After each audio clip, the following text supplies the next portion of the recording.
Dr. Monto, please go ahead.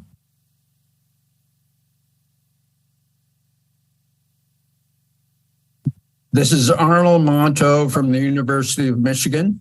I'd like to welcome the members, the guests, and especially the public to this, the 182nd meeting of the Vaccines and Related Biological Products Advisory Committee. Today, we meet in open session to discuss and make recommendations on the selection of the strain or strains to be included in the periodic updated COVID-19 vaccine for the 2023-2024 vaccination campaign.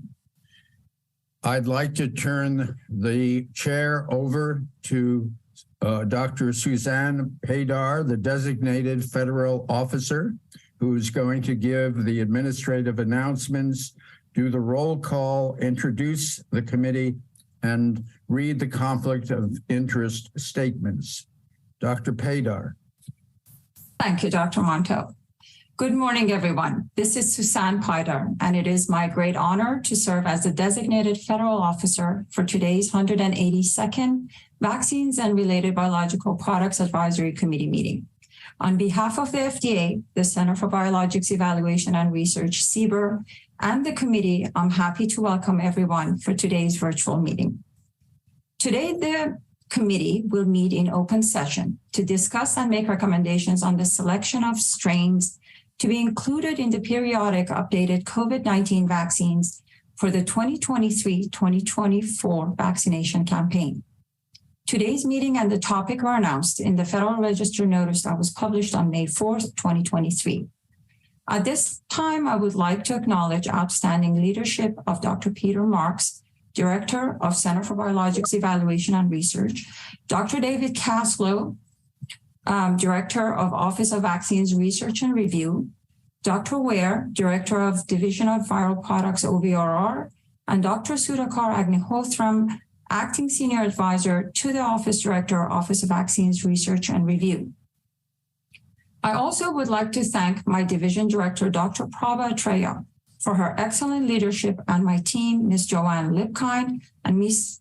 Lisa Johnson, whose contributions have been critical for preparing today's meeting. Excuse me, Susan, no slides are showing. Devonte, would you be kind to show the leadership slide first? Great. And then this is the leadership slide that I was just talking about. And then the following slide is my own DSAC team. Great. That's Dr. Atreya with the team. I would also like to express our sincere appreciation to our AV team, Dr. Devonte Stephenson, Mr. Christopher Sweat, and Mr. Derek Bonner in facilitating the meeting today. Also, our sincere gratitude goes to many CBER and FDA staff working very hard behind the scenes, trying to ensure that today's virtual meeting will also be a successful one, like all the previous VRPAC meetings. Please direct any press media questions for today's meeting to FDA's Office of the Media Affairs at fdaoma@fda.hhs.gov. The transcriptionists for today's meeting are Catherine Diaz and Deborah De La Croce from Translation Excellence. We will begin today's meeting by taking a formal roll call for the committee members and temporary voting members. When it is your turn, please turn on your video camera, unmute your phone, and then state your first and last name, institution, and areas of expertise. And when finished, you can turn your camera off so we can proceed to the next person. Please see the member roster slides, in which we'll begin with the chair, Dr. Arnold Monto. Dr. Monto, can we start, please? Thank you, Suzanne. I'm Arnold Monto. I am at the University of Michigan School of Public Health, where I am an infectious disease epidemiologist, and I've worked on vaccines and occurrence of especially respiratory infection and their prevention. Great, thank you, Dr. Monto. Next is Dr. Paula Annunziato, non-voting member, our industry representative. Dr. Annunziato. Good morning. It doesn't look like my video has started. Well, good morning. My name is Paula Annunziato. I lead the infectious diseases and vaccines area at Merck, and I'm here today as the non-voting industry representative. Great. Thank you, Dr. Annunziato. Next is Dr. Adam Berger. There we go. Good morning. My name is Adam Berger. I'm the Director of the Division of Clinical and Healthcare Research Policy at the National Institutes of Health. I'm a geneticist by training with additional training in immunology. Thanks very much. Great, thank you. Next is Dr. Hank Bernstein. Dr. Bernstein. Good morning. Good morning, everyone. My name is Hank Bernstein. I'm a professor of pediatrics at the Zucker School of Medicine at Hofstra and Northwell. My areas of expertise are pediatrics and vaccines. Thank you. Thank you, Dr. Bernstein. Next is Dr. Archana Chatterjee. Dr. Chatterjee. Good morning, everyone. My name is Archana Chatterjee. I have the honor and privilege of serving as the Dean of Chicago Medical School and Vice President for Medical Affairs at Rosalind Franklin University in North Chicago. I'm a pediatric infectious diseases specialist by background and training with expertise in the area of vaccines. Thank you. Great, thank you. Next is Captain Amanda Cohn. Dr. Cohn. Good morning, everyone. I am a pediatrician and a medical epidemiologist at the Centers for Disease Control and Prevention with expertise in vaccines and vaccine preventable diseases. Thank you. Next is Captain David Kim. Dr. Kim. Good morning, David Kim with the National Vaccine Program representing the Office of the Assistant Secretary for Health at HHS. And my interest is in immunization and vaccine policy. Great, thank you so much. Next is Dr. Paul Offit. Dr. Offit? Yeah, good morning. My name is Paul Offit. I am an attending physician in the Division of Infectious Diseases at the Children's Hospital of Philadelphia, a professor of pediatrics at the University of Pennsylvania School of Medicine, and my area of interest is vaccines, specifically mucosal vaccines. Thank you. Thank you, Dr. Offit. Next is Dr. Stephen Pergam. Thanks, Dr. Padar. I'm Steve Pergam. I'm a professor at Fred Hutchinson Cancer Center, an adult infectious disease physician with an interest in infections and immunocompromised hosts. Great, thank you, Dr. Pergam. Next is Dr. Stanley Perlman. Dr. Perlman? Good morning. I am a professor of microbiology and immunology and of pediatrics at the University of Iowa. My specialty is pediatric infectious disease, and I've studied coronaviruses for many years. Great, thank you, Dr. Perlman. Next is Dr. Eric Rubin. Dr. Good morning.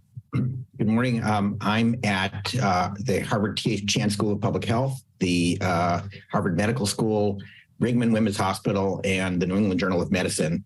And I'm an infectious disease doctor who studies tuberculosis. Thank you, Dr. Rubin. Next, we will do a roll call of our temporary voting members. I'll begin with Dr. Bruce Gellin. Dr. Gellin. Good morning. I'm Bruce Gellin. I'm Chief of Global Public Health Policy Strategy at the Rockefeller Foundation with expertise in internal medicine, infectious diseases, epidemiology, and vaccine policy. Thanks. Great, thank you. Next is Dr. Randy Hawkins, our alternate consumer representative. Dr. Hawkins. Good morning. Randy Hawkins. I'm an internist and pulmonary physician in private practice, Charles University of Medicine and Science. Thank you so much. Next is Dr. James Hildreth. Dr. Hildreth. Good morning. I'm James Hildreth, the president and CEO of Meharry Medical College. I'm also a professor of internal medicine. I'm an immunologist by training, and I'm interested in viral pathogenesis. Thank you. Thank you so much. Dr. Jeanette Lee. Yes, my name is Jeanette Lee. I'm a professor of biostatistics and a member of Winthrop P. Rockefeller Cancer Institute at the University of Arkansas for Medical Sciences. Thank you. Thank you so much, Dr. Lee. Next is Dr. Ofer Levy. Hi, good morning. My name is Ofer Levy. I'm a physician scientist and pediatric infectious disease specialist at Boston Children's Hospital, where I direct the precision vaccines program, an academic program applying precision medicine principles for discovery and development of vaccines. A pleasure to be here this morning. Thank you. Thank you, Dr. Levy. Next is Dr. Pamela McInnes. Good morning, Pamela McInnes, the retired Deputy Director of the National Center for Advancing Translational Sciences at the NIH. Thank you, Dr. McInnes. Next is Dr. Cody Meissner. Dr. Meissner. Good morning, Dr. Padar. My name is Cody Meissner.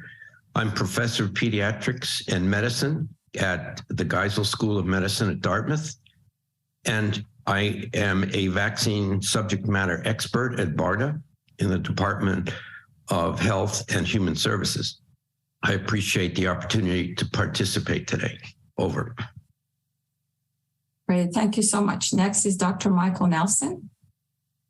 Morning, thank you. I'm Mike Nelson. I'm a trained allergist, immunologist. I'm chief of the Asthma Allergy Immunology Division in the Department of Medicine at the University of Virginia. I'm also president of the American Board of Allergy and Immunology. My interest is in vaccine immune responses and rare adverse events. Thank you so much. Thank you, Dr. Nelson. Next is Dr. Art Reingold.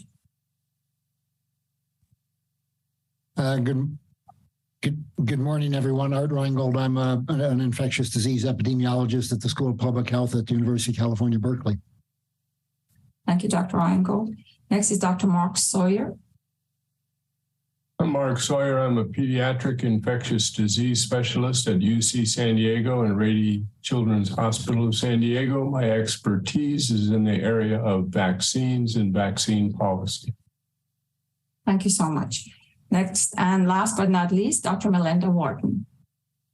Good morning. I'm an adult infectious disease physician, and I've been at the Centers for Disease Control and Prevention and the Immunization Program for many years, where I work in vaccine program and policy, and I trained as an adult infectious disease physician. Thank you so much, Dr. Wharton. Thanks, everyone. We have a total of 22 participants, 21 voting and 1 non-voting member. Now I proceed with reading the FDA Conflict of Interest Disclosure Statement for the public record. The Food and Drug Administration, FDA, is convening virtually today, June 15, 2023, the 182nd meeting of the Vaccines and Related Biological Products Advisory Committee, VRBPAC, under the authority of the Federal Advisory Committee Act, FACA, of 1972. Dr. Arnold Monto is serving as the chair for today's meeting. Today, on June 15, 2023, the committee will meet in open session to discuss and make recommendations on the selection of strains to be included in the periodic updated COVID-19 vaccines for the 2023-2024 vaccination campaign. This topic is determined to be a particular matter involving specific parties, PMISP. With the exception of industry representative member, all standing and temporary voting members of the VRBPAC are appointed special government employees, SGEs, or regular government employees, RGEs, from other agencies and are subject to federal conflict of interest laws and regulations. The following information on the status of this committee, on this committee's compliance with federal ethics and conflict of interest laws, including but not limited to 18 U.S.C. Section 208, is being provided to participants in today's meeting and to the public. Related to the discussions at this meeting, all members, RGE and SGE consultants of this committee have been screened for potential conflict of interest of their own, as well as those imputed to them, including those of their spouse or minor children, and for the purposes of 18 U.S. Code 208, their employers. These interests may include investments, consulting, expert witness testimony, contracts and grants, cooperative research and development agreements, teaching, speaking, writing, patents and royalties, and primary employment. These may include interests that are current or under negotiation. FDA has determined that all members of this advisory committee, both regular and temporary members, are in compliance with federal ethics and conflict of interest laws. Under 18 U.S.C. Section 208, Congress has authorized FDA to grant waivers to special government employees and regular government employees who have financial conflicts of interest when it is determined that the agency's need for special government employee services outweighs the potential for a conflict of interest created by the financial interest involved, or when the interest of a regular government employee is not so substantial as to be deemed likely to affect the integrity of the services which the government may expect from the employee. Based on today's agenda and all financial interests reported by committee members and consultants, there have been one conflict of interest waiver issued under 18 U.S. Code 208 in connection with this meeting. We have the following consultants serving as temporary voting members: Dr. Bruce Gillen, Dr. Randy Hawkins, Dr. James Hildreth, Dr. Jeanette Lee, Dr. Oprah Levy, Dr. Pamela McInnes, Dr. Cody Meissner, Dr. Michael Nelson, Dr. Art Reingold, Dr. Mark Sawyer, and Dr. Melinda Wharton.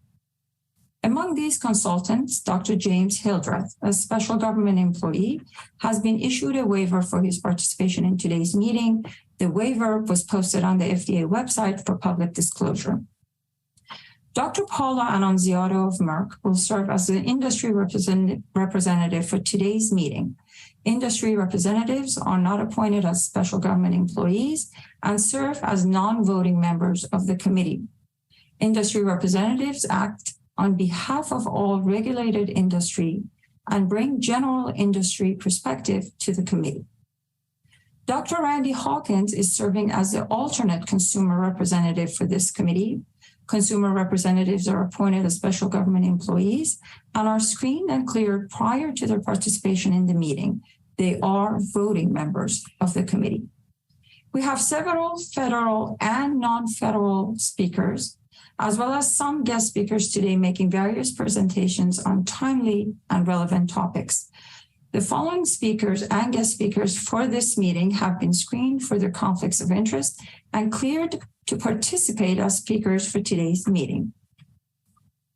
Dr. Rituparna Das, Vice President, Clinical Development, COVID-19 Vaccines, Moderna Incorporated, Cambridge, Massachusetts. Dr. Filip Dubovsky, Executive Vice President and Novavax Chief Medical Officer, Novavax, Gaithersburg, Maryland. Dr. Darine Edwards, Executive Director, COVID-19 Lead, Moderna Incorporated, Cambridge, Massachusetts. Dr. Ruth Link Gellis, Lieutenant Commander, U.S. Public Health Service, Epidemiologist, Division of Viral Diseases, National Center for Immunization and Respiratory Diseases, Center for Disease Control, CDC, Atlanta, Georgia.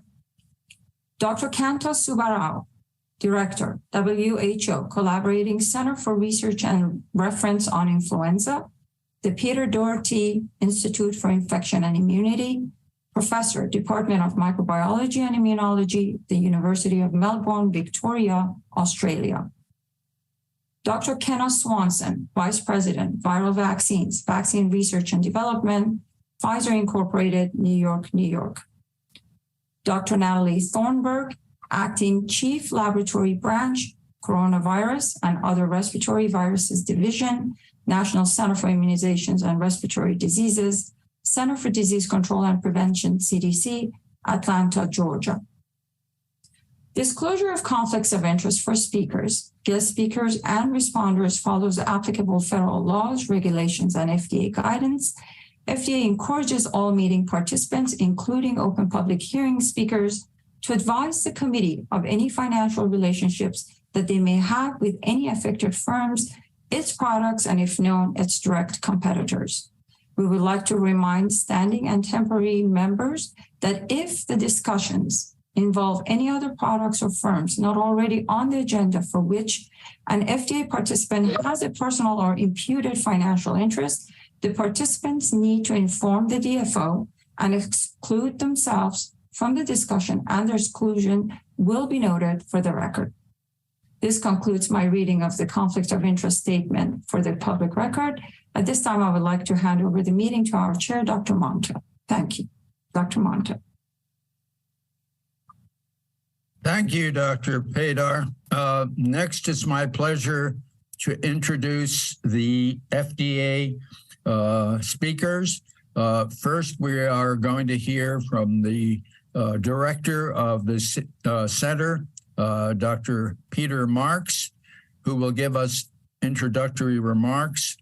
He will be followed by Dr. David Kaslow, Director of the Office of Vaccine Research and Review. And Dr. Kaslow will talk about the considerations for selection of the composition of COVID-19 vaccines for the 2023-2024 season. Dr. Marks. Thanks very much, Dr. Monto.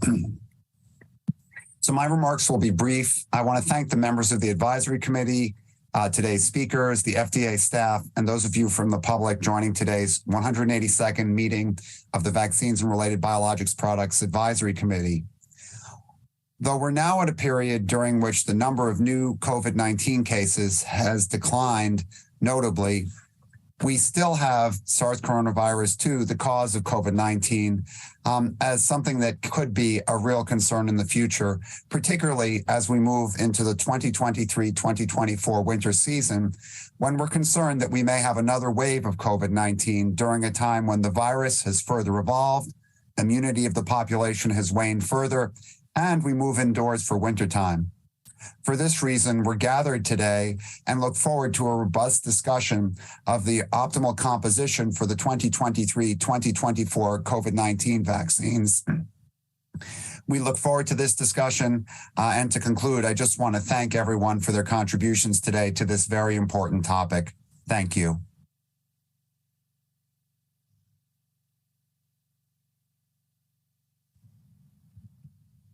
Good morning, and from the Office of Vaccines Research and Review, let me add my welcome to the 182nd meeting of ERPEC and my thanks to the committee, the presenters, and the center and office staff for their preparation for this meeting. This is really a follow-up meeting of the 26th January 2023 VRPAC, where 3 topics were reviewed and discussed: harmonization of the strain composition across all ages and doses, simplification of the immunization schedule, and an approach to periodic updates of authorized and approved COVID-19 vaccines. Before reviewing today's meeting's objectives, which is focused on the 3rd topic, strain selection for the anticipated 2023-2024 COVID-19 vaccination campaign, I'd like to start by providing a brief update on what's happened since the 26th January VRPAC meeting. Next slide, please.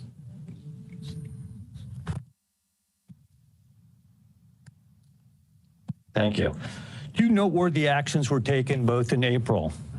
First was the consolidation of emergency use authorizations to harmonize the strain composition from monovalent original strain to bivalent original plus Omicron BA.4/5 for all ages and all doses of mRNA vaccines authorized in the United States. And also in that EUA consolidation, an initial simplification of the immunization schedule, which I will review briefly. And secondly, a workshop on recombinant protein-based COVID-19 vaccines. Next slide, please. With the consolidation of EUAs in April, an initial step was taken towards a simplified age and risk-based immunization schedule for future periodic vaccination campaigns, where a single dose of a periodic updated COVID-19 vaccine would be approved for most of the U.S. population, including most adults, adolescents, and older children, and young children previously vaccinated with the COVID-19 vaccine. And 1 or more additional doses would be approved for older adults and persons with compromised immunity, as well as young children not previously vaccinated with a COVID-19 vaccine. Next slide, please.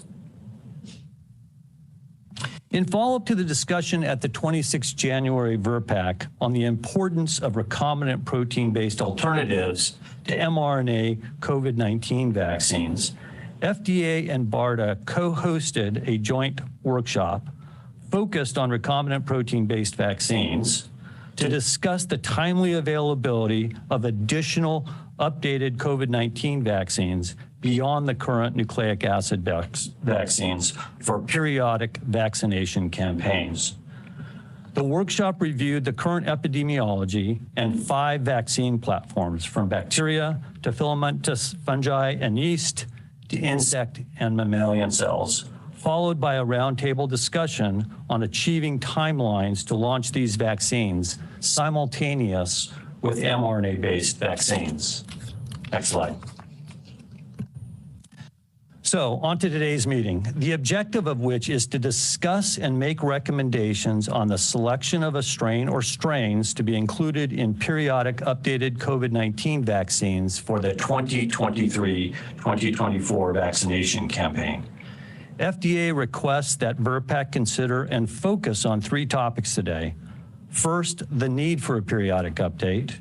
Second, a change from the current bivalent to a monovalent composition. And third, selection of strain or strains if there's a need for a periodic update. Next slide, please. Thank you.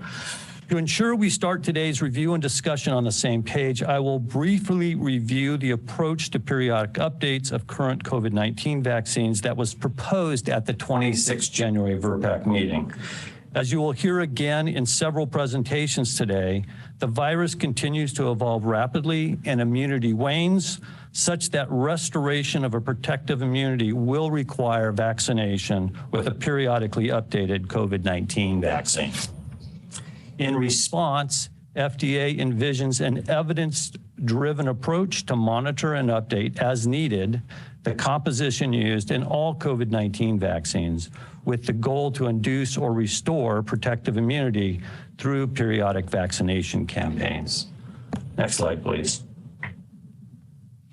As reviewed in January, this slide attempts to capture at a very high level the proposed continuous and iterative 3-step process in which integrated epidemiologic, clinical and viral surveillance, viral characterization at the gene, phenotype, and antigen level, and vaccine effectiveness are integrated and reviewed to determine the need for an updated composition recommendation. While in parallel and at risk, updated vaccine candidates are evaluated so that if and when a recommendation is made, manufacturers can, in a second step, submit to FDA a timely data package of their periodic updated vaccines for regulatory review. In the third step, real-world evidence of the effectiveness of newly updated vaccines is collected and analyzed, which also starts the next 3-step process. In essence, the review and discussion of the integrated data in step 1 and the vaccine candidate data generated at risk by manufacturers in step 2 are the core of today's agenda, which is shown in the next couple of slides. Next slide, please. So we'll start the morning session with 2 presentations, both from our colleagues at CDC. The first presentation provides an update on bivalent vaccine effectiveness. The second CDC presentation, an update on the current epidemiology and circulating variants. We'll end that session with a presentation by the chair of the World Health Organization's Technical Advisory Group on COVID-19 vaccine composition to review the TAG-COVAC 18 May 2023 recommendation on the antigen composition of COVID-19 vaccines.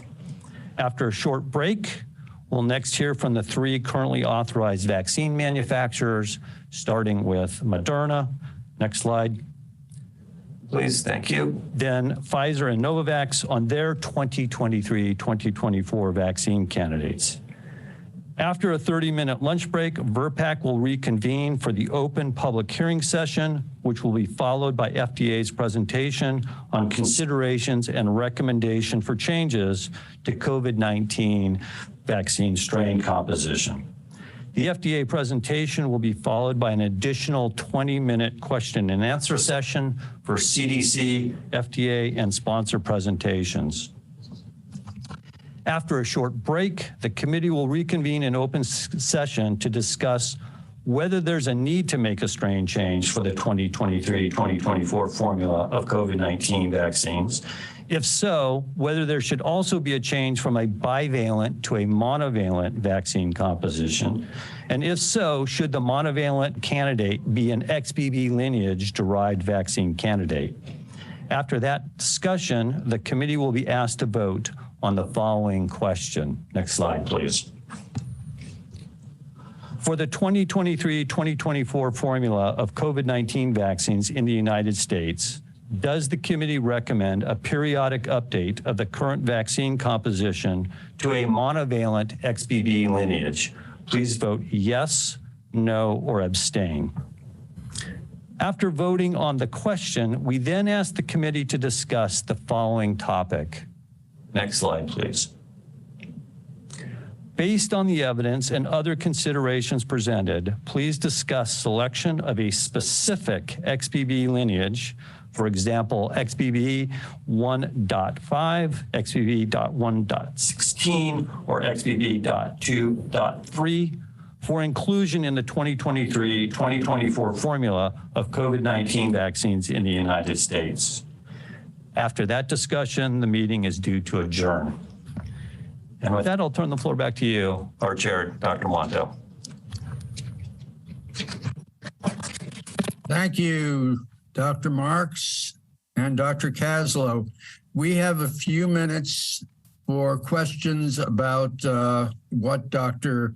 Kaslow presented in terms of the program for today's vote and then discussion. So questions for Dr. Marks and Dr. Kaslow, please raise your hands.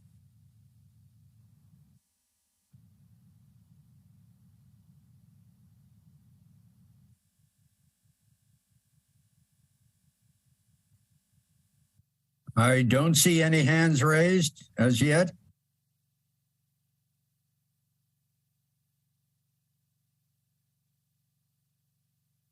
I'm sorry, Dr. Monto, there are two hands raised by me and Dr. Gellin. Okay, you go Dr. ahead. Bernstein, and now Dr. Randall. Right. Yeah. So thank you for the presentation. I found the brief description of the workshop by BARDA intriguing about the possibility of development of protein-based vaccines, and I'm wondering if more can be said about FDA's assessment of the landscape there and the anticipated trajectory of that approach towards coronavirus vaccines. Thank you for that question. Maybe what I can do is just very briefly give a couple of key takeaways from that workshop. First, we heard from BARDA on Project Next Gen and their strategy for that, and the work that's involved in COVID-19 vaccines, which includes a centralized immunogenicity assay, harmonized clinical trial support, and support for early phase clinical trial manufacturing. Second and most obvious was a clear call from developers for early guidance on strain selection. While many of the recombinant protein-based technologies can work with a 100-day window, it doesn't leave a lot of time for overcoming manufacturing technical problems that might arise, nor for generating preclinical and certainly clinical immunogenicity data to inform strain selection. Third, it's clear that some work needs to occur at risk, and you'll hear about that today from all three manufacturers. But again, guidance on strains before the recommendation is made so that at-risk work can proceed. And then finally, we heard about some of the platform strengths, and for some of these platforms, actually new strain candidates can be manufactured quite quickly.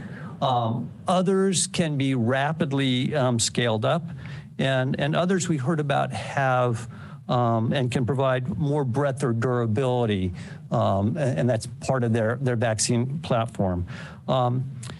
In short, what I can say is that recombinant protein-based platforms should be pursued, as should other platforms, as follow-on first-generation vaccines, but as we'll hear and see in Project Next Generation, for the next generation of vaccines that may address things like durability, breadth, and potentially transmission. Thank you for that. It is going to be important to have additional shots on goal. Thank you. Thank you. Next, Dr. Gellin. Yeah, David, thank you. Some of this may come up in the further discussions, but it'd be interesting to get some definitions on what quote campaign means and what periodic means. But David, for you, it looks like step one is what triggers the review that would then lead to some consideration of an update? Thanks. Thank you, Bruce, for that. And we will go into detail on some of those topics. What I think we envision is actually a continuous iterative process. So this is constantly looking at vaccine effectiveness, evaluating that, and looking at the viral evolution and integrating that data together to decide, is there a need for a periodic update? So in essence, this is very similar, although it's different than what we do for influenza. Thank you. Dr. Bernstein. I had a similar thought as Dr. Gellin. I really, was thinking that hybrid immunity seems to be holding up quite well versus severe disease and death, but less so as far as protection against infection. So I was trying to better understand when you use the words 2023, 2024 campaign, because I think that could create confusion in the public as far as how we're handling this or managing it. And I don't think it's exactly the same as what we do with influenza. So I think it's a bit in flux. Agreed. Thank you, Dr. Reingold. Yeah, hi, thanks. So going along with the parallel to influenza, I'm just curious if you'll be able to say anything about attempts to coordinate with other countries and the international setting with regard to consistency of the reformulation of COVID vaccines as we go forward.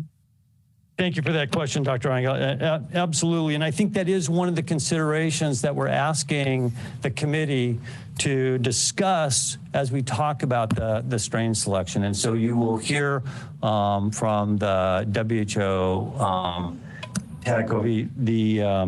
what their strain recommendation is. And you will also hear from Dr. Weir what the readouts are from various other global entities.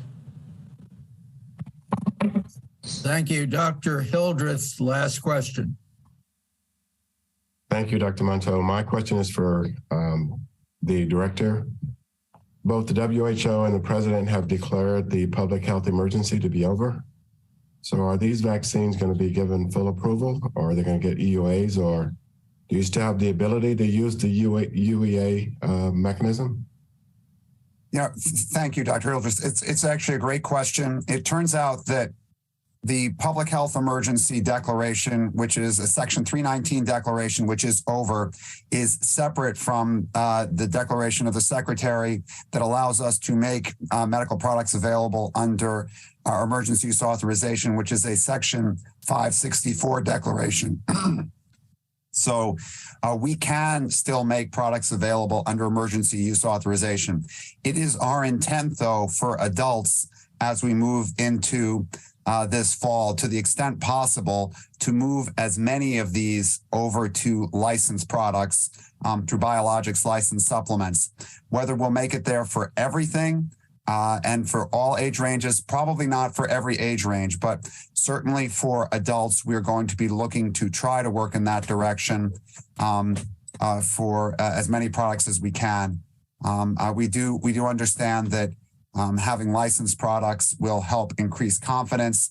And I just want to take this opportunity to say that although I think we all certainly agree that COVID-19 is not influenza, from a public health vaccination campaign standpoint, in which you need to make tens upon tens of millions of vaccine doses, get them deployed and get them into people's arms, and from the standpoint that people go inside in the United States during, at least in many states in the United States, during the months of November through March, it reduces to a similar type of campaign, barring some exceptional development of a resistant virus for us. So I think what we're seeing here is, I think we're, though it's not influenza, for practical purposes, I think we have really one chance this fall to get vaccines into arms,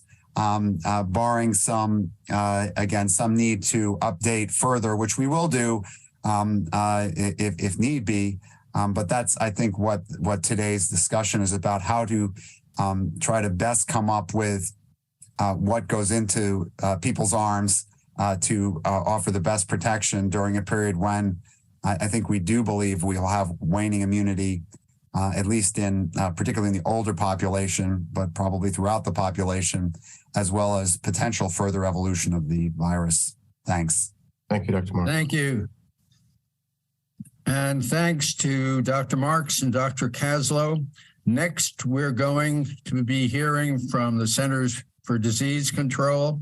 First, we're going to hear from Dr. Ruth Link-Gellis, who is the program lead at the National Center for Immunization and Respiratory Diseases at CDC. She will be talking about giving us an update on COVID-19 vaccine bivalent effectiveness. Dr. Link-Gellis, please. Good morning, and thanks for having me. Today, I'll be presenting a summary of vaccine effectiveness data available from CDC studies, including vaccine effectiveness by variant period and among pregnant and immunocompromised people. Next slide. Before diving into VE, I wanted to first highlight current COVID-19 vaccination coverage in the US, shown here by age group. Although most adults have received at least one dose, next slide, a minority of Americans have received, A minority of Americans have received a bivalent dose, ranging from less than 8% in young adults to 43% in adults aged 65 years and up. Next slide. Moving over to vaccine effectiveness, I will present updated estimates of bivalent VE by outcome and Omicron subvariant. I'll then provide an update on monovalent and bivalent VE in pregnant people and bivalent VE in adults with immunocompromising conditions. Next slide. I'll start by presenting data on VE by outcome and Omicron subvariant in adults from CDC's VISION network. Next slide. The VISION network is a multi-state network based on electronic healthcare records. It uses a test-negative design with cases having COVID-like illness and a positive PCR, and controls having CLI with a negative PCR.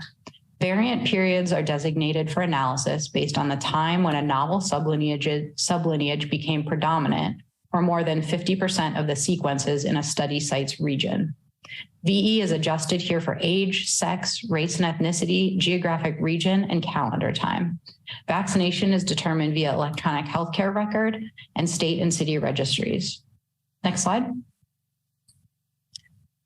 This slide shows absolute VE of monovalent and bivalent vaccines against hospitalization on the top and critical illness on the bottom, and includes updated estimates from those recently published in CDC's MMWR. Critical illness here is defined as admission to the ICU or COVID-19 associated death. Estimates for bivalent VE are shown by time since vaccination at 7 to 59 days, 60 to 119 days, and 120 to 179 days. Note here in the red box the median time since dose, which is nearly identical across the outcomes. Next slide. As you can see, VE of the monovalent dose, shown here in orange with a median of over 13 months from vaccination, is relatively low. Initially, VE of the bivalent dose, shown in magenta, is high. However, waning is evident against hospitalization on the top. Note the different pattern against the most critical illness, shown on the bottom. Although VE drops somewhat, it appears more durable at 52%, a median of almost 5 months after the last dose. Next slide. This slide shows the same information as the previous slide, but now looking specifically at the period of Omicron BA.4/5 sublineage predominance. Note first that the categories are slightly different here at 7 to 89 days and 90 plus days, which was done due to the timing of the authorization of the bivalent vaccine and the end of BA.4/5 predominance. Next slide. Here we see a similar pattern for the two endpoints with maybe a hint of less waning for critical illness, though confidence intervals are wide and overlap. Note that we do not split out BQ1 and BQ1.1 here, though previous VE estimates were similar across these sublineages. Next slide. This slide again shows the same information as the previous slide, but now looking specifically at the period of Omicron XBB sublineage predominance. First, note the time since vaccination here, which is roughly 1 month longer for the bivalent booster groups due to the timing of XBB predominance. Here again, we see a pattern of waning against hospitalization with VE in the 7 to 89 days since a bivalent booster of 51% and VE in the 90 to 179 days of 20% and non-overlapping confidence intervals. The trend is different, however, for critical illness, where we see a much smaller decline in the point estimate over time and overlapping confidence intervals. However, note that the confidence interval for 7 to 89 days is 64 points wide due to the timing of vaccine authorization and XBB predominance. Next slide. And sorry, one more. I'll now move on to discuss bivalent VE against hospitalization from the Ivy network. Next slide. The Ivy network is a multi-state VE platform that uses a prospective case control design. For this analysis, participants were from 25 hospitals in 20 states with hospitalization between September 8th, 2022 and May 29th, 2023. Participants are adults hospitalized with COVID-like illness. Cases have a SARS-CoV-2 positive PCR or antigen test, and controls are negative for SARS-CoV-2 and influenza by real-time PCR. Vaccination history is ascertained through EMRs, state and local vaccine registries, and self-report. Next slide. And here we have monovalent and bivalent VE against hospitalization in adults by time since last bivalent dose.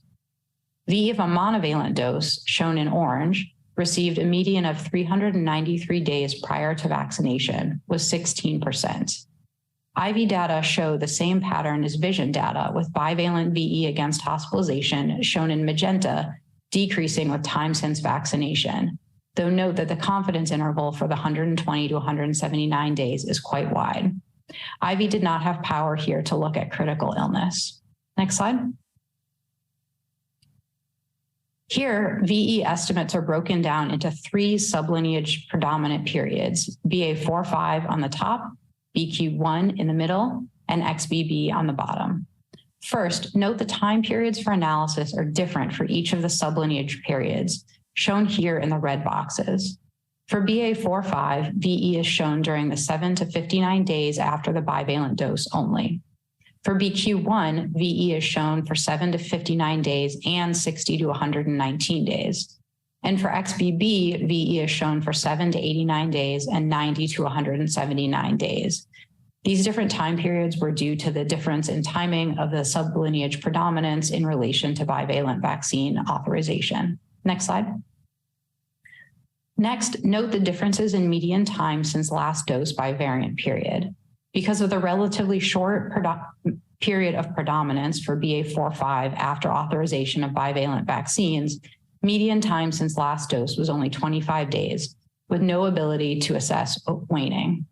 Median time since last dose was longer for BQ1 and XBB predominance. Next slide. Overall, note that VE looks similar during BA.4/5 and BQ1, but appears to be lower during XBB predominance. Next slide. Shifting gears a bit, I'll move on to present VE in special populations, starting with pregnant people. Next slide.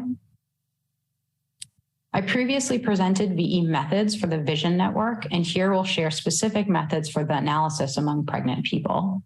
This analysis focuses on emergency department and urgent care encounters instead of hospitalizations due to sample size limitations, and includes encounters among pregnant people aged 18 to 45 years. VE is adjusted for the same potential confounders as in the main analysis, with the addition of underlying medical conditions, gestational age, Medicaid status, and site facility urbanicity. Finally, we'll present separate results for monovalent doses received prior to pregnancy and bivalent doses received during pregnancy, which was necessary due to the timing of bivalent dose authorization in the analysis. Next slide. Here we show results for the monovalent doses received prior to pregnancy, split by time before pregnancy, less than 6 months before pregnancy on the top and greater than or equal to 6 months before pregnancy on the bottom.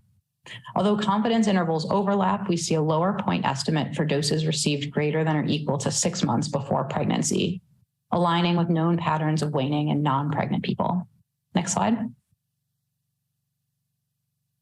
And here we show VE for bivalent doses received during pregnancy.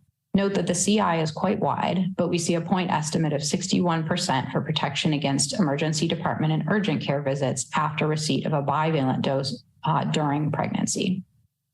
Next slide. CDC's Overcoming COVID-19 network is another VE network which conducts active enrollment of SARS-CoV-2 positive cases and SARS-CoV-2 negative controls with a focus on children, including infants. This analysis looked at the effectiveness of maternal vaccination against COVID-19 associated hospitalization in infants less than 6 months of age. Overcoming COVID operates in 25 pediatric hospitals in 19 states and included infants admitted between March 2022 and May 2023, so includes both monovalent and bivalent doses. Overcoming includes a parent interview for baseline demographics and clinical characteristics, and maternal vaccination status verified through state and local registries and medical records. Next slide. This analysis differs from the vision analysis shown previously. Instead of looking at monovalent vaccine received before pregnancy for outcomes of the pregnant person, this analysis looks at bivalent vaccine received during pregnancy for infant outcomes. Results here are looking at VE against infant hospitalization during the first 0 to 3 months of life on the top and during the first 0 to 6 months of life on the bottom. The analysis did not have statistical power to look at VE separately for 3 to 6 months of age. Note that CIs are again wide, but the bivalent doses given to pregnant people helped provide protection against infant hospitalization during both the first 3 and 6 months of life. Next slide. Finally, I'll show updated VE in persons with immunocompromising conditions. Next slide. This slide shows updated data from those published in CDC's MMWR in May. VE is shown for hospitalization on the top and critical illness on the bottom. VE point estimates are generally lower for those with immunocompromising conditions compared to the data showed earlier in the presentation for persons without immunocompromising conditions. Waning is not evident in this group, though this may be because of heterogeneity in immune response among those with immunocompromising conditions, or because of limited statistical power to detect differences over time. There were not enough cases to estimate VE specifically for different types of immunocompromising conditions, though VE has been shown in the past to vary based on type of condition. Next slide. Moving on to summary and conclusions. Next slide. The results today have several limitations. First, for estimates of absolute vaccine effectiveness, if unvaccinated individuals are meaningfully different than vaccinated individuals, estimates may be biased. For interpretation of estimates of relative vaccine effectiveness, residual protection from prior doses is an important consideration and likely varies by severity of outcomes studied. Therefore, since absolute VE is somewhat easier to interpret and conclusions for relative and absolute VE for these analyses were the same, we've shared only absolute estimates today. We have limited information on prior infection in all platforms, although we know from seroprevalence studies that rates of prior infection in adults are high. VE estimates presented today are therefore a snapshot of how well the vaccine is working under current conditions. Lastly, VE against COVID-19 associated hospitalization from the platforms presented today represent individuals hospitalized with COVID-19 disease, but may underestimate protection against critical illness. And thus, we've tried wherever possible to present estimates specifically for critical illness. Next slide. In summary, current data from CDC VE platforms demonstrate that the bivalent booster doses helped provide protection against hospitalization and critical illness in adults, though we are seeing evidence of waning protection for hospitalization. For most adults, both in the platform shown today and in the general population, more than a year has passed since they last received a monovalent COVID-19 vaccine. These individuals may have limited residual protection against hospitalization and should receive a bivalent booster dose. However, results from the vision analysis show more sustained protection against the most critical COVID-19 disease. Data shown today appear to indicate that VE during XBB predominance may wane more quickly against hospitalization compared to earlier variant predominant periods, though this did not appear to be the case for critical illness. Vaccination during pregnancy helped provide protection against hospitalization for infants under 6 months of age, though with some indication that protection may be highest in the first 3 months, which aligns with understanding of timing of waning of maternal antibodies. CDC will continue ongoing monitoring of VE, including for all outcomes of interest and for all authorized vaccines in the US, with a focus on assessing new policy recommendations in VE in populations at higher risk of COVID-19. Next slide. This concludes the presentation. I'd like to thank the numerous individuals and teams, both at CDC and at the study sites, for their countless hours ensuring high quality data and analyses are available for VRBPAC. Thank you.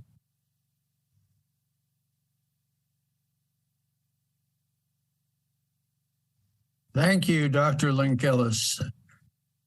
This is an important presentation, and we have time for a few questions.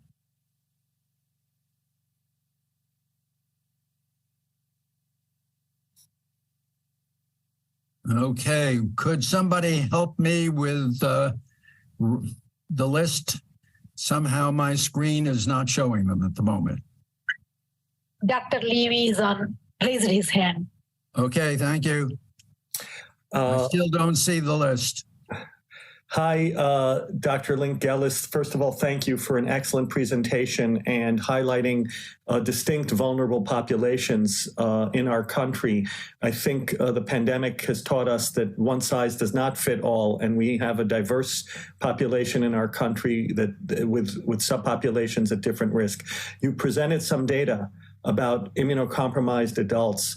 That's obviously a very large category, and it went by a little quickly. Can you say a little more about how that was defined and what different groups were included in there? I'm sure there's some heterogeneity, whether we're talking about solid organ, stem cell transplant, leukemia on chemotherapy, primary immunodeficiencies. Obviously, there's a broad range, and there's probably nuance there between the different subgroups. I was wondering if you could just spend a little time telling us a little bit more about that category of individuals, because it's so protect them both for their own health and also to reduce emergence of other variants. Thank you. Absolutely.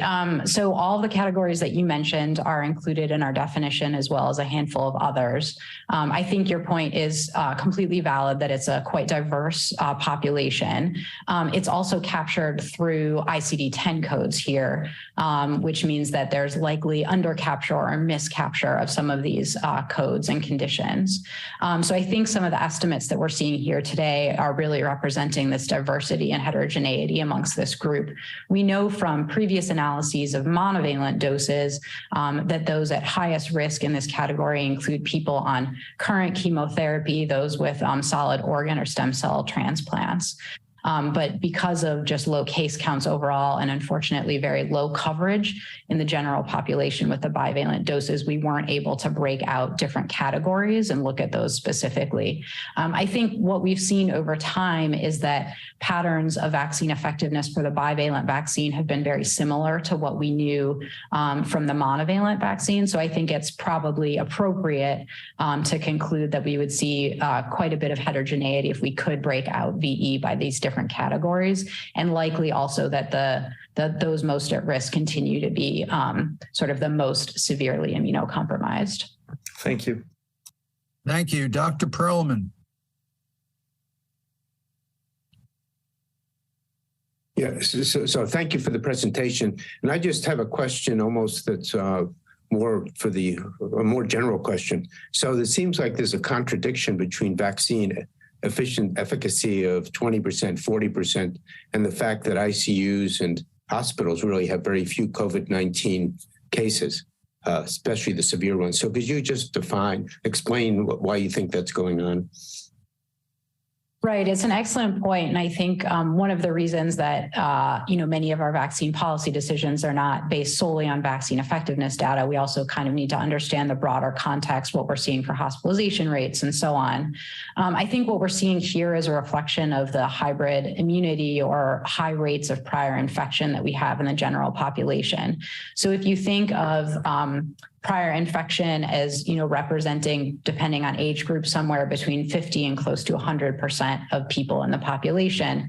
That means that the majority of the population has some underlying level of sort of baseline protection against COVID-19.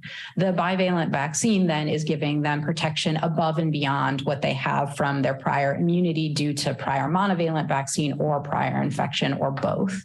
And so I think what we're seeing here, even though this is absolute VE, so it's compared to people that are unvaccinated, is really can be thought of as a relative VE, sort of an incremental benefit of the bivalent vaccine on top of prior immunity from prior infection in this population. And so I think our hospitals are probably staying less full because we do have such high levels of prior infection, prior monovalent vaccine, and then the bivalent boosters are giving those folks added protection on top of that hybrid immunity. Thank you. Thank you. Dr. Gellin. Thanks. And thanks for the great presentation. I mean, throughout the day, we're going to have crossover between COVID and influenza. We've already heard that. Dr. Marks mentioned about the increased risk late in the fall and the winter. But given waning, I'd be interested, but I don't think we've established that this is seasonal.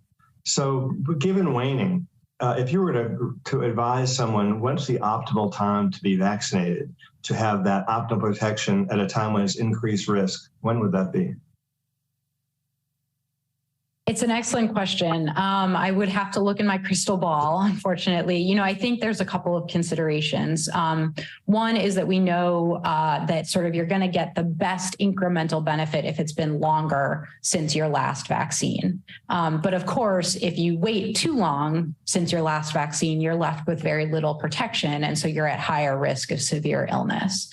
And so finding that sort of sweet spot where you're going to maximize your additional protection, but also prevent sort of breakthrough infections due to waning or breakthrough severe disease due to waning, I think is the tricky part. And then, as you say, we don't quite know sort of the pattern of SARS-CoV-2 spread and whether it will turn out to be a seasonal virus this year or not. And I think we know from sort of past waves of COVID and vaccination that the very best time to get your dose is sort of right at the beginning of an uptick in disease. Of course, predicting that has been extremely difficult. I think this season will be telling to see if COVID sort of settles into a seasonal pattern or not. And so I think right now, what we know is that the vaccines do wane. They wane against hospitalization, maybe a little bit less so against critical illness, which is reassuring. But most Americans at this point haven't even received the bivalent, and so are a year or more out from their monovalent dose, and so have relatively little protection left. Thank you. And last question in this group from Dr. Offit. Yes. Dr. Reingold has as well. We'll go to you afterwards, Art. Dr. Offit. Yes, thank you, Arnold. And thank you, Dr. Link-Ellis. I just think one thing we don't seem to be talking about is the value of T cells. I mean, we know that although clearly this virus evolves away from recognition by antibodies at the receptor binding domain, the T cell recognition, whether it's cytotoxic T cells or T helper cells, has not really evolved. I mean, you still have 80 to 85% conservation, and T cells are important in protection against severe disease. It's been shown redundantly both in experimental animals and in people. So I think the reason, and I guess in part in answer to Dr. Perlman's question is the reason that we're not seeing this wave of serious illness as this virus evolves away from antibody recognition is because T cells are important. So I do worry when we try and make this similar to the influenza model, where it is a strain-specific phenomenon. I mean, if we miss with an influenza strain, as has been true twice in the last 10 years, a miss is a mile. That's not true here because these T cell recognition sites remain conserved. So I do think we do jump with the net here. And I do worry that in this kind of meeting, when we talk about a seasonal flu vaccine, that if the CDC then follows that up with a similar recommendation as we have for flu, which is everybody over 6 months needs a vaccine, I just don't think that's true. So I agree with your assessment that it is those highest risk groups that may benefit then from a booster dose, but we need to continue to define who those high risk groups are and not make this a recommendation for everybody every season. Thanks. Thank you, Dr. Reingold. Thanks, Arnold. Again, Dr. Link-Ellis, thanks for your usual great presentation. So I probably missed this, but again, making the parallel to flu, where we worry that old people like Arnold and me need a different vaccine because we don't respond as well immunologically. Could you just summarize for me where you think what we know about VE and waning in the older population, over 65, whatever, specifically compared to younger adults? Thanks. Yeah, absolutely. I'm not sure if the backup slides are available, but if slide 28 could be shown, I've actually broken out here VE against hospitalization from the Vision Network amongst those 18 to 64 and 65 plus. Thank you. Yes. So these are updates from what was shared in the MMWR in May. And you can see here, I think, generally pretty similar patterns across older and younger groups. We've seen this phenomenon before with COVID where unexpectedly, VE appears to be higher or more sustained in elderly individuals, which is not the same pattern that we see in other diseases. I think this is likely due to some behavioral factors. We know from other studies that older adults have been more likely to continue masking, continue social distancing. So that's going to play into VE. We also know that older individuals have lower rates of prior infection, which means the vaccine sort of has more room to provide additional protection. And so I think we're picking that up here. But for the most part here, we're not seeing sort of more severe waning in those 65 plus. I will say we are not powered. We don't have statistical power here to break out the most elderly age groups. And what we saw back in the era of monovalent vaccines, when we had higher rates of both vaccination and hospitalization and could break out sort of 65 plus, 75 plus and 85 plus, that it was really the 85 plus that had the quickest waning, which I think makes sense from literature from other vaccines as well. Again, we weren't able to do that here, but if you sort of take that data from the monovalent era combined with what we know about immunocompromising conditions and so on, it makes sense that sort of the oldest individuals are probably at the higher risk, but we just aren't powered here to pick that up. Thanks very much. Thank you. And thank you to Dr. Link-Ellis for a very clear presentation.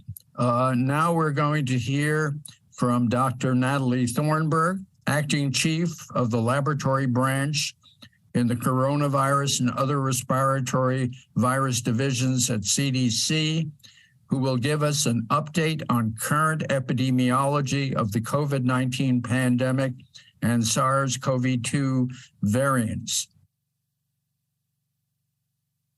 Great, thank you. So in the first half of my presentation, I'm going to speak about SARS-CoV-2 variants and lineages, what's circulating currently, how they relate to each other genomically, and touch a little bit on how they relate to each other antigenically. And then in the second half of the presentation, I'll touch on the current epidemiology of COVID-19. Next slide, please. Next slide. All right, so this is a graph of lineages, pango lineages of viruses that have been circulating in the United States since January 2022. If you think back to prior to 2022, we had other variants circulating, such as Alpha and Delta, which were getting Greek letter designations by WHO. This graph captures the very, very tail end of the Delta surge in the top upper left-hand corner in violet, with the Pango lineage B.1.617.2. So that is Delta. But since the beginning of 2022, end of 2021, when Omicron emerged, all lineages that have been circulating are Omicron. And so the virus has continued to evolve from Omicron into other Omicrons. If you look on the right side of the graph, which is 2023, everything that has been circulating are XBB viruses. So XBB viruses, as I've just said, are Omicron viruses, and they are descended from BA.2 viruses, which is a common progenitor of BA4 and BA5 viruses. They're named XBB viruses because they emerged from a recombination event from two different BA.2 viruses. And so right now, XBB.1.5, sort of dark medium blue, emerged in late 2022 and was predominant throughout the spring. And we have some new XBB lineages that are slowly increasing in proportion right now, some XBB.1.9 viruses, as well as XBB.1.16 viruses. And just some patterns that I want you to notice here is that the virus has continued to evolve continuously, really since the beginning of the pandemic. Some lineages do reach predominance. So if you look at sort of the aqua color there in the middle, that's BA.5, and that was a very dominant lineage that emerged, reached predominance, and then slowly contracted. But there are other lineages that do emerge that never reach predominance. So if you look at the yellow colors, BA.4, BA.4.6, did emerge, circulated at a significant proportion, but never really reached predominance. And then right now we have quite a bit of genomic variability, heterogeneity, with lots of different lineages, Pango lineages circulating currently. Next slide, please. So that graph was showing the proportion of viruses, but if we scale the viruses to the number of positive nucleic acid amplification tests or case counts, we can see the relative number or estimated number of cases that each different lineage caused. So in that first Omicron wave, it was very, very large, with a great community burden, a very large community burden. And so if you look at the orange colors, B.1.1.529, BA.1.1, really the first Omicron viruses, they're estimated to have caused a very large number of cases. Each subsequent wave of viruses that have been associated with a surge or a reach to predominance has caused fewer and fewer estimated cases because the case counts have been lower. And so you can see on the far right, we're looking at the number of cases, XBB.1.5, and currently circulating lineages are estimated to have caused. And we're looking at less than 1 million cases that each lineage has driven really since spring of 2022, as opposed to that first Omicron wave when we reached the Y scale of about 5 million cases. Next slide, please. All right, so this is similar data, but just shown on a different x-axis. So this is weeks since variant proportion reached 1%. And so this graph, you can see just how quickly individual lineages kind of took off after their emergence. So those first Omicron lineages really took off very quickly with exponential growth over just the first couple of weeks of emergence. More recent lineages, like XBB.1.5, have increased at a more steady, slow clip. Next slide, please. All right, this is the current landscape of circulating lineages and viruses in the United States right now, and this is the national picture. So the left half of the graph is actual data. So those are weighted estimates of variant proportion based on genomic sequencing results. And then we utilize those results to model growth rates. And then the right side of the graph are modeled data that we call nowcast. So these are bi-week bins. We update this data every other week with bi-weekly bins. And so the weighted estimates, the most recent weighted estimates that have been posted are for the week ending May 13th of this year. And the most recent modeled nowcast data with estimated proportions are shown for the bi-week ending June 10th. 2023 this year.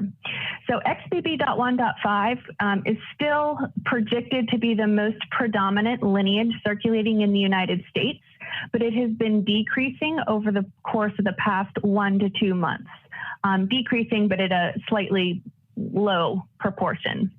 The next most predicted predominant circulating lineages are XBB.1.16, XBB.1.9, XBB.1.16.1, and the rest are listed beneath that. So you can see really all of the viruses that are circulating above 1% are XBB lineage viruses. Next slide, please. This is the picture of proportions of viruses regionally. This is the nowcast data for the bi-week ending June 10th. So this is the modeled data by region. And you can see most regions are quite similar to each other. All regions, all of the viruses that are predicted to be circulating right now are XBB lineage viruses. XBB.1.5 is sitting just below half of circulating viruses in most regions, with a pretty heterogeneous picture of other XBB lineage viruses that are circulating in each region. Next slide, please. Okay, so what does that mean as far as how different are XBB viruses? And so from the vaccine strain or from each other. So this is just a table demonstrating key substitutions in the spike receptor binding domain in different lineages of viruses. So across the top are some of the key residues where we see substitutions in different lineages of virus. And this is only the receptor binding domain of the spike protein, which is the part of the protein that binds to the cellular receptor and is often a target, a major target for neutralizing antibodies. The reference sequence that's shown here is BA4, BA5. That is the vaccine formulation from the bivalent booster last year. So half of it was ancestral strain and half of it was this BA4-5. As a reminder, BA4 and BA5, even though they evolved independently from a BA2 progenitor, they have the same spike sequence. So in vaccines that only have spike, they can be used interchangeably. The XBB viruses are kind of listed at the bottom of the table. And XBB viruses, we've observed convergent evolution, meaning we see the same spike sequence in multiple lineages of viruses, indicating some selective pressure. But that means multiple lineages of the virus have exactly the same spike sequence. So even though they are shown independently on our COVID data tracker, they have the same spike sequence and might look very similar or the same to someone's immune system. And you can see that there are a few substitutions across the spike receptor binding domain, especially in comparison to the reference sequences. There are 9, 10 substitutions in the receptor binding domain. As a comparison of the Delta to Omicron shift, we saw about 15 substitutions across the receptor binding domain, and that in that shift. Of course, that was a very dramatic shift because it happened so quickly. This has been accumulating more slowly over time with emergence of some BA.5 sublineages last fall, which accumulated a few mutations, and then these XBB viruses, which have accumulated a few more mutations. So it's been sort of a slower drift this year as opposed to that Delta to Omicron shift. The bolded lineages are the lineages that are currently increasing in proportion. So you can see XBB.1.9, .1.9.2 are both increasing, but they have the same spike sequence, especially in comparison to XBB.1.5 and XBB.1.16 and its lineage, sublineage .1.16.1 also have the same spike sequence and have one substitution in comparison to XBB.1.5 and the other two that are increasing in proportion right now, .1.9.1 and .1.9.2. There's one additional lineage, XBB.2.3, that's increasing in proportion right now, and it also has one substitution in comparison to .1.5, but it's at a different location than .1.16. It has got a substitution at 521, whereas .1.16 has a substitution at 478. Next slide, please. All right, so this is a co-crystal structure of the spike the spike trimer in complex with ACE2. So ACE2 is the cellular receptor that the virus binds to when it's infecting cells. So as a reminder, spike is a trimer. It's got 3 protomers. It's got 3 sections that are exactly the same that bind to each other. Each protomer of spike has a receptor binding domain that's shown in green and red together.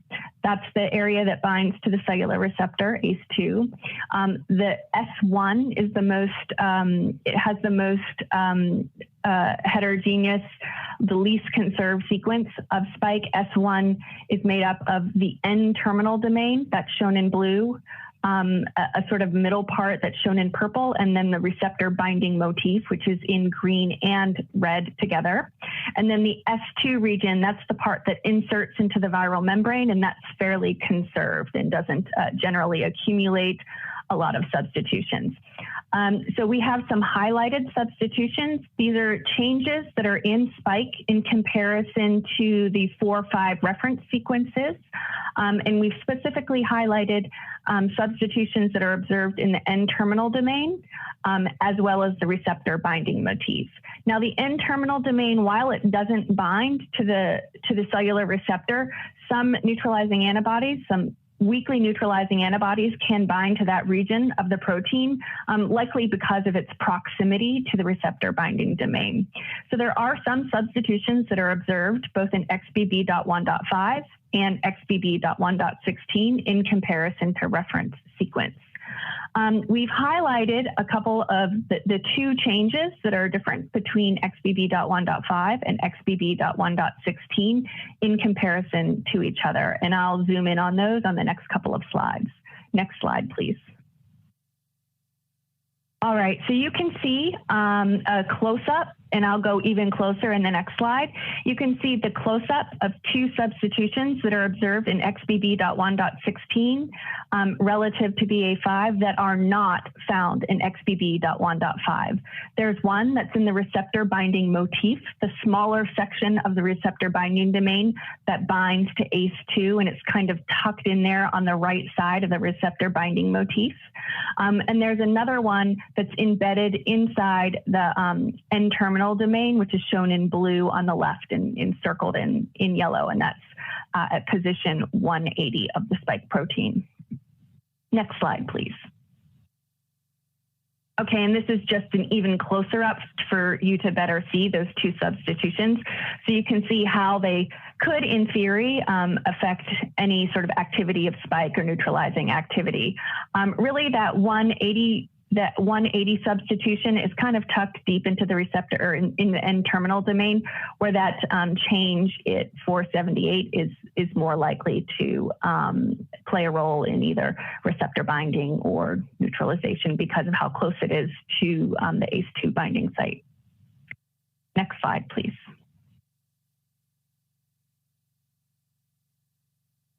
All right, so how does the accumulation of mutations affect neutralization of the virus? There have been a couple of studies that are published looking at neutralization of some of these XBB viruses, and I've pulled out two that are very, very recent that have data from both XBB.1.5 and XBB.1.16. So when the immune history of the population was similar back when most folks were naive or vaccinated, unvaccinated, or just previously infected, it was pretty simple to interpret neutralization. That's become more complicated as our immune history has become more complicated, and we now have combinations of receiving different vaccines, different timing of vaccines, as well as infection with different lineages of viruses. So this is one example of a neutralization assays that were published in Lancet ID. This is using pseudovirus neutralization assays with sera from humans who were infected or were vaccinated and then infected with BA2 virus that's shown in the left panel G, vaccinated and then had a BA5 infection that's shown in the middle panel, or animal sera, specifically hamster sera, from hamsters that were infected with XBB viruses. So what you can see here, they've done neutralization assays with one of the original lineages of Omicron, B.1.1, BA.2, BA.5, and then different iterations of XBB viruses. And you can see from persons who were infected with BA2 or BA5, you see reduced neutralization of BA2 and then even more reduced neutralization of BA5 in comparison to the original Omicron virus. And that is statistically significant. Those red stars indicate statistically different from the titers of B.1.1. And then the XBB lineage viruses, you see a more dramatic decrease in neutralization titers in comparison to one of the original Omicron viruses, B.1.1. Notably, that difference is more dramatic in persons who were infected with BA2 than BA5 viruses. So there are still some individuals who had been infected with BA5 who retain some neutralization activity against the XBB viruses. When you look at the blue hash marks, that indicates statistical significance of whatever virus they're testing against XBB.1.5 and so there is a statistical difference with XBB.1.5 with neutralization against BA5 and BA2. In the BA2 breakthrough infections, just against BA2 and BA5, and after BA5 breakthrough infections against XBB.1.16, as well as BA2 and BA5. But the actual titers are listed in the parentheses, kind of just above the XBB lineage. And you can see, while there is some statistical difference between XBB.1.16 and XBB.1.5, the absolute titers are pretty similar to each other, 186 and 252, versus the dramatically different from earlier Omicron lineages that 6,000 and in the thousands against BA2 and BA5. When you look at hamster sera, so a little bit easier to interpret because you know the immune history of those, vaccinating hamsters with XBB.1 virus, or sorry, infecting hamsters with XBB.1 virus and then using their sera for neutralization against other viruses, there is very similar neutralization against all of the XBB viruses, indicating that they're anagenically similar in these these simpler immune histories. Next slide, please. All right, so this is another study that was published in Cell and Molecular Immunology. They look at fewer viruses in this study. This is all in using human sera for neutralization using pseudoviruses. These are neutralization titer of XBB pseudoviruses, looking at B1, one of the original Omicron lineages, XBB.1.1.5 and .1.16. There are sera collected from persons who were vaccinated with a breakthrough infection. That's what BTI means, breakthrough infection. Persons who received 4 doses of monovalent booster vaccines, and persons who received 4 doses of vaccine that include a bivalent booster. The absolute titers, the geometric mean titers, are listed across the top of the graphs. In the reactivity, the number of reactivities, you can see the number of donors that were used in each group. So it's about 14 or 15 in each group. And then statistical significance is shown with the asterisks. So in all of the groups, the titers against the XBB viruses were lower than they were against the original Omicron, but they were not statistically different from each other. Next slide, please. All right, so this is an antigenic cartographic map from David Ho's laboratory, looking at how similar different Omicrons are to each other. And just a reminder of what an antigenic cartographic mind is. It's a way to visually represent neutralization data that clusters similar virus groups together just for easier interpretation of how similar viruses might be to each other. So to do this, scientists do a matrix where you take different kinds of sera from vaccinated persons, vaccinated animals, and different viruses, collect neutralization titers, and then just do some math to generate proportional distances according to whatever the titers were. And in this case, and in this particular map, 1 AU, or arbitrary unit, equals a 2-fold change in neutralization. And you can see they use different types of sera. They've used sera collected from persons with 3 shots of the original formulation of vaccine, those with some BA2 breakthrough infections, persons with BA4 or 5 breakthrough infections, persons who had 4 shots of the original formulation of vaccine, as well as some sera collected from persons with 3 shots plus bivalent vaccines. And what I'd like you to see is that BA4, BA5, and BA2 viruses cluster together.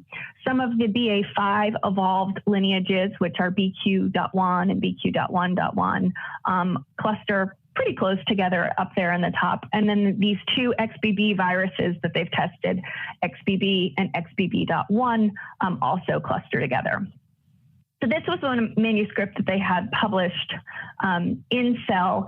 The same set of authors have a preprint posted as well, where they do a similar study, but they also include XBB.1.5 and XBB.1.16 in their antigenic cartography analyses. And those 2 viruses, XBB.1.5 and .1.16, cluster very close to each other in that preprint study. Next slide, please.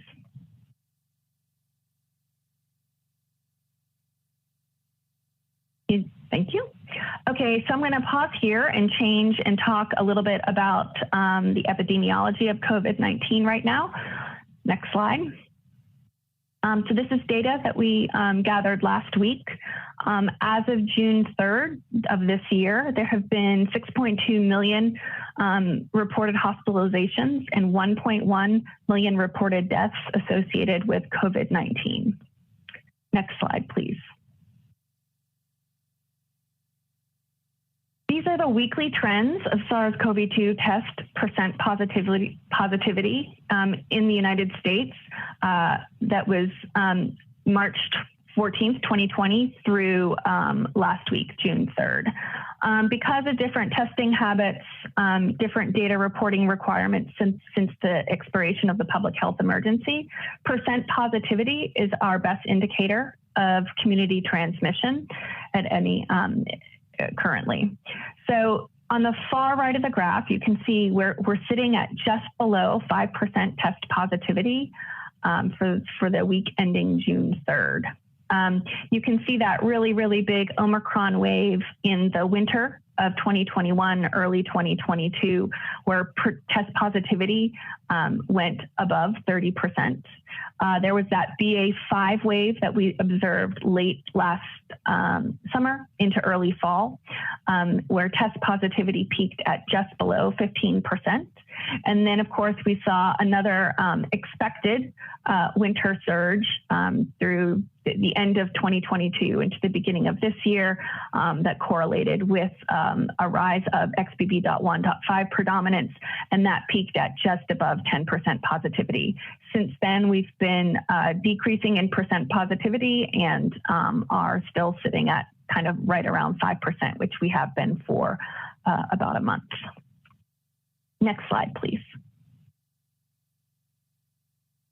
All right, so this is the x-axis is a little bit different here. This is just since for 1 year, since June of 2022. These are patients diagnosed with COVID-19 as a percent of all emergency department visits by age groups in the United States. And so in this, we can capture the BA.5 wave kind of there on the left, as well as the winter surge that was associated with XBB.1.5 coming into predominance December, January of this year.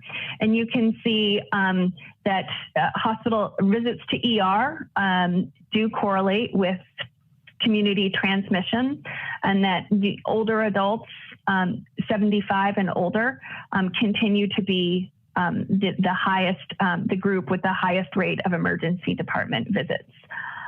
Although across all age groups, you can see bumps in ER visits with each wave of community transmission. Next slide, please. All right, so this is looking at hospital admissions since the beginning of the pandemic. Hospital admissions per 100,000 population by age group. So this is the same age groups I showed in the previous slide. So you can see really since April of 22, which was after the first Omicron wave, even during the BA.5 wave, I've kind of highlighted since April 2022 in this blue box. The BA.5 wave you can see in the bump on the left in the blue box, and the XBB.1.5 wave on the bump on the right. And you can see since April 2022, we've observed much lower hospital admissions among younger persons relative to older age groups. And so older age groups, 75 years and older, continue to have hospital admissions sort of bump with each increase, each wave of community transmission, but lower age groups, including 74 and younger, we've seen a dramatic decrease in hospital admissions. Next slide, please. All right, and so this is similar data, but COVID-19 associated deaths. And really similarly, since April 22, we have a much lower death rate among younger adults and younger persons relative to older age groups, but we do still have some COVID-19 associated mortality, especially with bumps with community transmission, especially in adults that are 75 years and older. Next slide, please. All right, so I mentioned earlier that we've really seen a changing landscape in sort of the immune history of our population. And this is some seroprevalence data that was generated from blood donors that was just published in MMWR a couple of weeks ago. And so this has, in this study, they've collected residual sera from blood donors and collected vaccine information from surveys, and determined using antibodies against the nucleocapsid protein, which should only be generated after infection, and spike protein, along with survey data, to identify proportion or prevalence of persons with previous vaccination and infection, that's dark blue, previous infection without vaccination, that's sort of the medium blue, previous vaccination without infection is also a lighter medium blue, and then no previous infection or vaccination. vaccination. And you can see a dramatic increase over the course of this year, April 2021 through sort of September 2022, a dramatic increase of persons who have hybrid immunity. And so that's been accumulating down from below 10% in April to June 2021 to almost half of the population who have both vaccination and infection more recently. Next slide, please.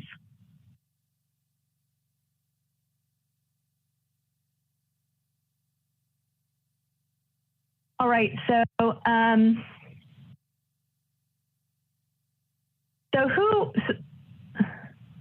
apologize, that's the wrong slide. Okay, so what does this very complex landscape mean in terms of protection against mortality? And what can we glean from mortality of vaccinated persons and persons who've received who haven't been vaccinated. So this is some data from an MMWR that was released today that is examining the mortality rate ratios in adults 65 or older, comparing unvaccinated adults to those who received bivalent booster by time since vaccination. A very similar analysis has been published recently, but this updated one encompasses XBB.1.5 time frame, the frame since that's been predominant, as well as looking at durability. So this is divided by time since vaccination, the lighter blue, 2 weeks to 2 months, versus three to 6 months in the darker blue. And then during times of BA.5 predominance on the far left, BQ1 and BQ.1.1, which is a BA.5 sublineage in the middle, versus XBB.1.5 here on the right. And at 2 weeks to 2 months post-vaccination, the mortality rate ratio declined from 16.3 during that BA.5 period to 8.4 during XBB.1.5 predominance, which represents a reduction in the crude vaccine effectiveness of 94 to 88%. Similar mortality rate ratios were observed among people between the 2 weeks and 2 month time period compared to the 3 to 6 month post-vaccination period, indicating good durability of vaccination, of bivalent booster vaccination against mortality. Next slide, please.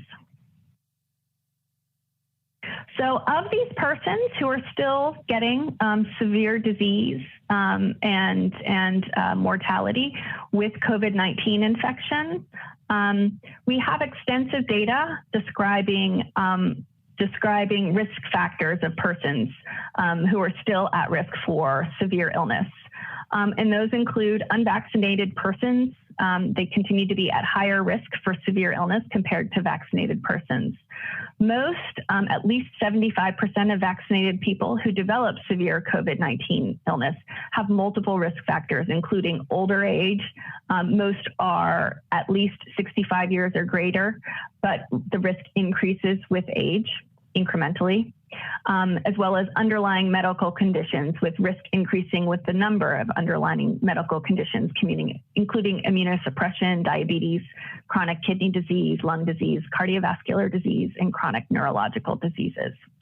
Fortunately, antiviral drugs can help reduce risk of severe illness in persons at higher risks, regardless of vaccination status. Next slide, I believe, is my summary slide. So Omicron XBB lineage viruses have predominated since early 2023 and continue to predominate. XBB lineage viruses have reduced neutralization if you compare them to earlier Omicron lineages, but have similar neutralization profiles to each other, indicating they are antigenically similar. Declining rates of severe illness since January 2023 have been observed, but older adults, especially those 75 years and older, experience greater relative burden of severe illness since April of 2022. And although there is some evidence of immune evasion observed for Omicron XBB.1.5, bivalent boosters provide robust protection against COVID-19 associated death without evidence of waning for at least 6 months post-vaccination. And next slide.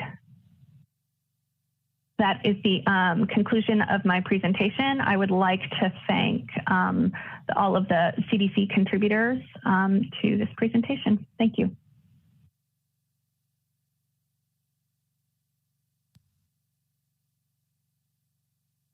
Thank you, Dr. Thornburg. A very comprehensive presentation, which will help us a great deal in our discussion later.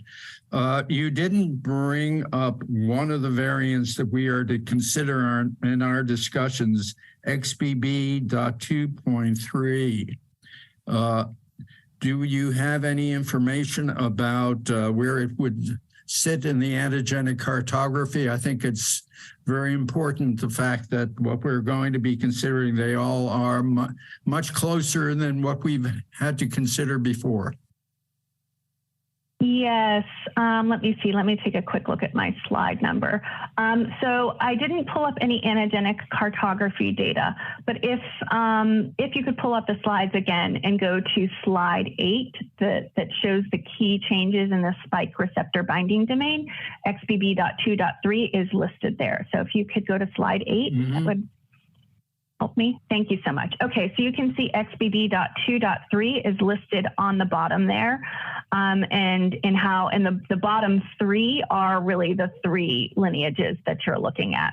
So you can see XBB.2.3 has 1 substitution in comparison to XBB.1.5. There's 2 substitution differences between 1.16 and 2.3. If you look at 478 and 521, you can see the differences there.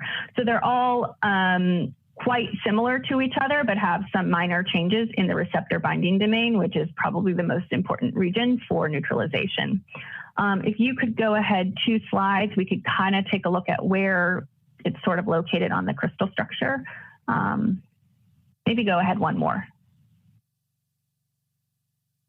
Okay, so it's not highlighted here, but you can kind of see the numbers where it might be located.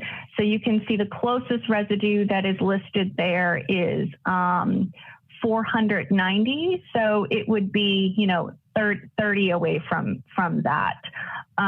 So it would be near the interface of XBB or of spike and ACE2.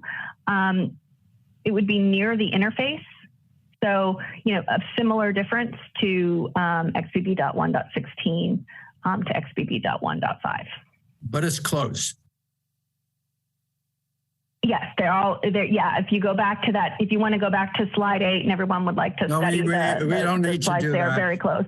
The point is that these are all relatively close compared to what we've been dealing with in the past. Yes. Okay, Dr. Levy. Thank you, Dr. Thornburg, for a very illuminating presentation. The British statistician George Box once said, all models are wrong, but some are useful. You alluded to some of the models that you folks are looking at. Obviously, we want to gather this data and try to project what does the future hold. And my brief question to you, twofold. One is, how do you validate these models? How much confidence do you have in your ability to project forward? Will the XBB2 predominate, in a few months? That's obviously an important question as we think about vaccine composition. And then the second question is the XBB2 variant. The list of amino acids that you listed there showed a switch of a serine instead of a proline. As you know, prolines are very important to introduce disruption in secondary structures of proteins. So does that S protein then have a very different structure because the X-ray crystallography modeling you showed us was off the 1 variant? Yeah, let's see, you asked me 2 questions. So one, predicting forward, what lineages will emerge. Yeah, and how robust those models are, whether you can validate them. How good is the validation of the models, for projection? Yeah, I mean, our nowcast modeling is good into the present. We can't really look into the future as far as lineages are concerned. We can tell you, the lineages that are increasing now, and it is unlikely to go backward. So lineages that have swept through predominance and are decreasing in proportion. We're not likely to go backwards. Is there any effort to apply artificial intelligence, machine learning to project forward with all the data we have? Yeah, no, we don't have that sort of modeling. Got it. And then in terms of the XBB2, the serine instead of the proline, does that imply it has a very different structure than the one? I mean, I wouldn't, spike is a really huge protein. And so the sort of stability of the up-down could be affected, and that could absolutely affect affinity to ACE2, but the full structure of the spike protein by that one substitution, it is a very large protein, and I doubt that we would see any really dramatic difference in the full structure of spike. Dr. Offit. Yes, thank you. Thanks, Dr. Thornburg. I thought your observation that you had fairly prolonged protection against severe disease for at least 6 months after a boost suggests that you may not just be boosting antibody responses, but boosting memory cells, or at least the frequency of memory cells, memory B or T cells. Do you have, or do you know of any studies that have really looked at that? Because that would be important to know. I think so I don't have any of that data here. I do think, we likely get a boost of anamnestic response when we get bivalent booster doses. And that does induce a germinal center reaction and further affinity maturation of antibodies and memory B cells. And that we get that boost in antibodies, but that also gets us to higher quality antibodies.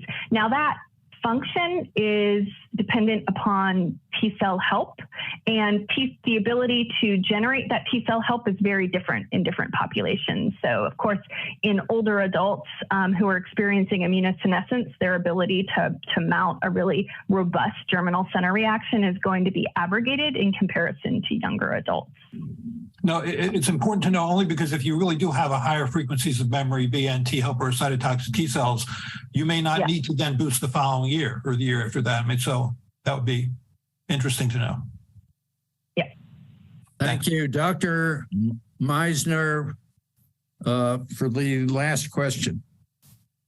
Okay, thank you, Dr. Monto and Dr. Thornburg. What fascinating presentation. You're really taking this virus apart on a molecular level. The question I'd like to ask you, since we're trying to anticipate a little bit where things might go, is the evolution of XBB.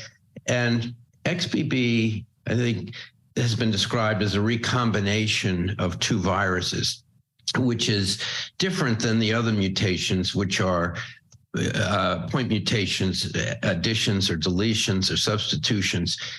And I don't think of linear RNA viruses as undergoing recombination. I think more of segmented viruses as being able to do that. So does that surprise you? Isn't that an unusual event? What do others, linear single-stranded RNA viruses do this? It's pretty unique to coronavirus. Coronaviruses are buggers.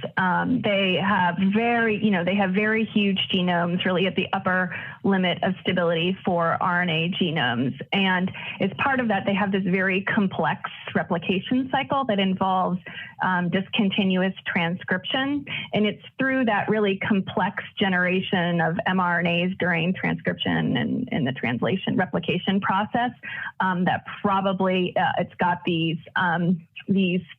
motifs throughout the genome that are repeated in the same, and it's probably this complex replication cycle along with this this repeated motif that allows recombination. So this is unusual to coronaviruses specifically. So there is a risk then that this could happen again with this coronavirus? Absolutely. Recombination events happen periodically with coronaviruses. They generally have to happen with viruses that are co-circulating. So, there were probably two BA2 viruses that were co-circulating. So I wouldn't imagine we would go XBB to ancestral because there is no ancestral virus that is circulating. So it would have to be during co-circulation. And that's what makes this prediction pushing prediction models so difficult. Thank you so much, Dr. Thornburg. We're now going to switch over to Dr. Kanta Subbarao, Director of the WHO Collaborating Center in Melbourne, and also the Director of the Peter Doherty, also associated with the Peter Doherty Institute for Infection and Immunity in Melbourne, who fortunately is in Canada and who will report to us on the WHO TAG committee, the Technical Advisory Committee recommendations on the composition of COVID-19 vaccines going forward. Dr. Subbarao, please. Thank you very much, Dr. Monteau. I'm going to share my screen so I can control my slides from here. So hopefully that works for you. Can you just tell me if you can see my slides, Arnold? We can see them. Perfect. Looks good. All right, thank you. So I was asked to talk about the deliberations of the TAG COVAC, which is the Technical Advisory Group on COVID-19 vaccine composition. And this is from a meeting that we held in May. So the functions of the TAG COVAC, and I know I've spoken to VRPAC before, but the key element of what we are tasked to do is to recommend to the WHO for each of the COVID-19 vaccine platforms whether adaptations are needed so that the vaccines continue to safely provide protection against variants as they emerge. So before I go on to what's going on this year, I do want to set the stage a little bit with what was happening a year ago. So in June of 2022, I will remind you that we were in the midst of the early Omicron lineages. So Omicron BA1 and BA2 had emerged. Omicron BA2 remained the predominant lineage globally, and BA4 and 5 had started increasing in proportion. And at the time, we did we looked at the antigenic cartography data, which I came in at the tail end of Natalie Thornburg's presentation. So I know she's explained how antigenic cartography works. And the original cluster of viruses is up here in the top left.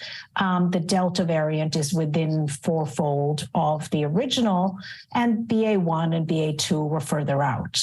And this is another aggregated antigenic map of the variants at the time. So what we had is a situation where Omicron lineage viruses had emerged and they were antigenically quite distinct. We had a lot of uncertainties back a year ago. We didn't know what the trajectory of SARS-CoV-2 evolution would be. We didn't know whether future variants would evolve from the previously circulating variants or whether evolution would continue from Omicron. We didn't know very much about the performance of monovalent Omicron vaccines. We didn't know whether an Omicron monovalent vaccine would offer the same, a similar cross-reactive immunity and cross-protection from severe illness caused by other variants in unprimed individuals, as the index-based vaccine had done so well. It wasn't clear to us at the time whether an Omicron-containing bi- or multivalent product would elicit cross-reactive responses in humans that would be equivalent to those elicited with sequential vaccine approaches.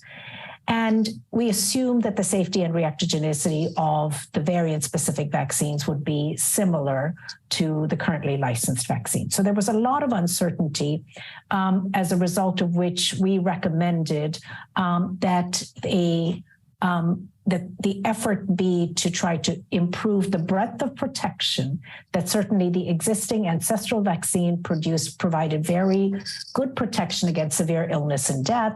But if you wanted to extend that protection beyond to cover new variants, that we could recommend including BA1 or Omicron variant. And at the time, of course, we also recommended that the ancestral strain be kept in play because we had a lot of confidence about the protection it provided from severe illness and death, and we had a lot of uncertainty as to where the trajectory of evolution would go. So if you fast forward to May of 2023, we're now looking at the situation in May of 2023, cases on the left y-axis, deaths on the right y-axis. The solid line is the deaths. The color-coded bars represent the different WHO regions, and these are COVID-19 cases and deaths reported to the WHO from January of 2020 to May of 2023.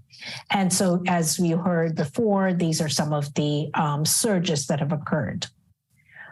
Another thing that has really changed significantly over the past period of time is seroprevalence. And so these are a series of seroprevalence studies conducted in different regions of the world, going down on the left and going across over time. And at the very bottom, circled in green here, are the global data, which indicate that seroprevalence has increased all across all regions and is now sitting at about 90% in most regions. And so we really have a very different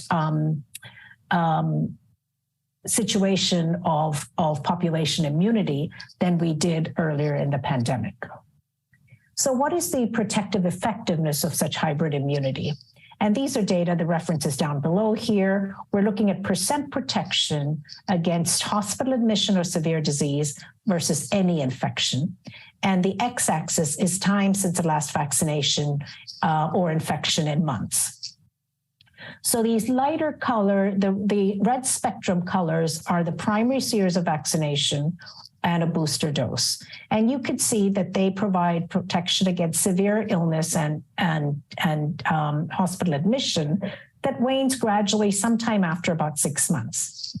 But the waning of protection against infection comes quite a bit faster. And now if you look at the blue spectrum, these are people that have hybrid immunity, infection plus vaccination, and that's the blue lines here. And you can see that with hybrid immunity, protection against severe illness and hospitalization is boosted. It is also boosted against infection, but that continues to have a similar trajectory of decline in protection from infection. So protection, and these are data from the period when Omicron variants have been circulating. And so the evidence that we reviewed at our committee in May covered a number of different topics. We reviewed the evolution of the virus, including the XBB1 descendant lineages and their impact on cross-neutralization and cross-protection following vaccination or infection. We looked at vaccine effectiveness data of currently approved vaccines during a period of XBB1 descendant lineage circulation, antigenic cartography, preliminary preclinical data on immune responses in animal models, preliminary preclinical immunogenicity data on the performance of candidate vaccines that was provided to us confidentially by manufacturers, and B-cell responses following vaccination or infection.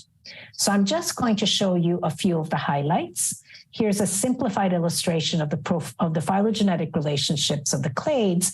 And here you see where the Omicron lineage emerged, and it has gradually continued to diversify. So here we have the XBB 1.5, 1.16 up there.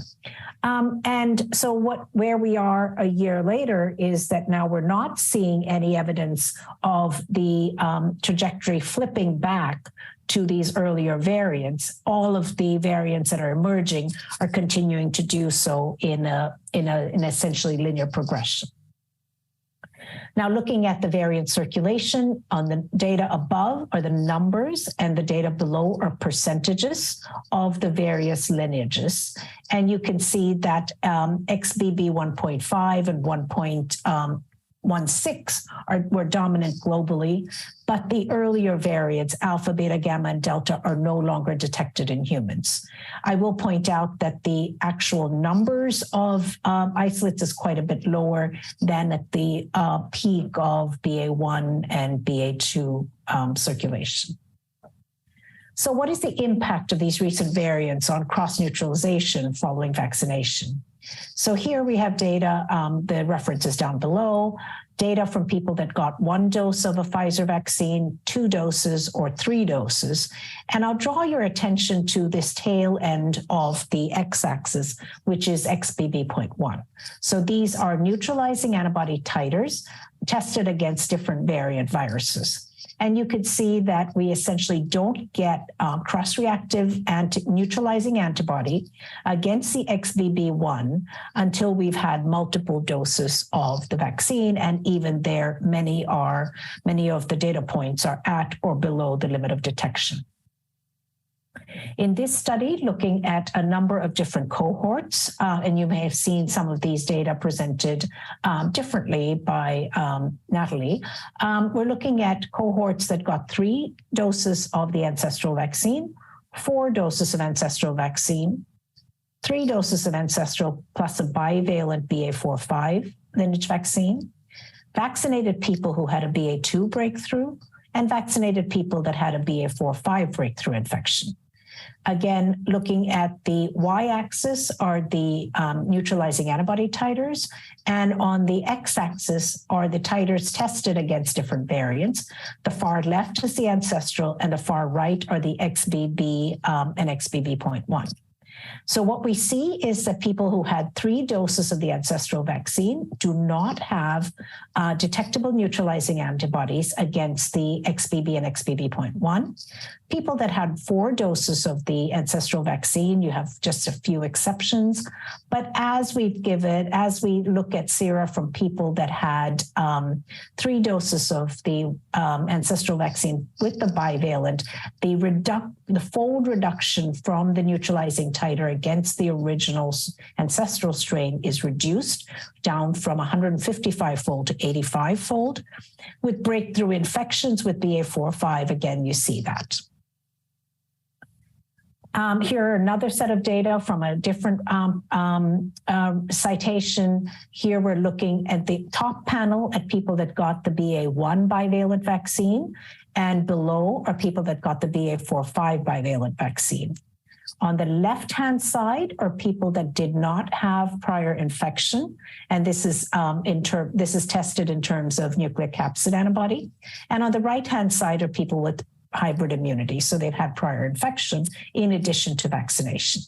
And so what we see is in that people that have their protection mediated by vaccination alone, we see relatively poor cross-reactivity against the XBB.1 lineage descendants. It's a bit better in people that got the BA.4/5 bivalent vaccine, and it is a bit better in people that had hybrid immunity. One more study looking at people that got a BA.5 bivalent booster. These are sera 14 to 32 days post-infection, comparing people who had no infection history on the left and people with an infection history on the right. Again, reiterating that a lot of people that were vaccinated with the BA.4/5 bivalent vaccine have lower undetectable antibody titers against XBB.1. Some have low titers with a 35-fold reduction from the ancestral. But in contrast, people that have hybrid immunity have some cross-reactivity. Now, we really struggled to find the correlation between these neutralizing antibody data and vaccine effectiveness data. The studies are summarized, going down the left are the studies, and we're looking at relative vaccine effectiveness because, of course, there are no longer any placebo-controlled studies. So we're looking at relative vaccine effectiveness. The red spectrum are from people that got BA.1 bivalent vaccines, and the blue spectrum colors are people that got BA.4/5 bivalent vaccines. And we're looking at VE against death, severe disease, symptomatic disease, and any infection. So we see that the bivalent vaccines do provide a high degree of protection against death and severe disease, and it gradually reduces when we look at protection from infection. There was one study from Finland that split the data out in terms of the hazard ratio. So it's the risk of severe disease at two different time periods. The green symbols are hospitalization due to COVID. The blue triangles are deaths due to COVID-19, and the red inverted triangles are deaths in which COVID-19 was a contributing factor. And here the data have been split out over a period where XBB1 descendant lineages on the right-hand side had been circulating. And this is the first evidence that the hint that we have that perhaps the protection or vaccine effectiveness is reduced in a period when XBB1 lineage viruses were circulating. You heard already about antigenic cartography. So we look to see where the XBB lineage viruses fall. Here's XBB1 and XBB1.5, and they are, again, quite distinct from BA2. We have limited precision on where these are located, but they're antigenically quite distinct. And now we're looking at the antigenic cartography of the variants using hamster sera, and you can see that XBB.1 is up here, and it's quite distant from BA.4/5 and BA.1 and 2.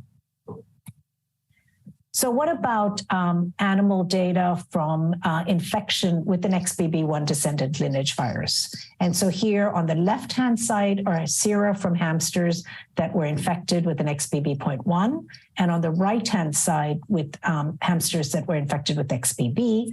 And you can see that these sera cross-react well with the different variants. And there's relatively poor cross-reactivity going back towards the older lineage viruses.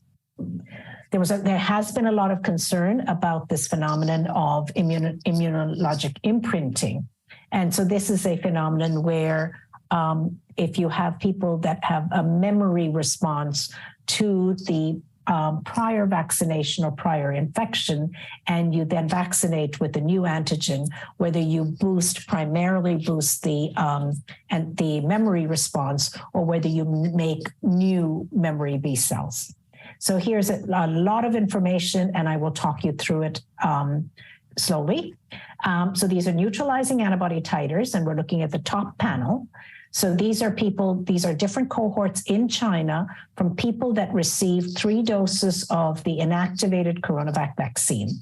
And then they had a BA1 breakthrough infection, or a BA2 breakthrough, or a BA5 breakthrough, or BF7 breakthrough infection. And in all of these people who were vaccinated with the ancestral inactivated vaccine and then had breakthrough infections, they all had higher neutralizing antibody titers against the ancestral strain than they did against the new vaccine, the new variant that they were infected with. However, when people had 2 breakthrough infections in a row, you then lost this evidence of immunologic imprinting. So these are people that had a BA1 breakthrough followed by BA5 or BA7, a BA2 breakthrough followed by a BA5 and BA7. So repeated exposure to Omicron lineage viruses, with the repeated exposure to these new antigens, you lose the evidence of immunologic imprinting. And this last panel here are people that were not vaccinated, but they had a BA1 or BA2 infection followed by a BA5, BF7. And here you do not see the preferential boosting of the response to the ancestral strain. Now, if you go to the lower panel, we're now looking at how these sera from these last 3 groups perform in testing against the XBB lineage viruses. So now you're focused on the right-hand 4 columns of these neutralizing antibody titers, and you can see that there is cross-reactivity in people that had breakthrough or serial breakthrough infections in both instances. So to summarize the data that we reviewed in our committee meeting, that in the 4th year of the pandemic, there's high seroprevalence in the global population following infection or vaccination, and the immunologic profiles against SARS-CoV-2 are highly heterogeneous. There are people who have been infected with different variants or vaccinated using different platforms. But there continues to be a substantial genetic and antigenic evolution of the spike protein of SARS-CoV-2, and the evolutionary trajectory continues to diverge from the index virus. Even though there are increasing gaps in genomic surveillance globally, the available data indicates that the index virus and the early variants are no longer detected in humans. As of May of 2023, the XBB1 descendant lineages currently predominate globally. These XBB descendant lineages, including XBB 1.5 and 1.16, are highly immune, have escaped immune detection. XBB 1.5 being one of the variants with the greatest magnitude of immune escape from neutralizing antibodies to date. The estimates of VE against currently circulating variants, including the XBB1 descendant lineages, are very limited in terms of numbers of studies, vaccine products evaluated, and populations assessed.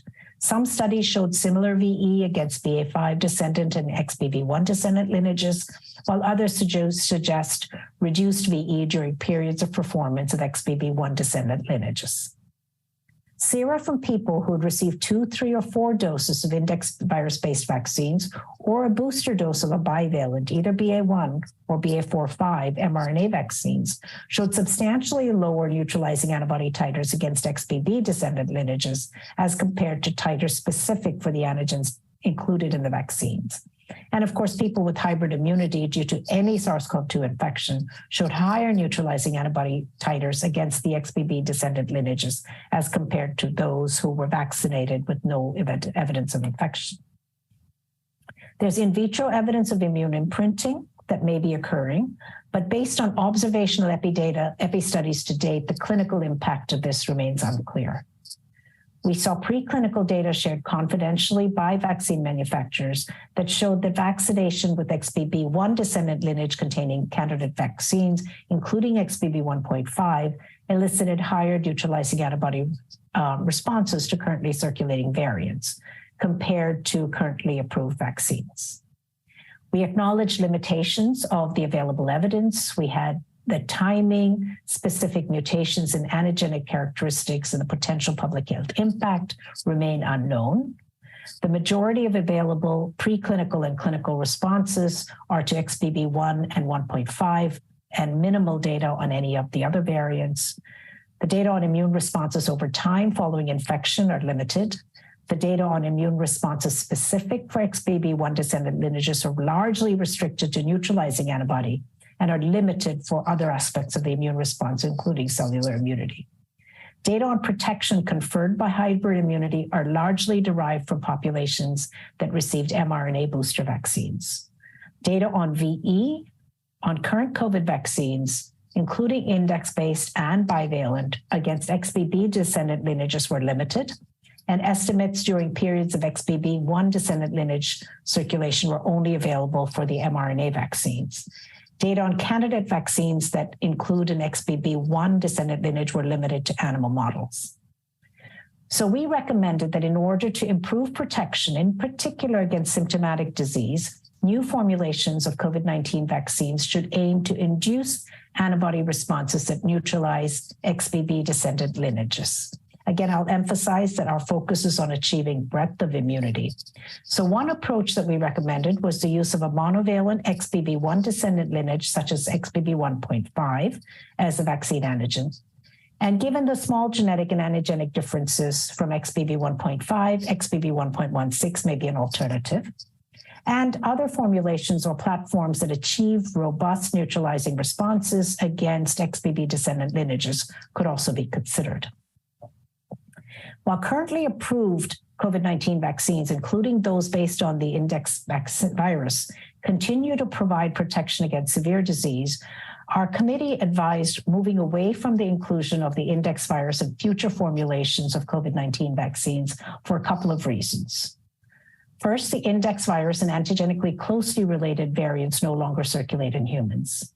The index virus antigen elicits undetectable or very low levels of neutralizing antibodies against currently circulating variants, including XBB descendant lineages. The inclusion of the index virus in bi- or multivalent vaccines reduces the concentration of the new target antigen as compared to monovalent vaccines, and this may decrease the magnitude of the humoral immune response. Immune imprinting due to repeated exposure to the index virus may actually reduce the immune response to new target antigens. But as I pointed out, the clinical correlation of this is not clear. So with that, I think I will close and thank you for your attention and see if you have any questions. Thank you, Dr. Subbaraw, for a very broad and helpful explanation of where we are right now.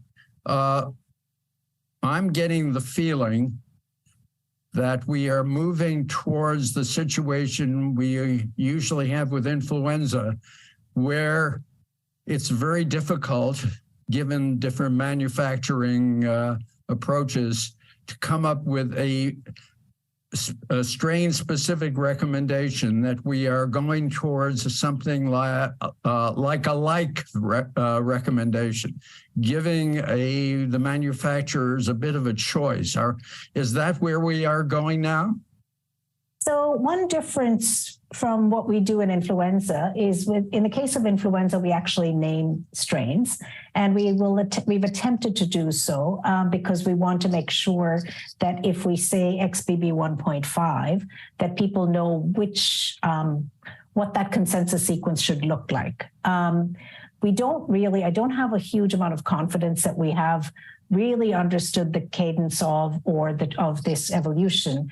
And so our committee is planning to meet twice a year, about 6 months apart, to review the data and to see whether, in fact, an update is needed or not needed. So I think I'm still not sure we're exactly where we are with flu, but we certainly, there are some commonalities. Thank you. Dr. Perlman.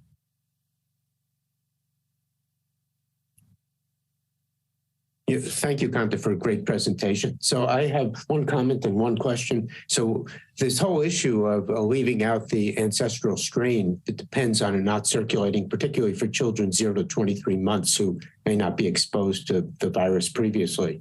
So with the decreased testing around the world, I think that could potentially be a problem. Which I think you would agree with. But the question I had was looking at these different variants, the XBB 0.1.5 and 0.16 and XBB 0.2.3. One of our questions is which one should be in the formulary, and the WHO is addressing the same question. But it looks to me like they're so close that it may be an unanswerable question, because the differences could be out of the spike protein completely, even if you have less efficacy. It may be because of ORF9b or some other protein. So how are you guys approaching that? Right. So I'll take your comment first, and that is about how confident are we that the ancestral strain and its related early variants are truly not circulating. I think we are quite confident that they are not circulating. Certainly surveillance has changed over time, but we are not seeing any evidence of those viruses circulating. And the only age group in which that would be a problem would be the very young, because almost everybody else, because of the evidence I've shown you on seroprevalence, would have a memory response to the older strains. The second question is about how related these are. So I think I'd really want to emphasize that unlike the way people think we do this for flu, we really want to achieve the breadth of immunity that would cover these strains. And you could see that they are quite related. And so we're trying to achieve breadth that would cover the XBB1 descendant lineages. And I think that to me is more important than sort of saying exactly which. So we're not trying to match exactly what's going to circulate. We want to provide the breadth of immunity that covers that class of viruses. Thank you. And I just want to point out to the committee that Dr. Subbaraw is not going to be available this afternoon when we get into our general discussion. So if you have any additional questions that you'd like to ask her, please do so now in the next couple of minutes. Dr. Levy. Thank you, Dr. Subbaraw, for a great presentation. You elegantly reviewed WHO's assessment of the variants and the antibody response to the different variants and how those do or do not match up. My question to you relates to correlates of protection. This has been an ongoing issue. How well do we know those correlates? Obviously, antibodies are important and are well worth measuring. They're not the whole story. Dr. Offit made a comment earlier today, which I agree to as well. Has WHO considered any T-cell based immunologic data in analyzing the situation? And what do you learn? What do we learn from that? Yeah, no, I think that's and I'm sorry, and it's specifically around the issue of any potential value of including the original index strain. You're very clear in your recommendation that you don't think that's indicated at this point, but does the T-cell data speak to that point as well? Thank you. Thanks. So I think that we all acknowledge that neutralizing antibody is a very important correlate of protection, but it doesn't tell the whole story because, as we see in repeated data sets, that there's very poor neutralizing activity against the XBB descendant lineages induced by the ancestral vaccine, and yet there's good protection against severe illness and death. So clearly, other arms of the immune system are playing a role there. We do not have a lot of data on understanding the mechanisms for that protection. And we're not, and I really can't point to a lot of information that provides that. Got it. There is a gap. Is WHO advocating for the future to capture more of this T-cell data? Absolutely. Is Absolutely. WHO on record with that? So there are different parts of the WHO committees, including the Technical Advisory Group on Virus Evolution, as well as TAG-COVAC, but we would certainly encourage ongoing studies to try to understand this. Thank you. Dr. Chatterjee. Thank you, Dr. Monto. Dr. Soborow, thank you very much for your presentation. I have a comment and a question. The comment is regarding chasing variants, if you will. So we know that this virus continues to evolve, and it doesn't seem to be reverting towards the ancestral strain and evolving from its current status. Obviously, where we are today is most likely not going to be where we will be a few months from now when the vaccines will be deployed. And so we've talked in the past about not trying to chase variants, but it seems like that's where we find ourselves now. My question related to that is about the conserved areas on the virus that don't appear to be undergoing so much change, and if any work is being done to prepare vaccine candidates based on those. Could you address that? Sure. So I think that is an area of great interest to find conserved portions of the spike protein or conserved that would elicit more broadly cross-reactive immunity. And there certainly are elements of the spike that are conserved.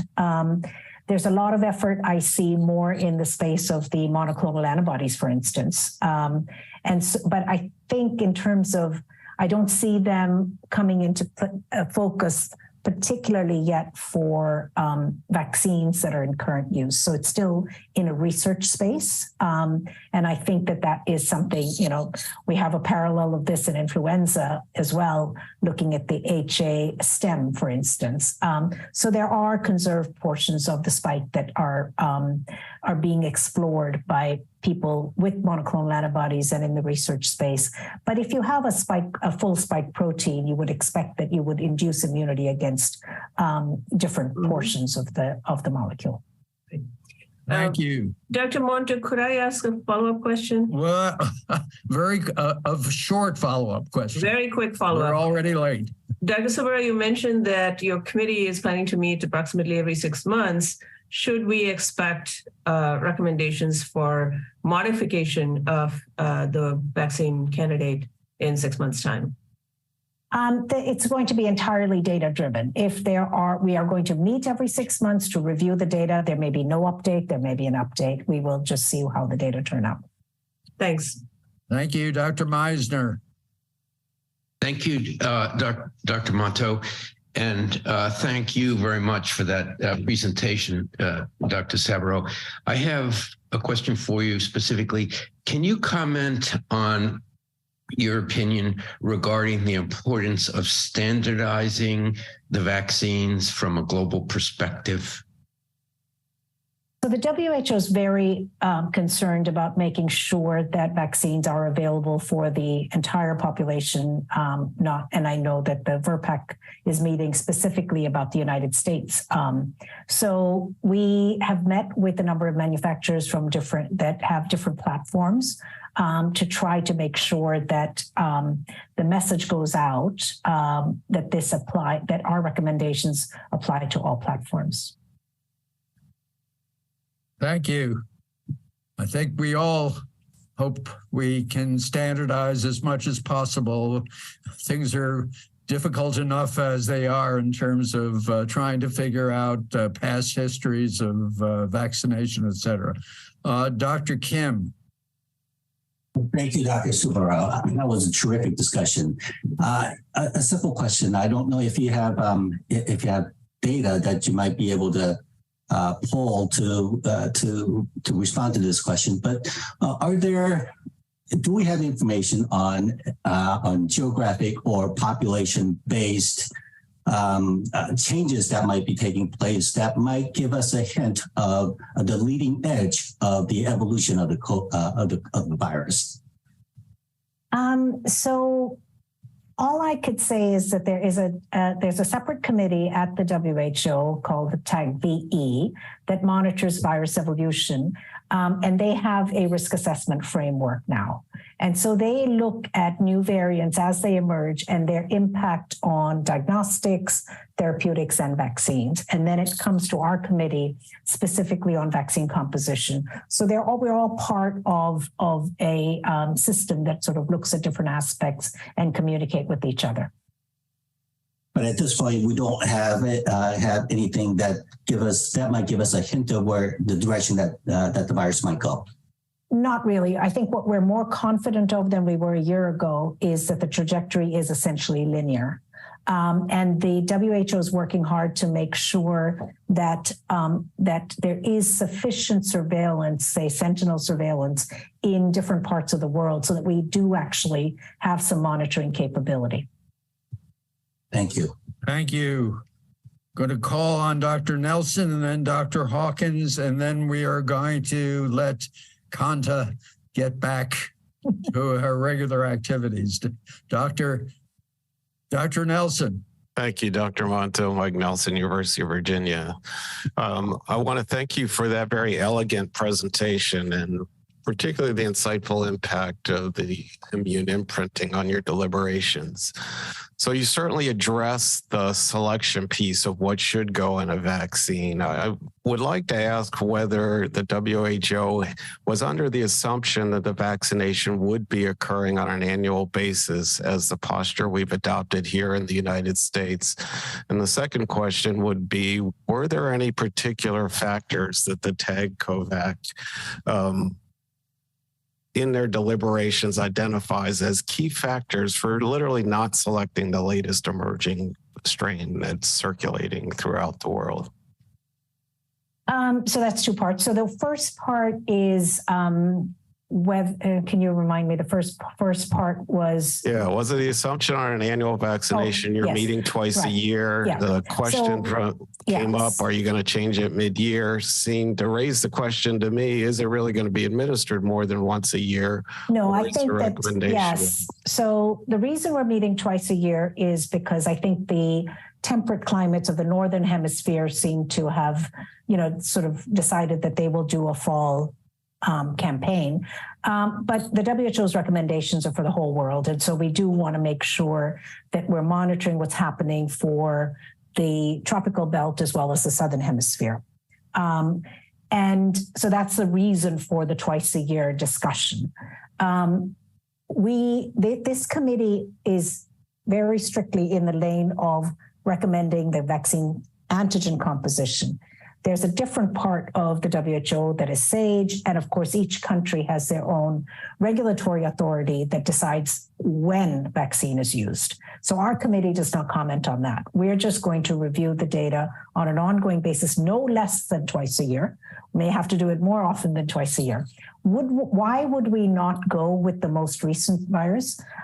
Because I do believe that we need some data on antigenic cartography. We need to know how distant it is. We need to know a little bit about the performance of that particular spike, either in infection or vaccination, at least from preclinical data. So I don't think we'll ever be in a situation where we could just jump on the most recent one, because we don't actually know how different it is from something that we know a lot more about. And so I would like us to continue to have some confidence from the data that, that we have a sense of what's happening with, say, this XBB1 descendant lineage, for instance.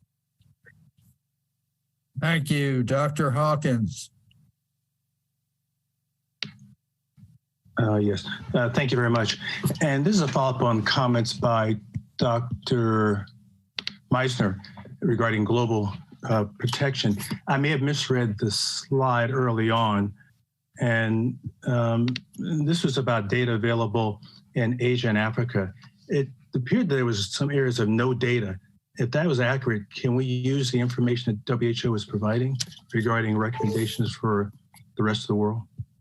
Yeah, so there's certainly, the WHO is in the process of setting up what they're calling COVINet to make sure that, sort of like the global influenza program has, laboratories that are on the ground that then report to reference laboratories and so on. So they're still in the process of doing that. I think what we have for the time being is collection of information that different organizations are generating on their own. So this is much less of a sort of network that WHO necessarily controls. They can encourage. And so we certainly have gaps in data, and the WHO is trying to address this by developing this COVINet system. Thank you. Thank you. And now we're scheduled for a break, and we're running a bit late. Can we start, Suzanne, at 11:15 instead of 11:20? In other words, can we have a 10-minute break? Yes, Dr. Monto, I trust your judgment. Okay, 11:15 Eastern, we return. Recording stopped.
Dr. Monto, if you could unmute yourself. Yes, Okay. we're ready.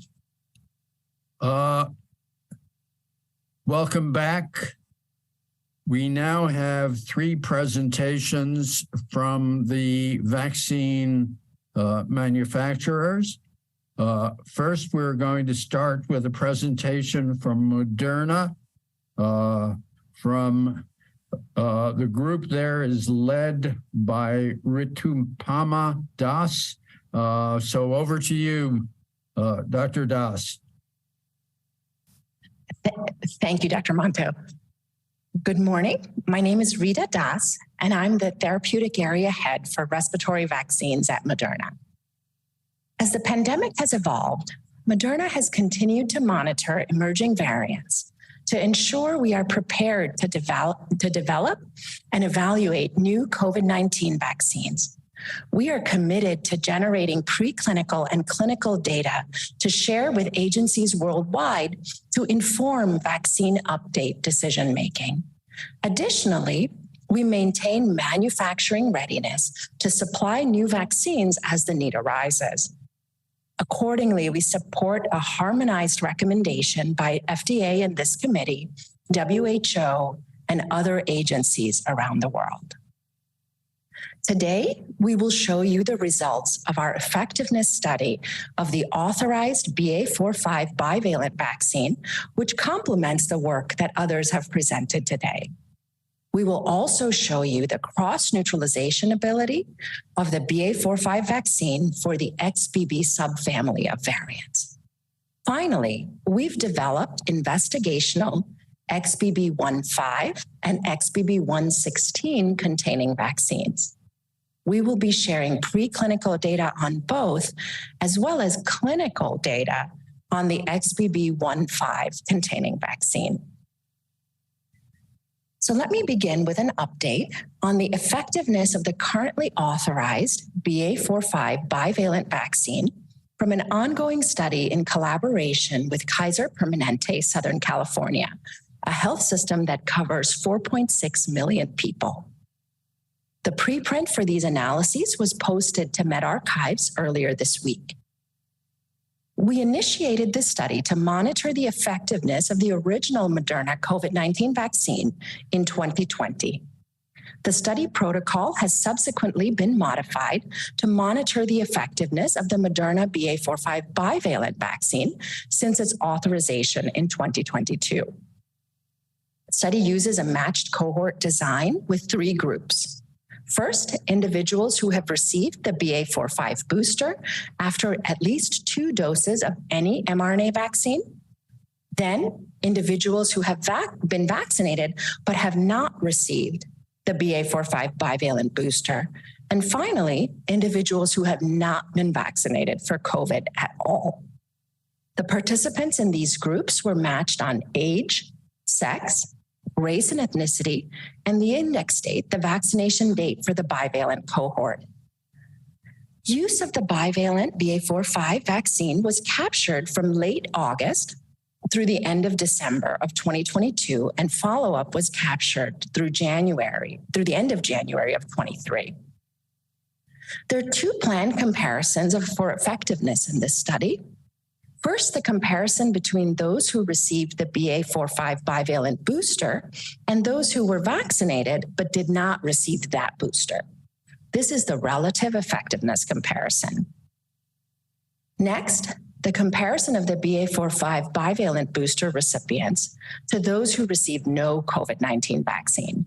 This is the absolute effectiveness comparison. Based on the continued sequencing of incident cases in the study, here's the distribution of SARS-CoV-2 variants from August 22 to January 23. The predominant variant during the observation period of this study was BA.5, shown in dark blue.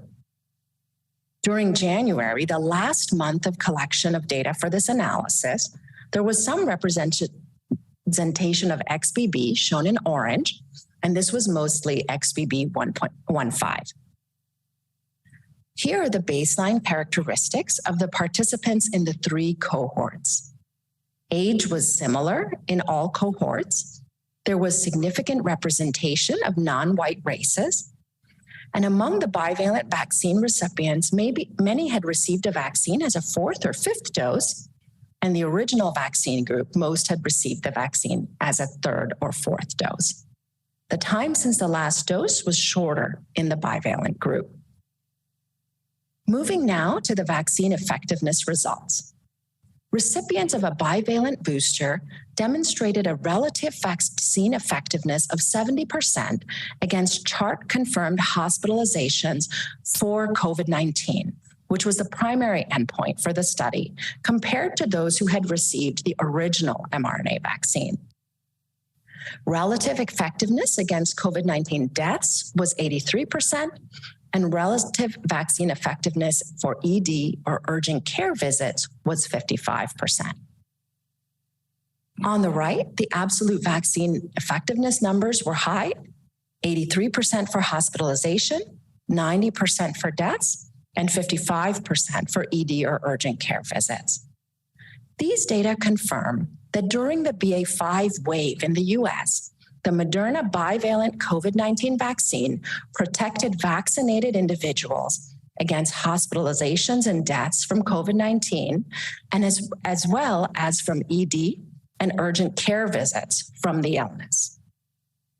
I'll now turn the presentation to Dr. Darren Edwards, who will discuss our variant monitoring and preclinical evaluation of new vaccine candidates. Thank you, Dr. Das. My name is Darren Edwards, and I'm Executive Director, Program Leader of COVID-19 vaccines at Moderna. We continuously monitor for emerging variants and classify them based on three factors: incorporation of immune-evading mutations, their measured growth dynamics, and global and region-specific coverage. In this process, we group antigenically similar lineages, as antigenic coverage does not always require exact sequence matching. For emerging variants that are growing rapidly, preclinical mRNA materials are prepared and key manufacturing steps are initiated as soon as possible to prepare for the possibility of vaccine update requests from health agencies. These efforts are performed to allow for expedited delivery of new vaccines as they are requested. As was also presented by the CDC earlier today, in most regions, the XBB sublineage is dominating, with XBB.1.5 the most dominant. However, it is important to highlight that the XBB sublineage is comprised of several co-circulating variants and continues to evolve. We group XBB variant viruses into a common subfamily based on antigenic similarities seen in their spike proteins. Each circle in this Venn diagram shows the total number of mutations for XBB.1.5 and XBB.1.16 versus the ancestral virus. The number 1 on the left and the number 2 on the right identify that in total, there are only 3 unique mutations between these XBB variants. The overlapping section of the Venn diagram in dark orange indicates 41 mutations differ from the ancestral virus, but are shared between XBB.1.5 and XBB.1.16.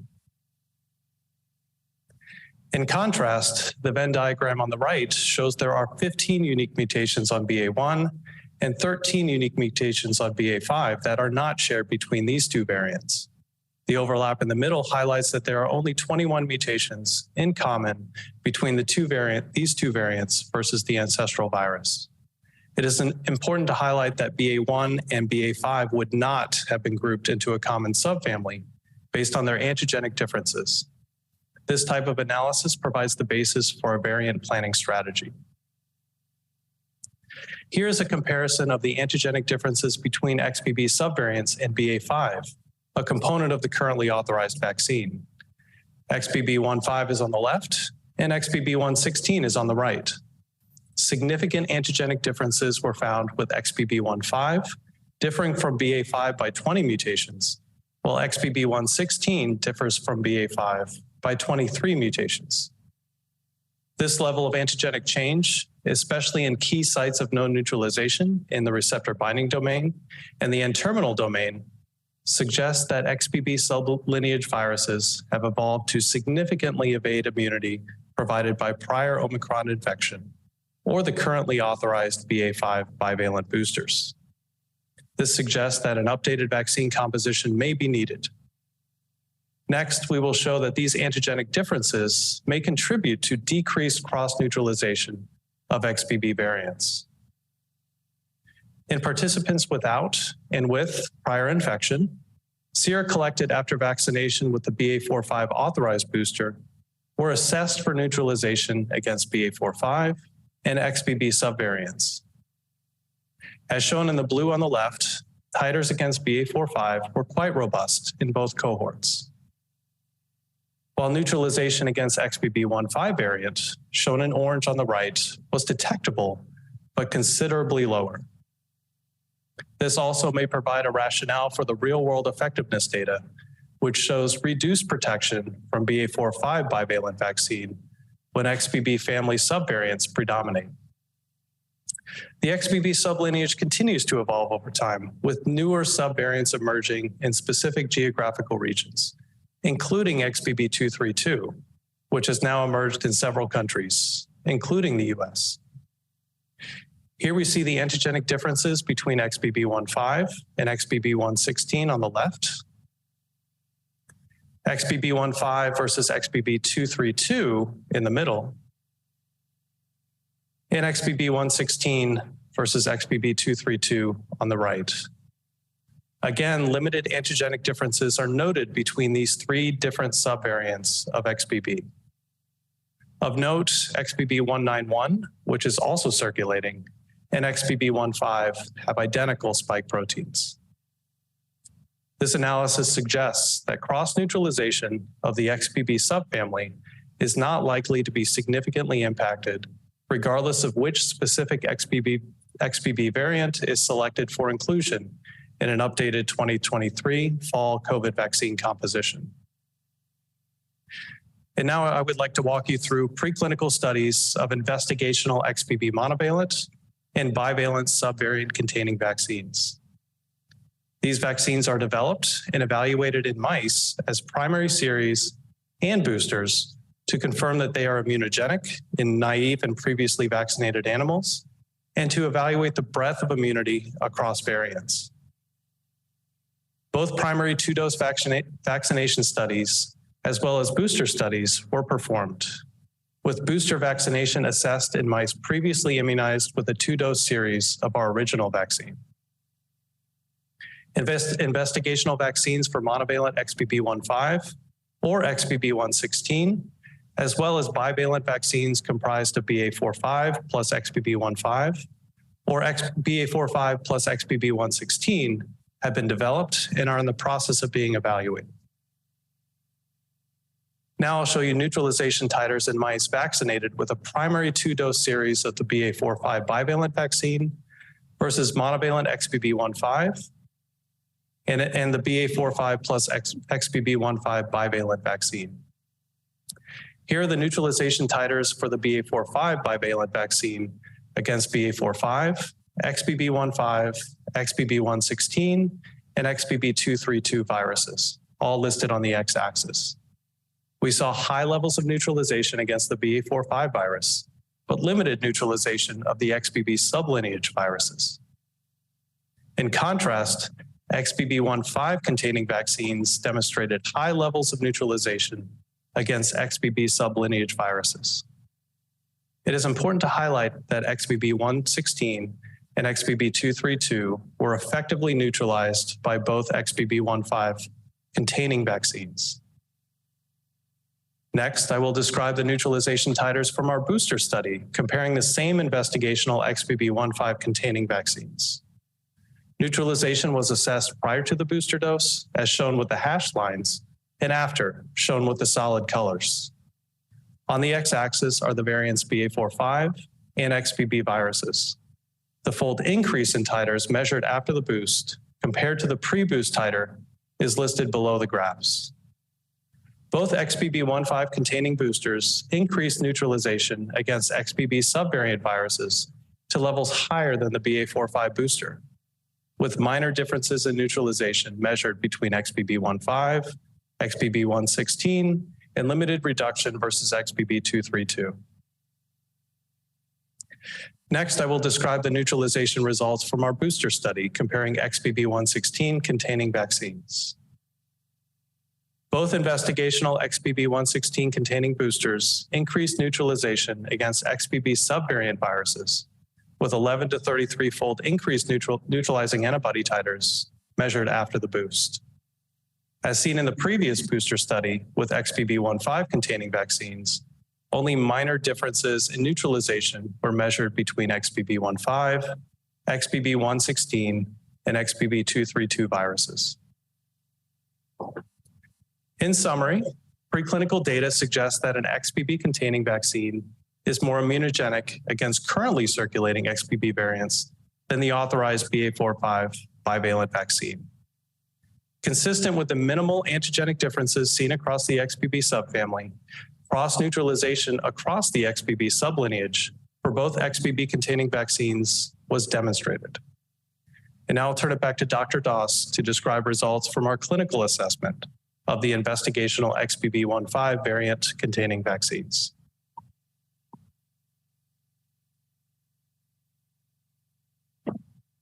Thank you, Dr. Edwards. In the interest of providing data for the strain selection process, we performed a clinical study in which 101 participants were randomized to receive either a monovalent XBB.1.5 vaccine or a bivalent BA.4/5 plus XBB.1.5 vaccine. The total dose for each vaccine was 50 micrograms. All of the study participants had previously received 4 doses of vaccine, a 2-dose primary series and a booster of the original vaccine, plus any BA.4/5 mRNA bivalent booster vaccine 3 or more months prior to enrollment in the study. All analyses from the study are descriptive. The characteristics of the recipients of the monovalent and the bivalent vaccine were generally balanced. The median age was approximately 50 years, and there was representation of individuals above 65 in both groups. The number of participants with prior SARS-CoV-2 infection was approximately 70% in both groups. This slide shows the neutralization titers against XBB.1.5 from the 2 vaccines. The monovalent XBB.1.5 vaccine is in orange, and the bivalent XBB.1.5 vaccine is in green. Both vaccines induced robust XBB.1.5 neutralizing responses. The GMT and the fold rise for the monovalent vaccine was numerically higher than that seen for the bivalent vaccine. And here on the right are the cross-neutralization titers against XBB.1.16 from both XBB.1.5 vaccines.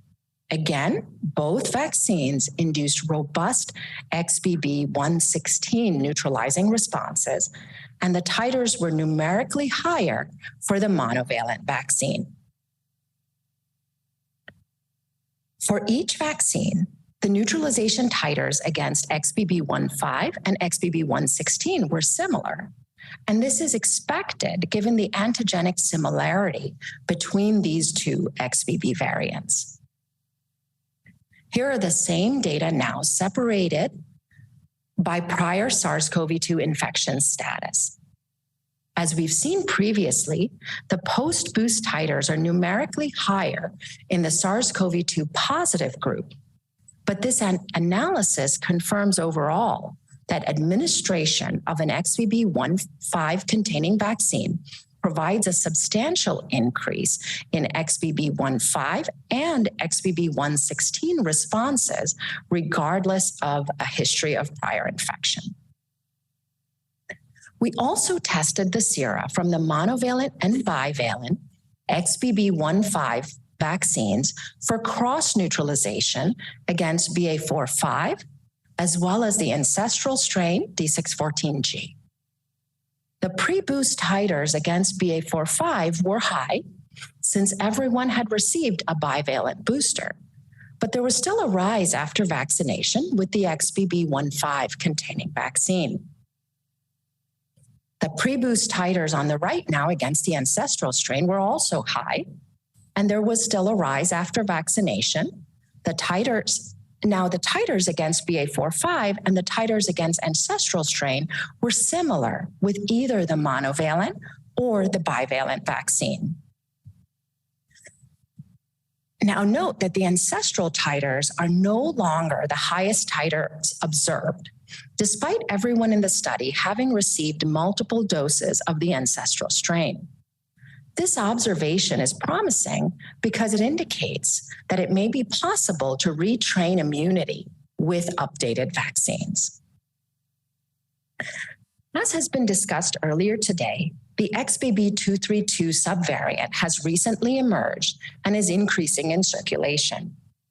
Using our research assay, we were able to quickly assess the neutralization titers against XBB.232 in a randomly selected subset of 20 participants from the XBB.1.5 monovalent vaccine recipients in our clinical study. The XBB.1.5 monovalent vaccine elicited similar and robust neutralizing antibody titers against XBB.1.5, XBB.1.16, and XBB.232, further demonstrating the ability of the XBB.1.5 monovalent vaccine to cross-neutralize multiple XBB variants. We are also showing here the breakdown of the random subset analysis by baseline SARS-CoV-2 status across the variants in the research assay. The same trend is seen with numerically higher GMTs for baseline positive participants. Overall, this analysis shows that, again, administration of the XBB.1.5 monovalent vaccine provides a substantial increase in XBB.1.5, XBB.1.16, and XBB.232 responses, regardless of prior infection. Now we'll move to the safety of the vaccines. Again, the monovalent vaccine is in orange and the bivalent vaccine is in green. This slide shows the solicited local reactions. Both vaccines were well tolerated. Pain was the most frequent local reaction, and all other reactions were very low. For reference, here are the local reactions from the original booster in light blue and the BA.4/5 bivalent in dark blue. You can see that the local reactions across all vaccines are generally similar. Here are the systemic reactions reported post-vaccination. Headache, fatigue, myalgia, and arthralgia are the most common reactions. Systemic reactions are also similar for both monovalent and bivalent XBB.1.5 containing vaccines, and there are very few grade 3 reactions and no grade 4 reactions. Again, the systemic reactions for the prior vaccines shown in the bottom panel are consistent. There have been no serious AEs, deaths, or AEs leading to discontinuation in our current study. So with that, I would like to summarize the data we have shown you today. The BA.4/5 bivalent vaccine was highly effective against COVID-19 hospitalizations, death, and ED and urgent care visits over the 22-23 period when BA.5 was predominant.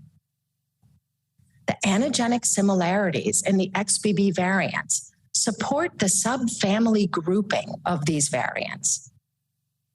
We also evaluated XBB-containing vaccines in both preclinical and clinical studies. Preclinical data suggests that an XBB-containing vaccine is more immunogenic against currently circulating XBB variants than the authorized BA.4/5 bivalent vaccine. Her clinical study demonstrates that XBB.1.5 containing vaccines elicit robust cross-neutralizing antibodies against all XBB variants. The neutralization titers generated by the XBB.1.5 vaccines are very similar against XBB.1.5, XBB.1.16, and XBB.232. The safety profile of the variant-containing vaccines continues to be very similar to the previously authorized vaccines, both the original COVID-19 vaccine as well as the bivalent. we confirm that Moderna is prepared to provide adequate supply of a new variant-containing vaccine for fall of 2023, based on the recommendation made today by the FDA. Thank you very much to the committee for the opportunity to present. We also thank our investigators, study site personnel, and all the individuals who participated in the trials. We are very happy to address any questions. And thank you for keeping right on time. Questions? I have a few minutes for questions here. Dr. McGinnis. Thank you, Arnold. I have a question for Moderna. So do you have an independent epidemiological program about viruses that are causing disease? Or are you purely respondent to CDC through FDA on what you should make? So, you know, I guess I've been in this business a long time, and there are different models. So do you view yourselves as a collaborator in identifying the strains that are causing disease, or the lineages that are causing disease? Or are you just a recipient of data and then you try to respond to that? So we do have our own independent surveillance program. We conduct the surveillance so that we can very quickly, as Dr. Edwards mentioned, identify which variants are becoming more prominent and which variants deserve the preclinical and sometimes clinical evaluation. But in conjunction with what we do, for instance, prior to this meeting, we've had multiple meetings with a lot of the folks on the call here, with a lot of regulatory agencies around the world, so that that line of bidirectional communication is open. So, sorry, Arnold, a follow-up. So you have your own independent surveillance that you then feed into WHO, to the FDA, other authorities, whatever. Is that what you're saying? Yes, we do our own independent surveillance, and we are very happy, and we routinely share our surveillance data globally. So it's interesting. It's not parsed out in Pamela, data. We've got a hard stop because of the oral public hearing. So I hear you, Arnold. I want to determine what Moderna is doing with regard to. Okay, go ahead. I've asked the question. I want to understand what they're doing independently for surveillance, because it's not that they're short of resources. So I want to be sure what contribution is coming in.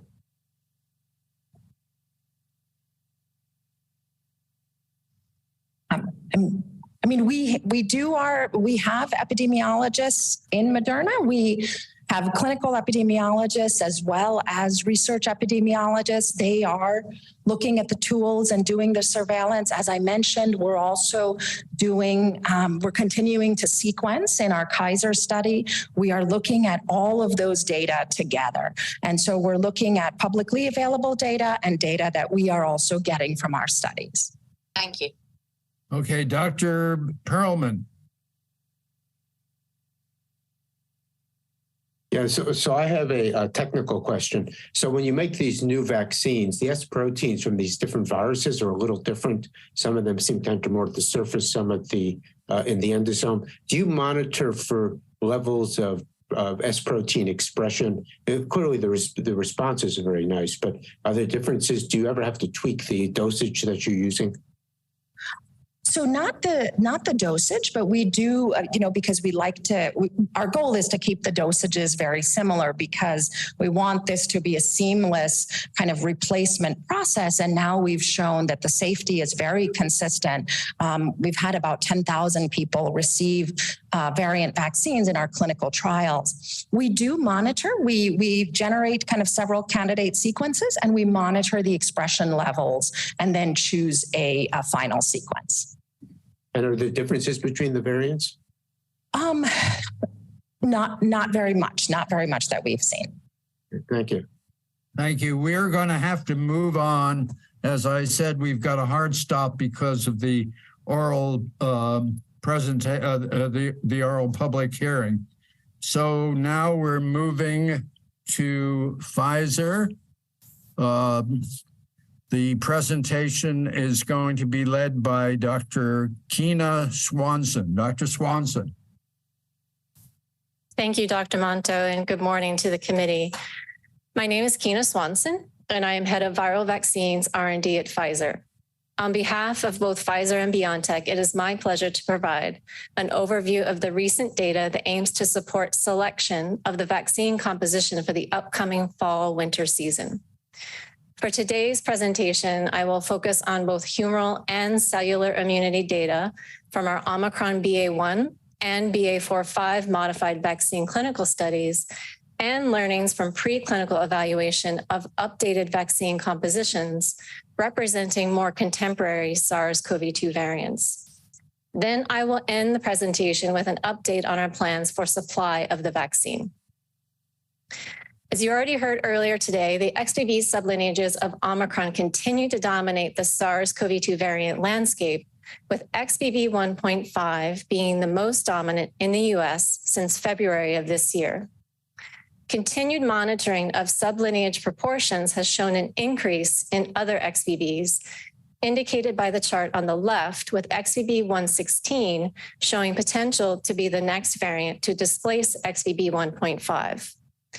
The group categorized as others in this analysis includes a collection of other sublineages that differ slightly in the spike sequence, but individually remain at overall low levels.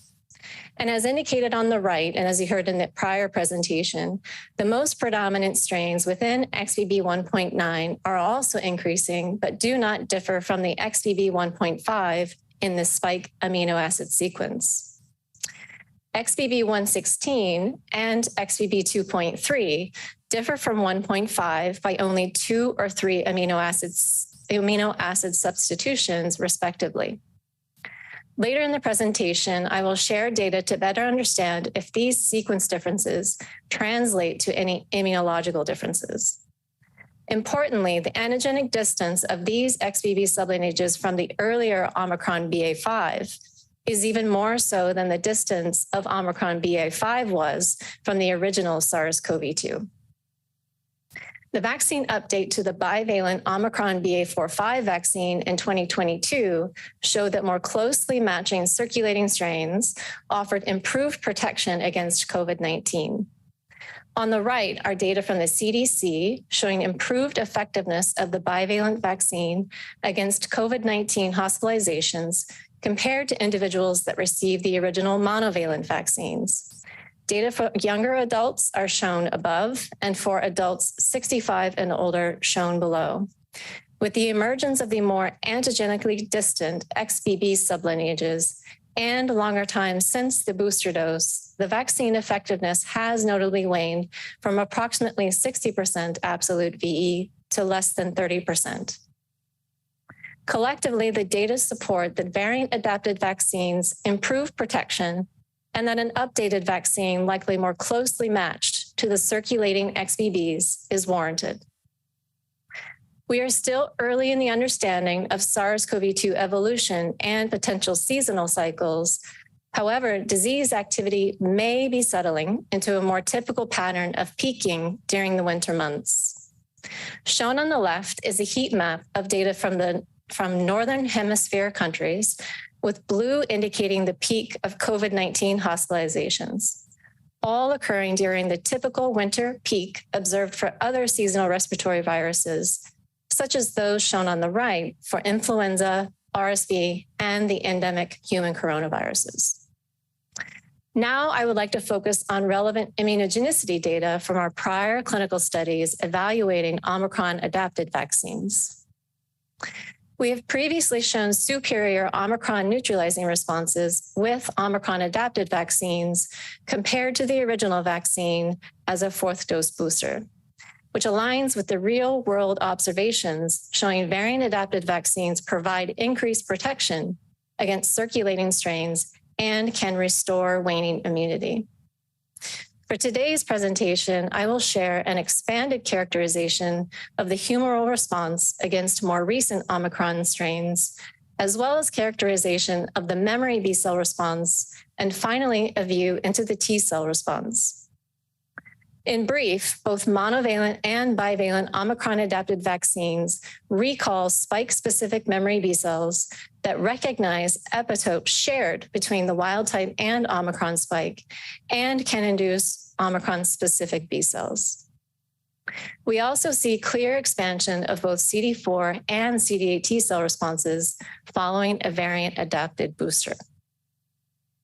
First, let's review the clinical and preclinical experience we have gained for variant-adapted vaccines and the importance of these data to inform vaccine composition.